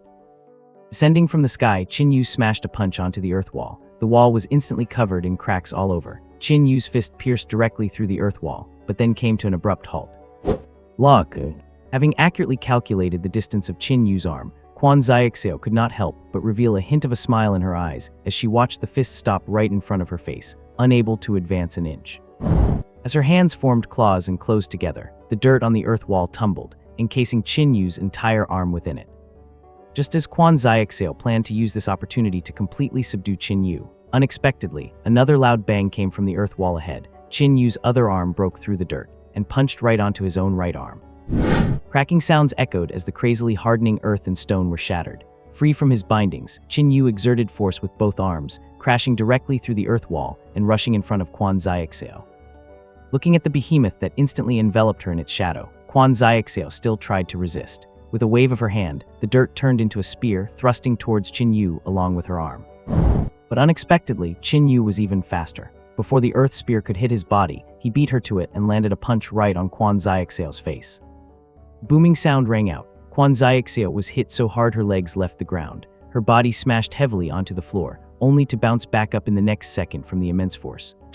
Before she could land a second time, Qin Yu had already unleashed a kick, landing squarely on Quan Xiaoxiao's abdomen. Watching Quan Xiaoxiao fly out over a dozen meters, snapping 4 large trees in a row before stopping, a panting Qin Yu finally ceased his attacks. Looking at his right arm, whose sleeve was severely damaged and skin cut to shreds by the dirt, Qin Yu spat fiercely to the side, his saliva mixed with a few traces of blood. My God, manipulating the soil at will, that is fucking cheating. Qin Yu on the livestream screen muttered in dissatisfaction. At the exact same time, the viewers who watched wide-eyed as Qin Yu tanked the earth flow martial skill head-on and hammered a 3rd-level martial artist to the ground with brute force had similar thoughts echoing in their minds. My God, winning against a 3rd-level martial artist using brute force, that is fucking cheating. The campfire crackled as it slowly burned. To the left of the fire sat Qin Yu, looking dispirited, his shirt missing one sleeve. On the other side, the 5 sisters of the canine clan huddled together, none of them daring to make a sound. Perhaps it was their canine genetics acting up, but ever since Qin Yu gave Quan Xiaoxiao a sound beating, she had clearly lost her edge. She, who used to shout at him and threaten to cut down the devil at every turn, had withered away. Of course, her injuries and the resulting decline in combat strength were also major factors. The 5 sisters were slumped together, looking listless, especially the eldest, Quan Xiaoxiao. While all 5 of them were fairly capable, it was absolutely impossible for them all to qualify as representatives for their school in the competition. The only reason all 5 sisters could participate was thanks to the eldest sister, Quan Xiaoxiao. She was a 3rd-rank martial artist at a young age, had mastered earth flow techniques, and had even developed several specialized skills of her own. School allowed all 5 sisters to participate precisely because they believed Quan Xiaoxiao would secure a high ranking. She had planned on making a stunning debut, but who would have thought that instead of stunning anyone, she would be unceremoniously slapped by a brute before even reaching the finals, leaving her head spinning. At that moment, Qin Yu was also conflicted, unsure of how to deal with these 5. Ordinarily, in a tournament like this, a defeat would mean instant elimination. But Qin Yu had no intention of aiming for a high ranking. His participation was just a side quest, with his main goal being to beat up that Bai Xiaoi. Now that the guy had been beaten and his anger vented, his goal was achieved. So should he eliminate these 5 sausages in front of him or not? Sending them out of the game for no reason seemed cruel, and more importantly, even if they hated his guts, they might not even cross paths again, so there was no real benefit for Qin Yu. Just as Qin Yu was calculating how to scare them a bit more to reap some energy before kicking them out, one of the sausages across from him, he could not tell which number she was, tremblingly raised her hand. I am hungry. As soon as she said that, Qin Yu's stomach let out a loud, cooperative growl. He looked up at the canine girl who spoke, then down at his stomach, and suddenly, a bright smile appeared on his face. Hungry are you? Well, that is easily solved. Come and take your medicine. Oh wait, no, have some dinner. Grinning, Qin Yu picked up the pot of cold, dark cuisine and moved toward the 5 of them. Upon seeing the crocodile in the pot with its eyes still wide open in death, the 4 sisters scrambled onto their eldest sister's back, pushing her forward desperately. Huan Xiaoxiao pushed to the front, turned a shade of green the moment she saw the true face of the dark dish. How could you abuse us like this? This violates the knight's code. Flesh and blood cannot bear this. Qin Yu flared up at that, dropping the pot onto the ground with a loud clang. Abusing you? It was those 4 who abused me. I spent the whole day struggling to find these ingredients, and they turned them into this mess. At these words, Huan Xiaoxiao's indignant expression froze, as she recalled her sister's cooking skills. Without even questioning the truth of his claim, she quickly flashed an awkward smile. Well, is not it said that devils can eat anything? It is just a bowl of stew, after all. With a devil's digestion, it will definitely be fine. Besides, maybe it just looks bad but actually tastes great. Qin Yu's eyes widened at her words. He snatched the crocodile from the pot and lunged at Huan Xiaoxiao, forcing her mouth open to shove it inside. I heard that the canine clan can eat anything too. Come on, let me treat you to this delicious stew. Ah, help, someone is killing a dog. A miserable shriek erupted from Huan Xiaoxiao, and as she saw the crocodile's open mouth coming toward her, she resisted with everything she had. She knew her sister's cooking better than anyone. This was not just about money, this was a matter of life and death. Seeing their eldest sister on the verge of being eliminated by food poisoning, one of the younger sisters had a brainwave and hurriedly held up what their eldest had brought back earlier. Wait a second, my eldest sister knows how to cook. Look, she brought back ingredients. She knows how to cook. Qin Yu stopped his forced feeding, half convinced. The shortest sister on the side nodded proudly at the question. That is right, the 4 of us were taught how to cook by our eldest sister herself. As soon as she said that, Qin Yu's heart sank, and any trust he had in Huan Xiaoxiao vanished into thin air. To be able to train students that bad, she must be an even worse master. Released, Huan Xiaoxiao sprang into action, looking spirited. Regardless of her actual cooking skills, her preparation was top-notch. She shook her head vigorously, making her large ears, which reached her neck, flap like a fan to clear her senses. Then she pulled out professional gloves, an apron, a protective mask, and her signature spatula. Fully equipped, Huan Xiaoxiao began her performance. 15 minutes later, the dish was served. Qin Yu stared at the pitch-black, unidentified object inside the iron helmet, his face devoid of any expression. What is this? Stir-fried meat with wild ginger. You call this charred black thing meat? Qin Yu picked up a piece of charcoal and shook it, prompting Huan Xiaoxiao to shake her head so hard her ears almost slapped him in the face. You picked up the wrong piece, that is the ginger. You call this black thing ginger? Of course I cooked the dish, do not I know what is in it? That is definitely ginger. Huan Xiaoxiao snatched the piece from Qin Yu's chopsticks and broke it open with force. Then staring at the black meat fibers inside, she froze on the spot. She tossed the piece to the ground, where it hit a stone with a thud, and an awkward smile crept onto her face. Sorry, I forgot to bring my glasses. That was meat. I think you forgot to bring your brain. I actually thought you could make something decent. This is the ultimate insult to ingredients. Suddenly leaping up, Qin Yu grabbed the iron helmet and chased after them, swinging away. I am eliminating you all in the name of this stir-fried ginger and meat. The 5 sisters scattered in terror, and the scene descended into absolute chaos. Meanwhile, in their livestream channel, the audience watching the drama grew larger and larger. What, watching a fight, watching a tournament, watching competition? None of that is as exciting as watching a train wreck. Some even started donating to them, and the numbers kept climbing. However, the money from these donations did not go into the pockets of the sisters, but was donated to poor families or war orphans in their names. So, with other contestants battling fiercely in Qin Yu, and the Quan sisters also engaged in a heated mess, the second day of the competition quietly drew to a close. The competition entered its third day. At noon, 6 figures hobbled forward, leaning on walking sticks. They were none other than Qin Yu and the 5 Quan sisters. The 5th sister, bringing up the rear, leaned on her stick with a face full of exhaustion, looking completely wilted. "Big sis, I am hungry again." The feeble voice prompted a sigh from the eldest sister, Quan Xiaoxiao. "Did not you eat?" "No, I did not." "Then come here, I will feed you a punch." "You better save it for yourself. I do not like eating dog meat." The group swayed unsteadily, weakly dragging their feet forward. Seeing how slowly they were walking, Qin Yu could not help but roll his eyes. After rummaging in his pockets for a moment, he pulled out 5 white mushrooms. "You are hungry, right? Here, eat this. It is very filling. You will not be hungry after eating it." Hearing this, Quan Xiaoxiao and the others looked up at the mushrooms. "But we will die right after eating these." "Exactly, you will not feel hungry when you are dead. It solves the problem once and for all." Looking at Qin Yu's wicked smile, the 5th sister took a mushroom, stuck out her tongue, and carefully gave it a lick. Her face immediately scrunched up in disgust. "I hate vegetables, I want meat." "Meat what? Do you want me to treat you to a punch too?" "I already told you, I do not eat dog meat." Upon hearing this, Qin Yu grabbed the back of the 5th sister's neck and brought his face right up to hers. "That is fine, I love eating it, especially sausage dogs." You want to eat me?" "Nonsense, why else would I bring you along? Just keep walking, you back up food supplies." Patting the 5th sister's head and leaving her dumbfounded, Qin Yu walked to the front of the group again. Just then, Quan Xiaoxiao suddenly sniffed the air, and her 2 large, drooping ears perked up like radar antennas. "Sniff, what is that smell?" At her words, the other dog girls beside her also stopped in their tracks.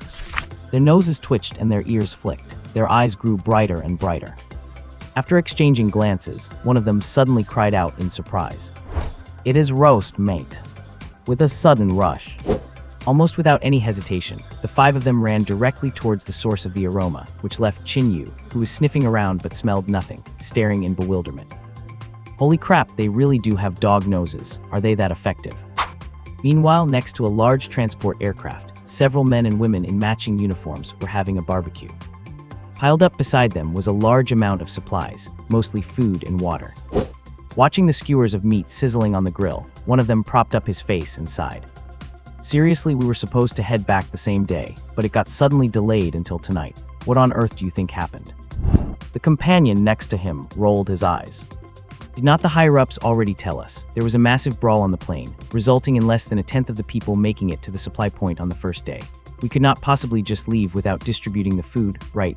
Otherwise, it would not be a test of combat power. It would be a direct test of their ability to endure starvation.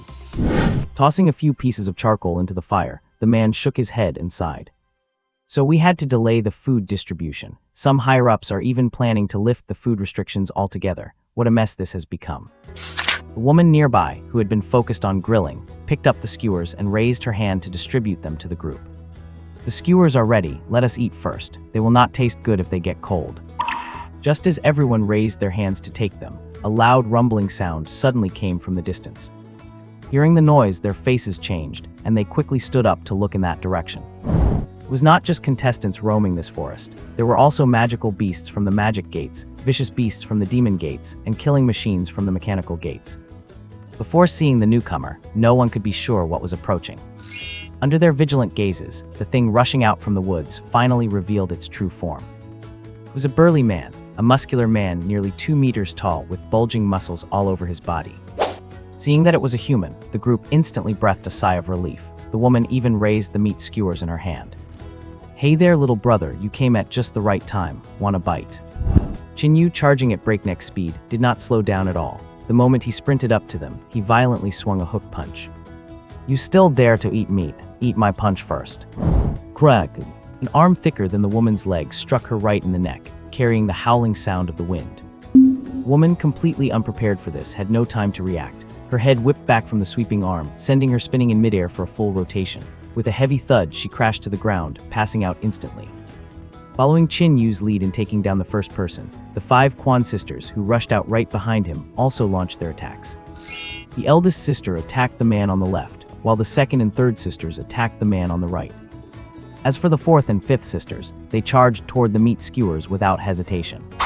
Amidst the chaos, Qin Yu strode forward. The man leading the group in front of him tried to resist, but before he could even draw his weapon, Qin Yu crashed into him like a cannonball, blasting both of them right into the transport plane with a loud boom. Amidst a series of clanging noises, the two of them smashed open the rear cabin door with another loud boom, disappearing directly from everyone's sight, leaving behind only the man's miserable Wilhelm scream. La. Battle ended quickly. 4 of the Quan sisters were already scrambling for the roast meat, with only the eldest sister showing some restraint. As for Qin Yu, he was currently grabbing a guy by the collar and shaking him vigorously, causing the guy's head to bang against the metal floor with loud thuds. Speak, do you have any accomplices? Do you have any hidden food? You even have a private plane. Watch me beat you to a pulp today.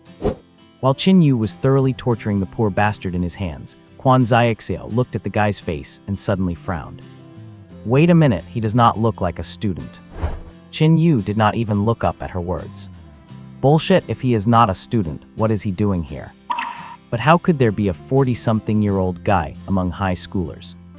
HMPH, you long-eared, short-sighted, silly dog. Cannot some people just mature early? Qin Yu hoisted the man up by his collar and pressed his ferocious face right up to the man's.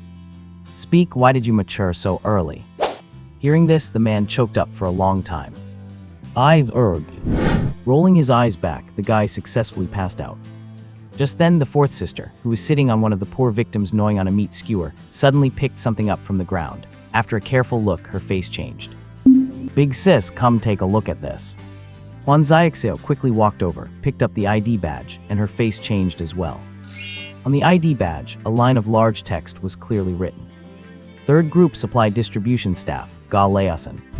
Oh crap, this is bad, we beat up the staff members. Quan Xiaoxiao hurriedly turned to look at Qin Yu, only to find that he was still tormenting that pitiful staff member. Shaking him violently up and down, shaking him violently left and right, shaking him violently in circles, and swinging him around violently. Seeing Qin Yu grabbing the man's legs, looking entirely ready to perform a giant spinning windmill move, Quan Xiaoxiao hurriedly pounced on him. Stop hitting him, he is on our side. Qin Yu, who was holding the man's legs and spinning frantically in circles, turned pale with shock upon hearing this and hastily released his grip. Instantly, the poor bastard flew out like a cannonball, disappearing into the jungle with a whoosh, leaving behind only a scream. Oh my god. So this is the supply drop point. I thought they said there would be no more food distribution after the first day. Is there even any point in going now? Deep in the forest, 4 figures were moving forward at high speed, map in hand. One of them asked a question, and the captain replied without even looking up. There was an accident, and nearly 90% of the people parachuted out halfway. Do you really think they would let 90% of the participants fight on empty stomachs? This competition tests our reconnaissance and combat abilities, not our starvation tolerance or survival skills. They will not allow large-scale non-combat attrition. I see. But stay alert, there are definitely plenty of others who have figured this out. The area around the supply point will be packed. Be careful. Understood. The 4 of them leaped and bounded, quickly dashing out of the woods and arriving at the supply point marked on the map. As their vision cleared and they saw the situation at the supply point, their expressions shifted. In the open area ahead, a transport plane was parked firmly, with a large amount of supplies piled up beside it. Next to the supplies, several people in staff uniforms were handing out food, and there were already dozens of people waiting in line in front of them.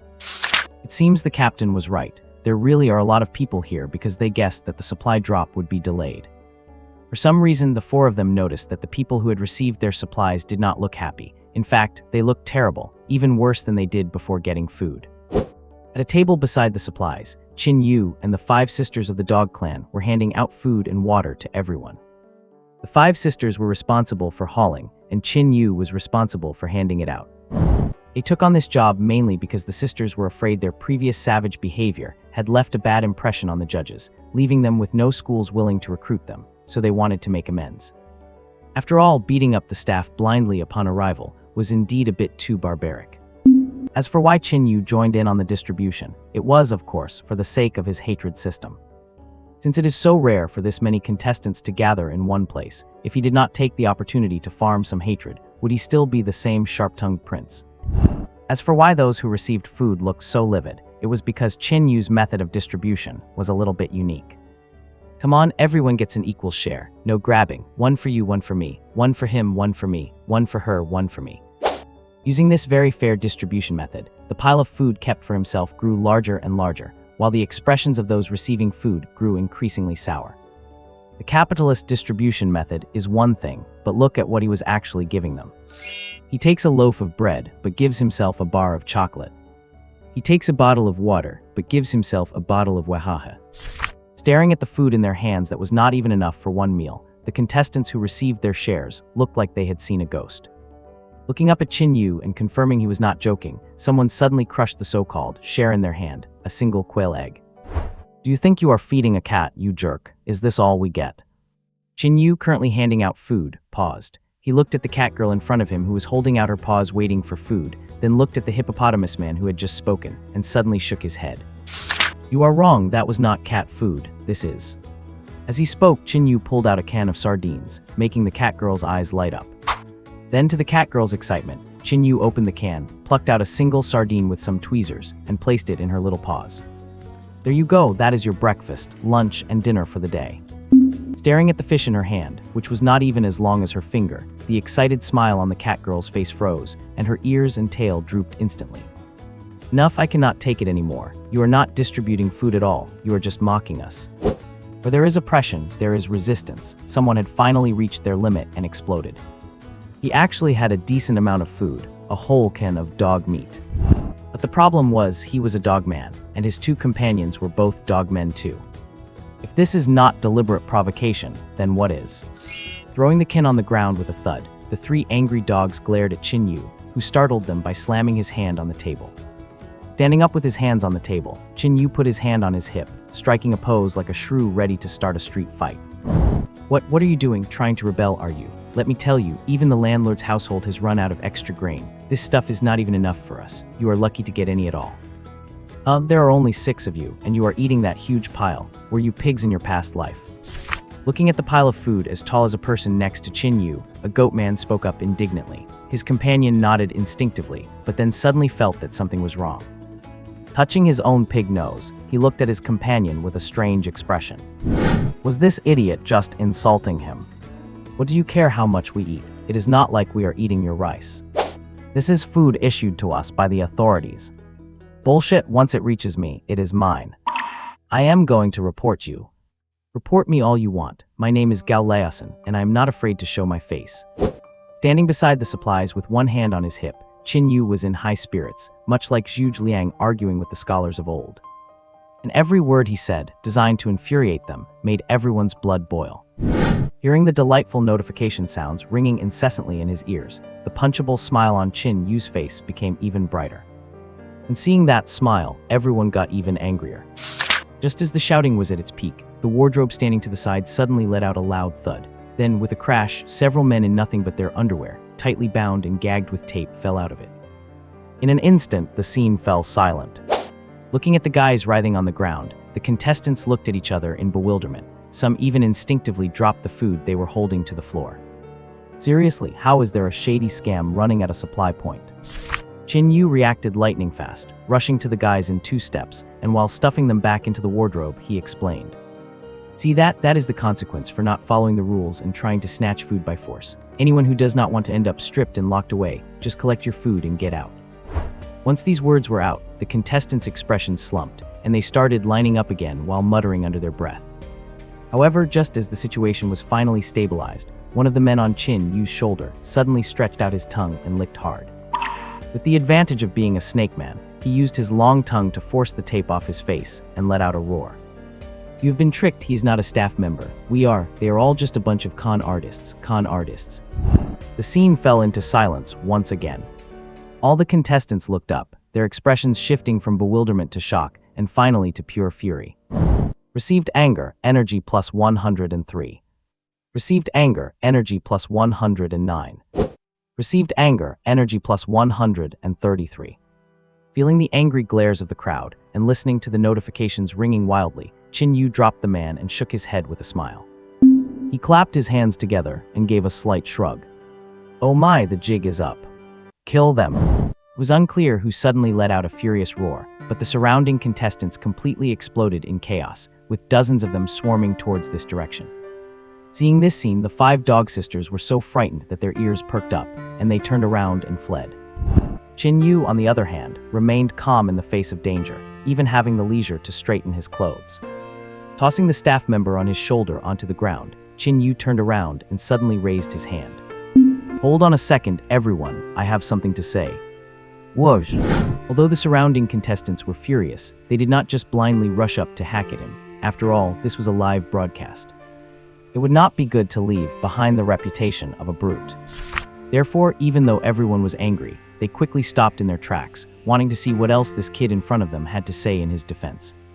Seeing this, Qin Yu raised a hand to stroke his hair, pulled out 2 matches with a swish, and gently waved them twice with the flair of a symphony conductor. As the matches struck against each other, a flame instantly flared up.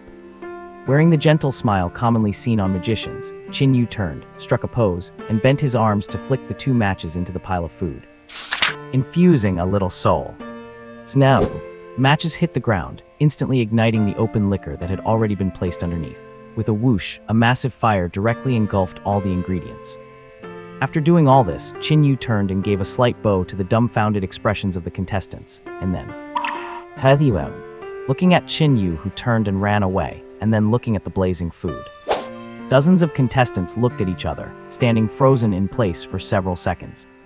Their crashed nerves finally reacted, and with the loud clashing of weapons, dozens of contestants roared and chased after him. "Kill him, kill him, kill him. I cannot share the same sky as this scoundrel. Today it is either you or me."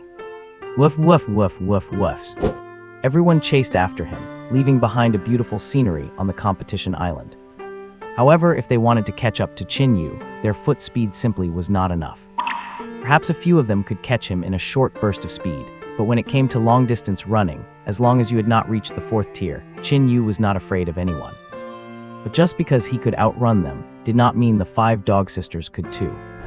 There were quite a few races behind them that excelled at running. There were plenty whose speed surpassed that of the dog race.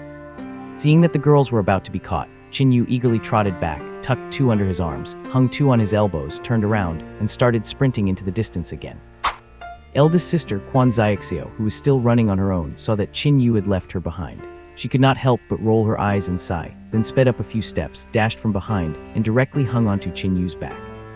This chase lasted for over 2 hours. If the pursuers ran fast, Qin Yu would speed up. If they could not run fast anymore, Qin Yu would slow down accordingly. It was not until over 2 hours later that the completely exhausted crowd collapsed onto the ground, and no one continued the chase. Seeing that this group had given up, Qin Yu even tried to taunt them a bit.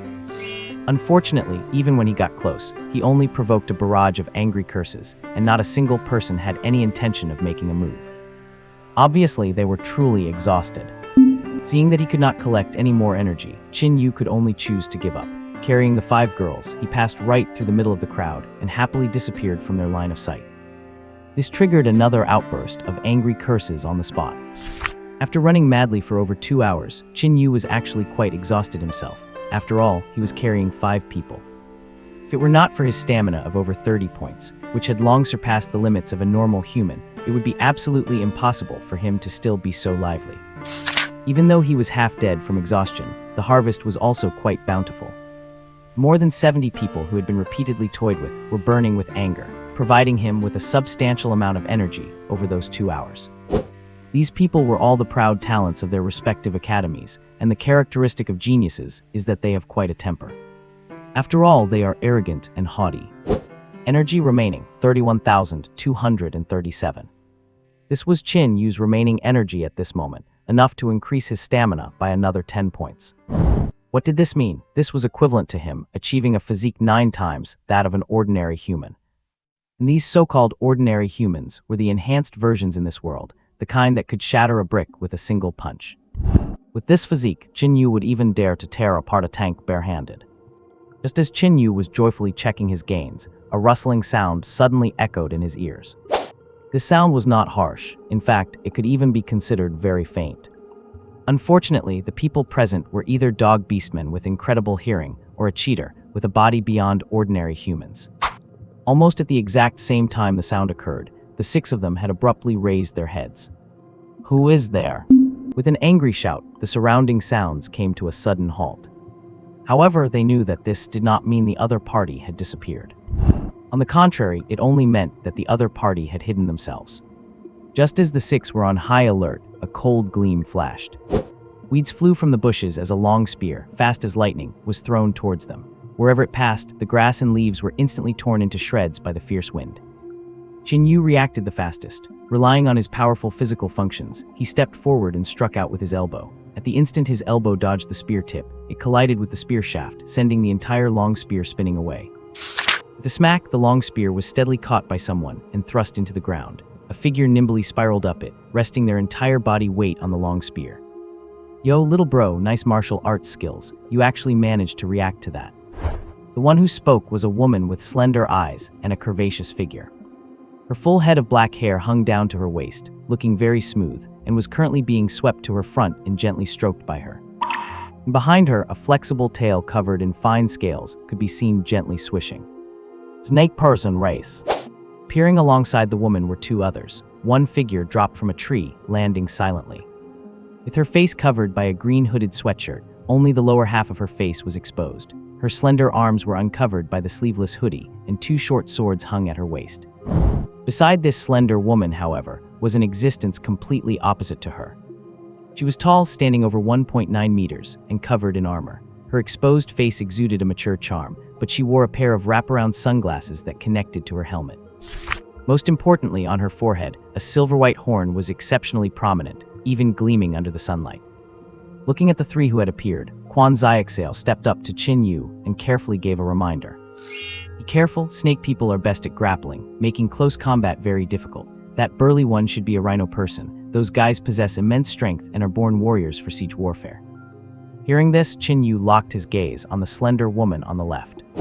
What about her? I am not sure. There are quite a few races that use dual blades, and she has not revealed any physical traits, so it is impossible to confirm. But based on a normal three-person team composition, if one is in charge of frontal assault, and one is responsible for harassment and long-range sniping, then the last one is 9 times out of 10 the one responsible for the killing blow. Quan Xiaoxiao locked her eyes firmly on the slender woman wearing the green hood, her gaze dark and uncertain. It is highly possible that she is the most dangerous one among them. Just as Qin Yu and his group were analyzing the intelligence, the three people across from them were also whispering to each other. But compared to the caution of Qin Yu's team, the tone of the trio opposite them was quite direct, or even dismissive. The snake lady scanned them with a playful look in her eyes. How should we split them up? That big guy looks pretty strong, how about I leave him to you? The slender girl, who had most of her face covered, spoke in a very indifferent tone. The bigger they are, the slower they move, and the slower they move, the faster they die. I hate fighting people who have no fresh moves. I will take Zia to deal with those dogs, you take the big guy. You got it. Hearing this, the snake lady tilted her head with a smile, picked up her spear, and swayed her waist as she walked toward Qin Yu. Big guy, your little probing just now was not bad at all. You successfully piqued my interest. Why do not we have some real fun together? Have some fun, sure. How do you want to play? The rules are simple. For example, she raised her spear, pointing it directly at Qin Yu's face, her smile turning instantly ferocious. We play until you lose. Is that it? No wonder you feel so soft and lack any real intensity. Your life goals are pathetic. Qin Yu took off his jacket, revealing his muscular, rope-like arms, and his smile became increasingly sinister. I'm not as cruel as you, always making people lose. How about we start with a small goal? Let us say we play until you cry. Whoosh! The snake lady said no more, pushing off with her legs and dashing toward the side. That is right, she went to the side.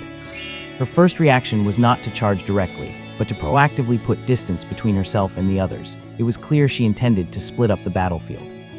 Seeing this, Qin Yu's pupils constricted, as several thoughts crossed his mind. Proactively splitting the battlefield suggested the opposing trio was not good at teamwork, or perhaps one of them needed a large space to maneuver. The rhino girl looked like a brute. Her fighting style should be similar to his. For people of their build, the smaller the space, the better, preferably face-to-face. If they were to dance and slap each other, they would definitely be the ones left standing in the end. But her pulling away probably had nothing to do with the rhino girl. The green-cap girl, whose identity was unknown, used twin short blades and was likely a close-quarters fighter who did not need much space. And this snake lady used a long spear, meaning she needed a lot of space to fight, right? Since he had identified their limitation, the best approach should logically be to group up with his teammates to coordinate. But the problem is, he glanced at the dog sisters, whom he had met less than a day ago, and whose fighting styles he was completely unfamiliar with, shook his head, sighed, and stepped forward to chase the snake lady. He might not be good at coordination, but his side had no coordination at all. What else could he do? Just charge. Swish! Black shadow flickered. The snake lady leaped dozens of meters onto a tree trunk, embedding one hand into the wood to hang there, looking down with a grin.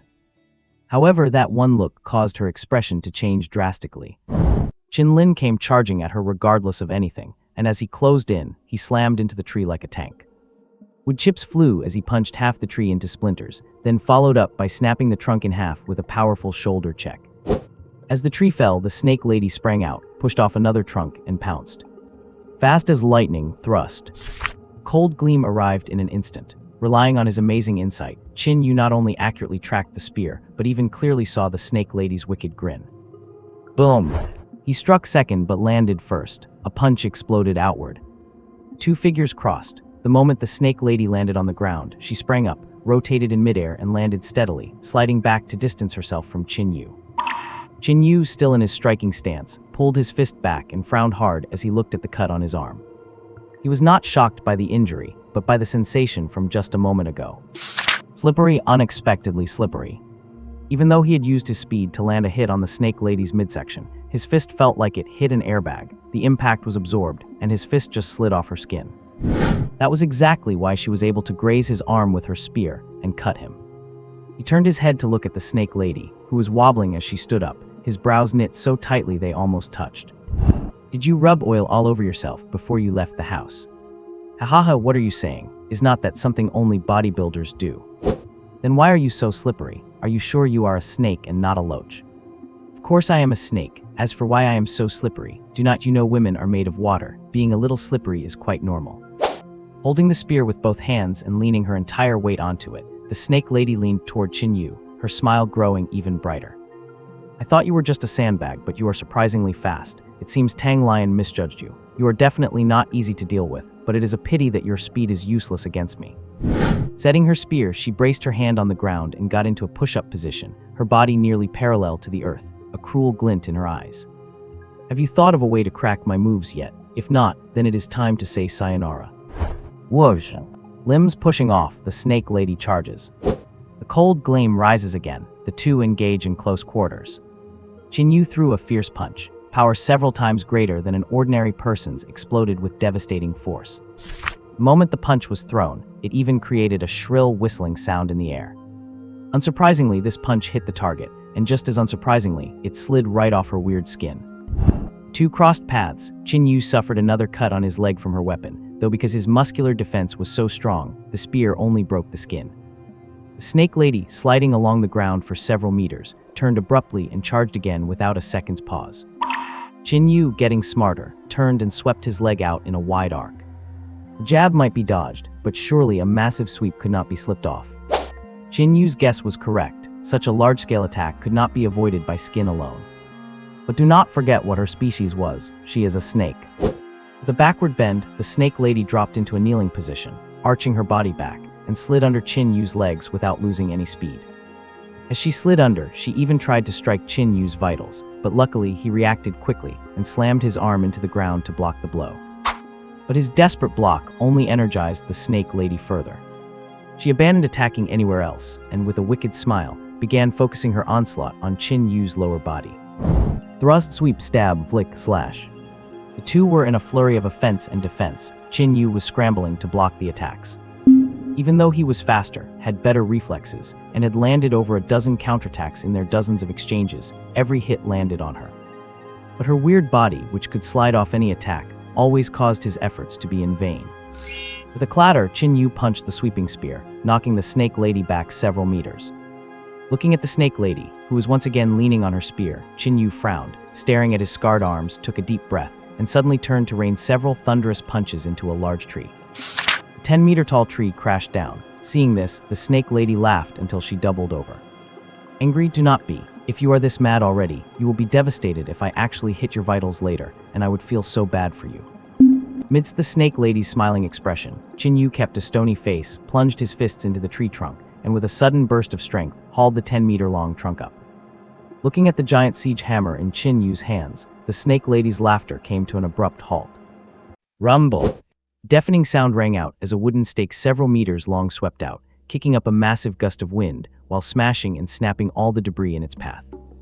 Wielding the tree trunk, Qin Yu looked like a mad tiger, swinging wildly as he chased after her frantically. And in front of him, the snake girl was scrambling and tumbling as she fled in all directions.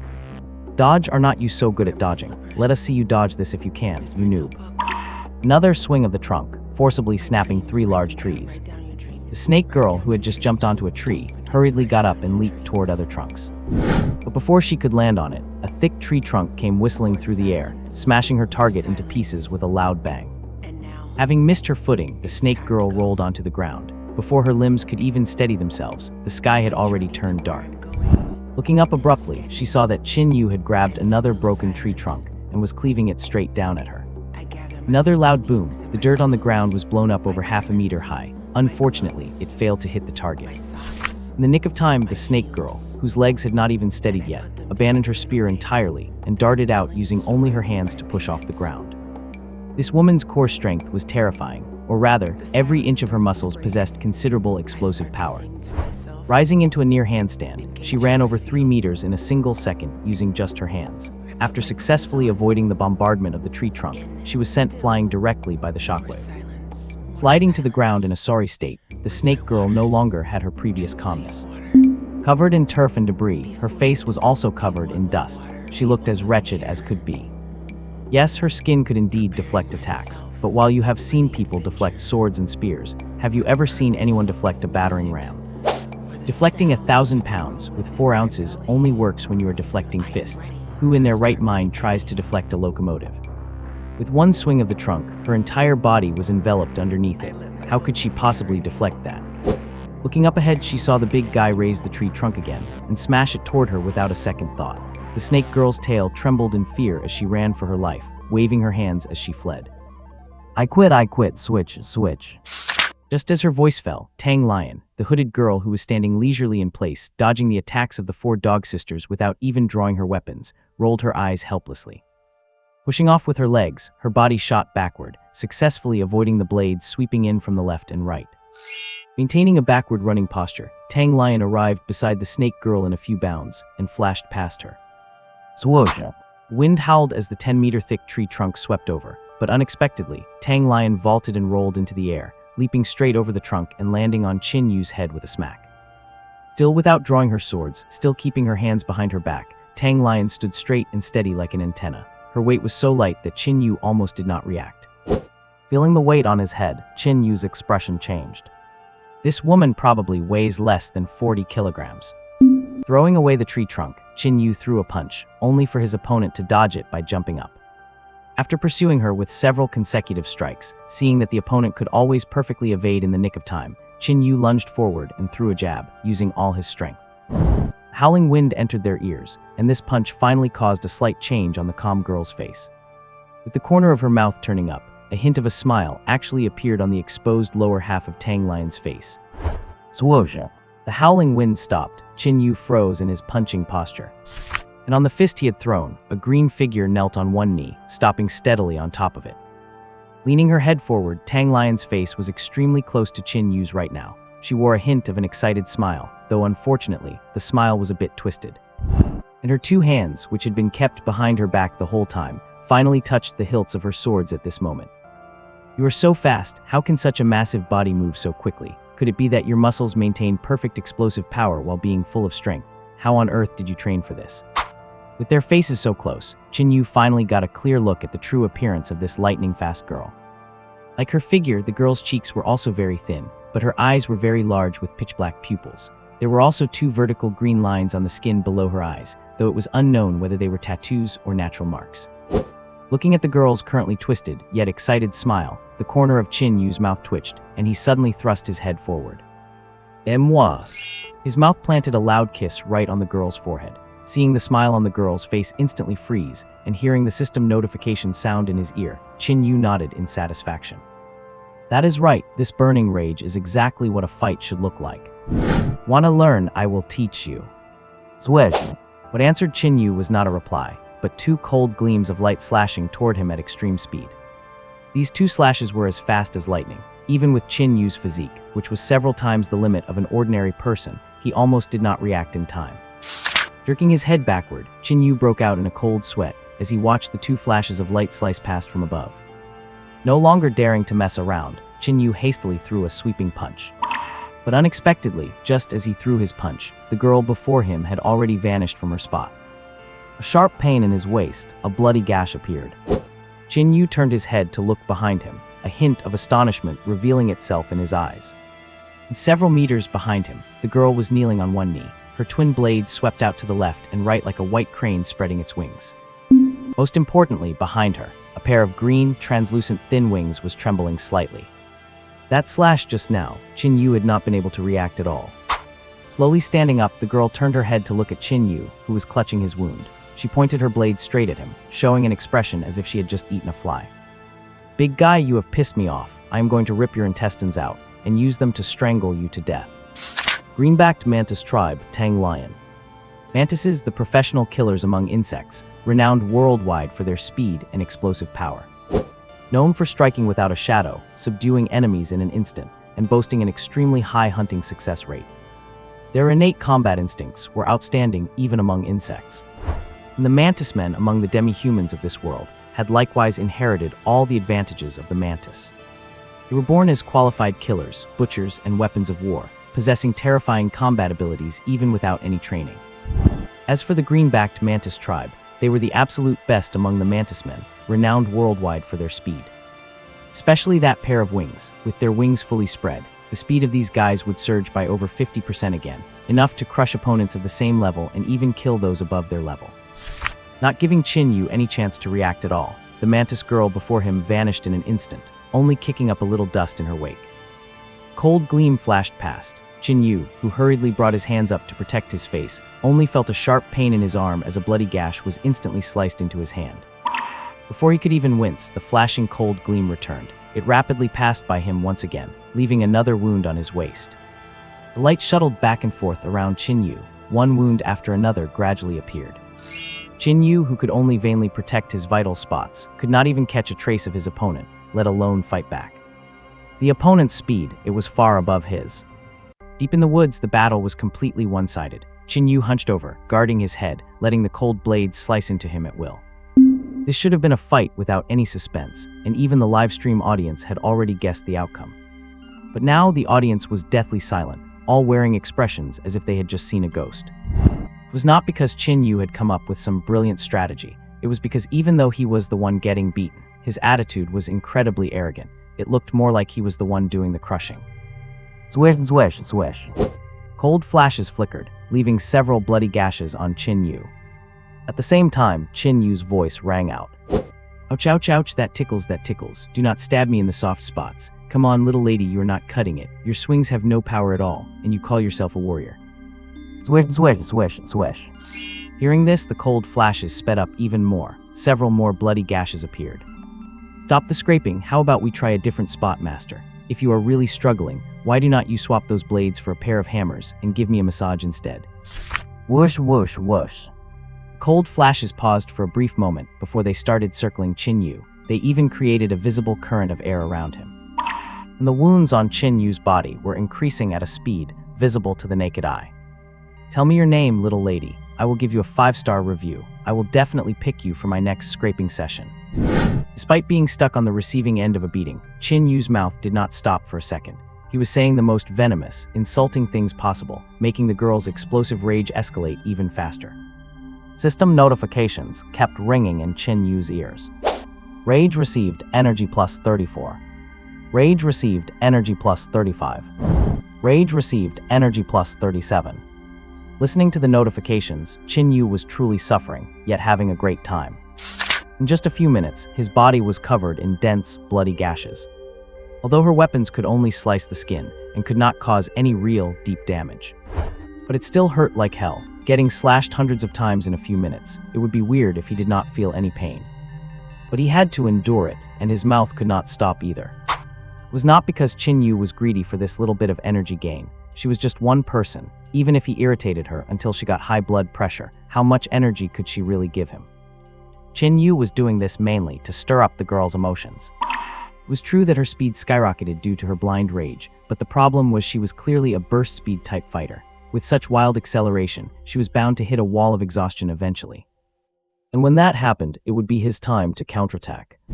10 seconds, 20 seconds, 30 seconds.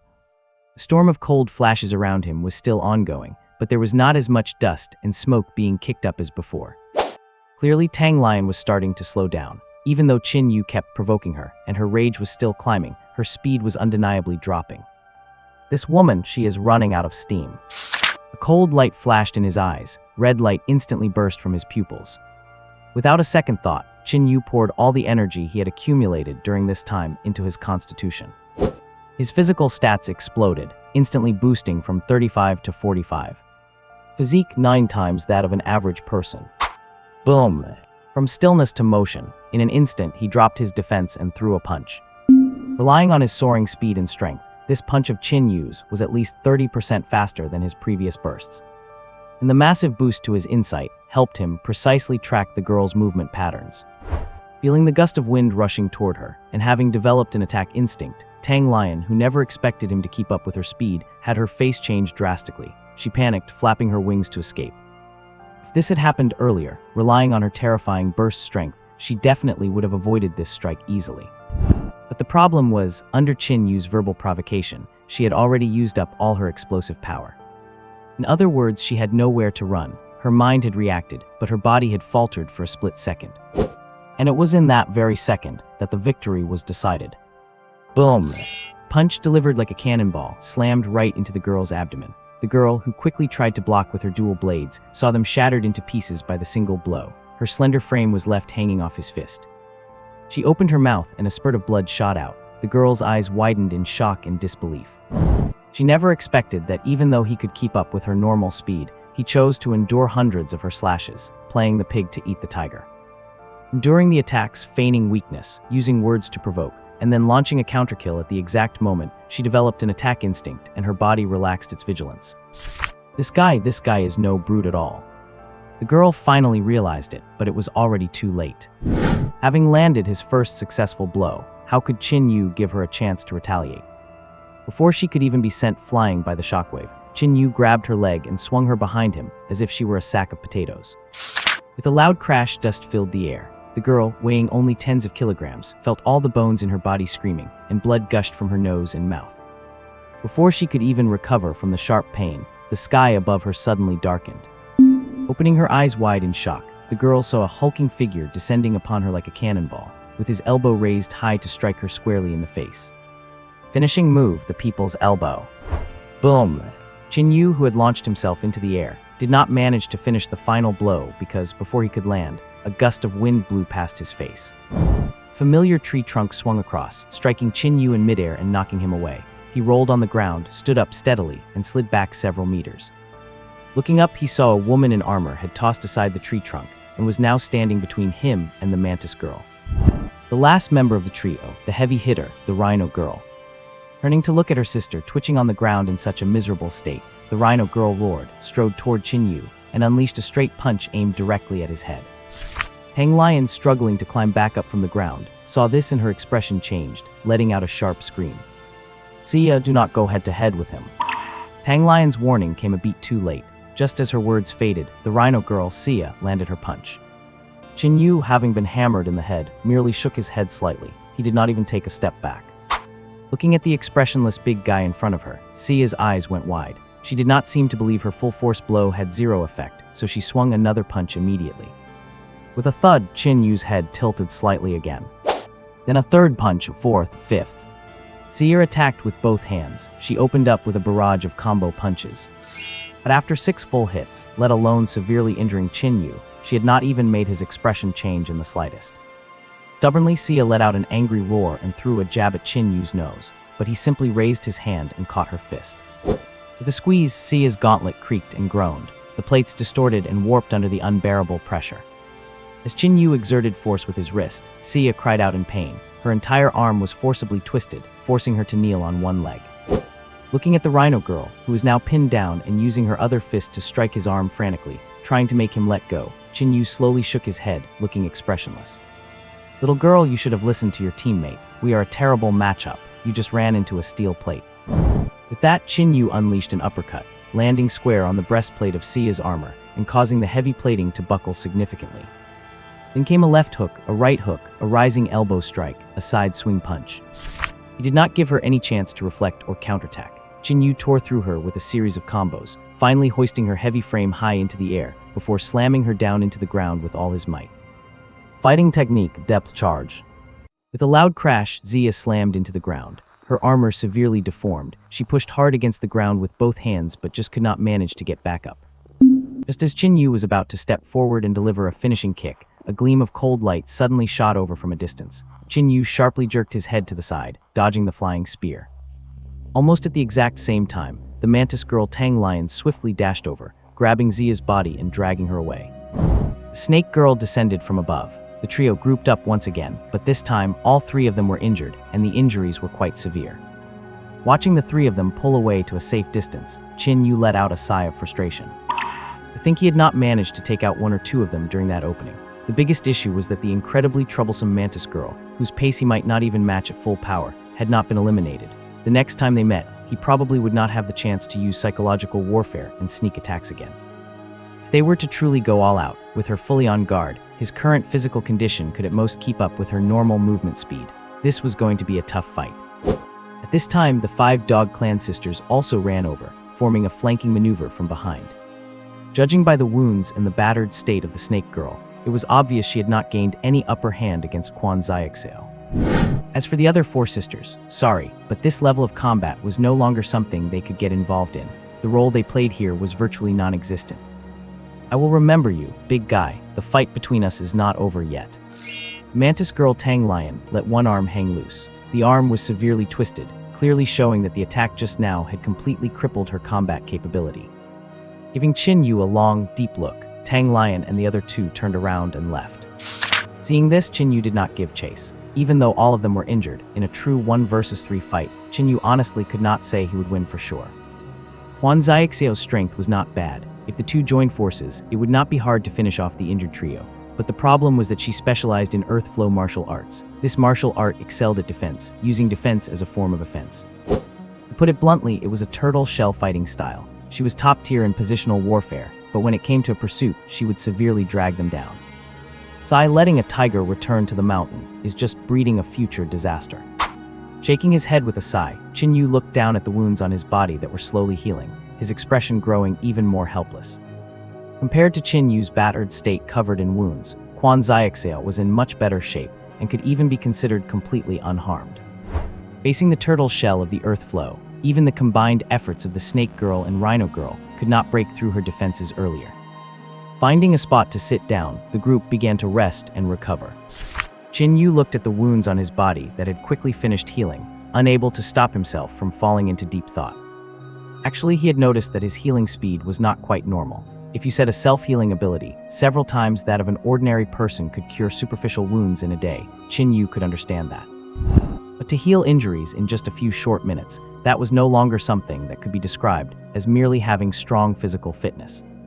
Clearly, Qin Yu's healing speed was extraordinary, far exceeding the boundaries of normal creatures. Thinking back to his race, Qin Yu had a guess in mind. Although the horned demons were a low-level race among demons, they were also the most difficult soldiers to deal with when invading other planes, simply because they possessed an incredibly strong self-healing ability. The purer the bloodline of a horned demon, the stronger their self-healing capability. It was basically equivalent to a bunch of wolverines without the steel bones. The level of difficulty they presented was beyond ordinary. His bizarre healing speed must be an innate trait of the horned demon bloodline. Looking at his swiftly healed wounds, Qin Yu nodded in satisfaction. His already impressive self-healing ability, combined with a physique enhanced several times over, meant that while this healing speed might not match Wolverine's, it was definitely more than enough. It seemed that transmigrating into a demon did not bring him only disadvantages after all. What should we do next? Quan Xiaoxiao leaned in, though her expression was a bit strange. She knew Qin Yu was very strong, even strong enough to shatter her earth flow defense.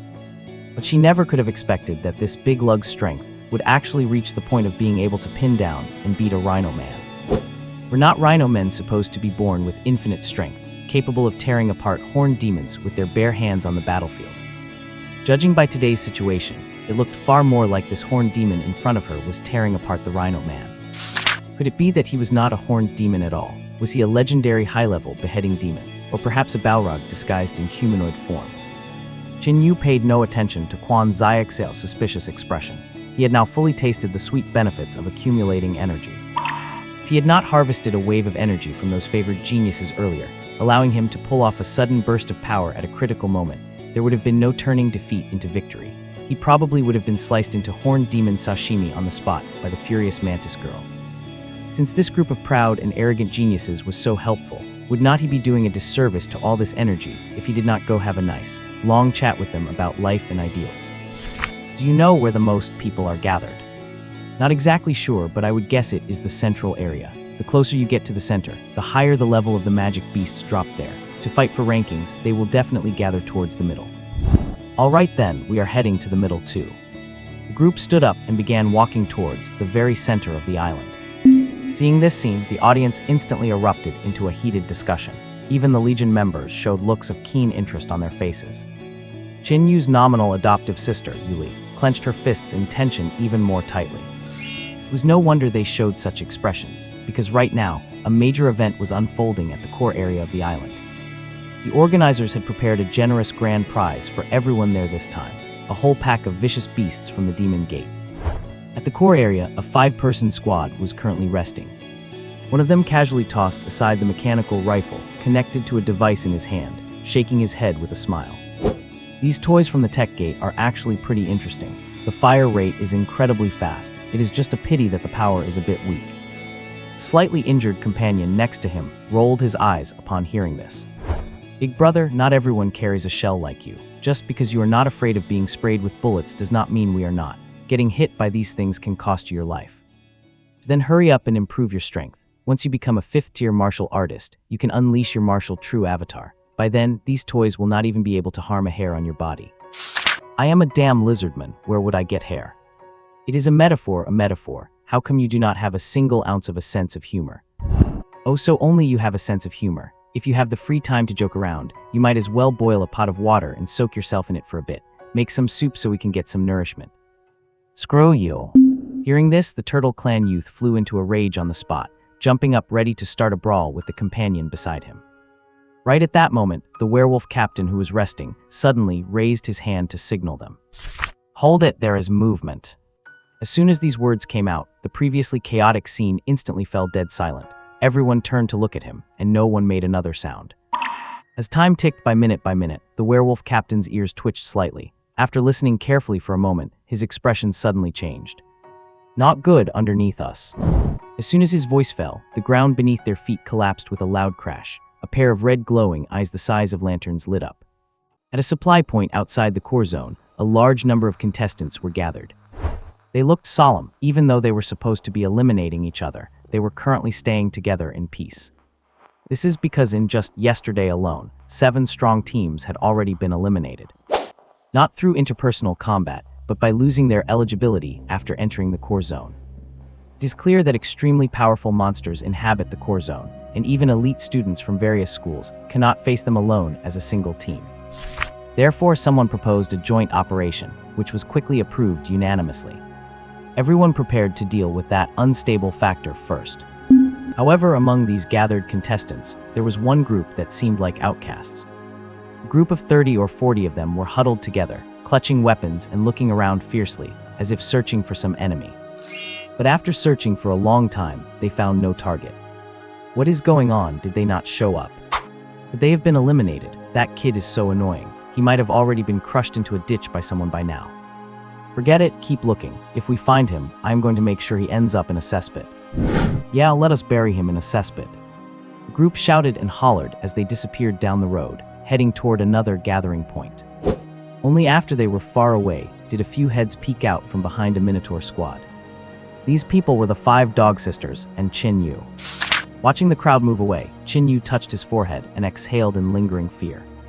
These kids, they are so young. Why are they so short-tempered? They are holding such a grudge. The 5 dog sisters next to him gave him a strange look, not daring to talk back for fear of being targeted by this sharp-tongued guy. Just then, the minotaurs in front of them turned around, and the beautiful woman closest to Qin Yu raised an eyebrow slightly. "Hey, have you hidden enough?" "Enough and more than enough, thanks to you, big sister, for using your sturdy physique to shield me from the wind and rain. If you were not a lady, I would surely swear to be your brother in arms. Love you, moi." "You bastard." Oh, I forgot you were a minotaur. You might not understand that. Let me speak in our local dialect." Qin Yu coughed, gathered his emotions for a moment, then suddenly looked up and struck a sentimental pose. Smack. Before Qin Yu could finish, the shocked young minotaur girl directly raised her spiked club, gave him a whack on the head, and then walked away blushing and grumbling. Her 2 minotaur companions were also filled with righteous indignation. They each gave him a hit and turned to follow their companion away. Having been hit 3 times, Qin Yu listened to the rising energy buzzing in his ears, truly confused. Why did I get hit? No, by what right did they hit me? Dog Xiaoxiao, who could not bear to watch any longer, covered her forehead in frustration. Big brother, when you yell that in front of her, it is a mating call for the minotaur race. It is a miracle she did not crack your skull open on the spot. Is that so? Qin Yu widened his eyes, feeling like he had just learned more useless information. Turning to look at the 5 dog sisters, Qin Yu hesitated for a moment before shouting something at them. "Woof! Who the hell are you swearing at?" The 5 sisters jumped on him in a brawl, chasing Qin Yu everywhere and almost ripping the seams of his jacket. It is clear that for the beastkin, speaking their native tongue to someone's face is not always a profession of love. It could also be an insult or a territorial challenge. As they got to know each other, the 5 dog sisters gradually understood Qin Yu's true character. They discovered that this kid is truly ruthless when he needs to be, and truly wicked when he wants to be, but as long as you are not on the opposite side, he is quite easy to bully. No, quite easy to get along with. As long as you can endure the non-stop bombardment of his foul mouth, even if you hit him a few times, he will not take it to heart. Of course, this might also be because he is already used to getting beaten for his loose tongue. The contestants gathered very quickly. In less than half a day, nearly 400 people had assembled here. They planned to sweep through the core zone completely and then duel among themselves to decide the 100 winners. Qin Yu and his companions mixed in as well. After successfully dodging the dozens of people hunting them, they used a little disguise to successfully join the team and started moving toward the core zone. There was no lack of scouts and strategists in the team, and someone had already identified the identity of the ambushers through various clues. Qin Yu looked at the image passed to him, rubbing his chin in deep thought. Beside him, Dog Xiaoxiao wore a serious expression. "Do you see anything?" "Yeah, I see it." "What?" "The guy who drew this is bad at details." "Who asked you about that?" "He is also bad at proportions. Look, this monster has a huge head and a tiny body. It is obviously poorly drawn. I think there is something wrong with your brain. Did not you see what it is called? A big-mouthed bug. Its head is naturally that huge." Dog Xiaoxiao snatched the drawing, bit into it fiercely, and tore it into pieces to express her dissatisfaction. In the back, the rat man who was waiting for her to pass the paper frozen in place after seeing this scene. He looked at the big and tall Qin Yu, then at the 5 sisters who looked somewhat similar, rolled his eyes, and walked away in disgust. The big-mouthed bug is a large, ant-like monster, generally about 4 meters in length. They are hard as iron, immune to knives and guns, and usually of the 3rd tier. Most importantly, they are gregarious, gathering in groups of dozens or hundreds, and will always select a leader who is definitely stronger than them. These monsters are naturally ferocious, and being a social species makes them a disaster for ordinary demons in the demon world. However, high rank also means high rewards. If one can kill such a monster and obtain the energy core inside its body, advancing to the grand finale is basically a sure thing. It is precisely because of this temptation that so many contestants gathered here. As for whether any contestants would take the opportunity to sabotage others, do not forget that this is being broadcast live, so even if someone had such dark intentions, they would never dare expose it in the public eye. A sea of contestants headed toward the center, cutting through large numbers of magical beasts, monsters, and mechanical monsters, until they precisely found the lair of these monsters. Looking at the entrance, which was more than 10 meters wide, the contestants' expressions changed slightly. With such a large cave, it seems the number of monsters gathered here might be even greater than they expected. One of them took out his weapon, shared a look with the others, and fired an arrow into the hole with his longbow. A moment later, a flash of fire appeared. accompanied by a violent explosion. The sound of scrambling claws reached everyone's ears. The next moment, dense red lights lit up inside the cave. The monsters are out.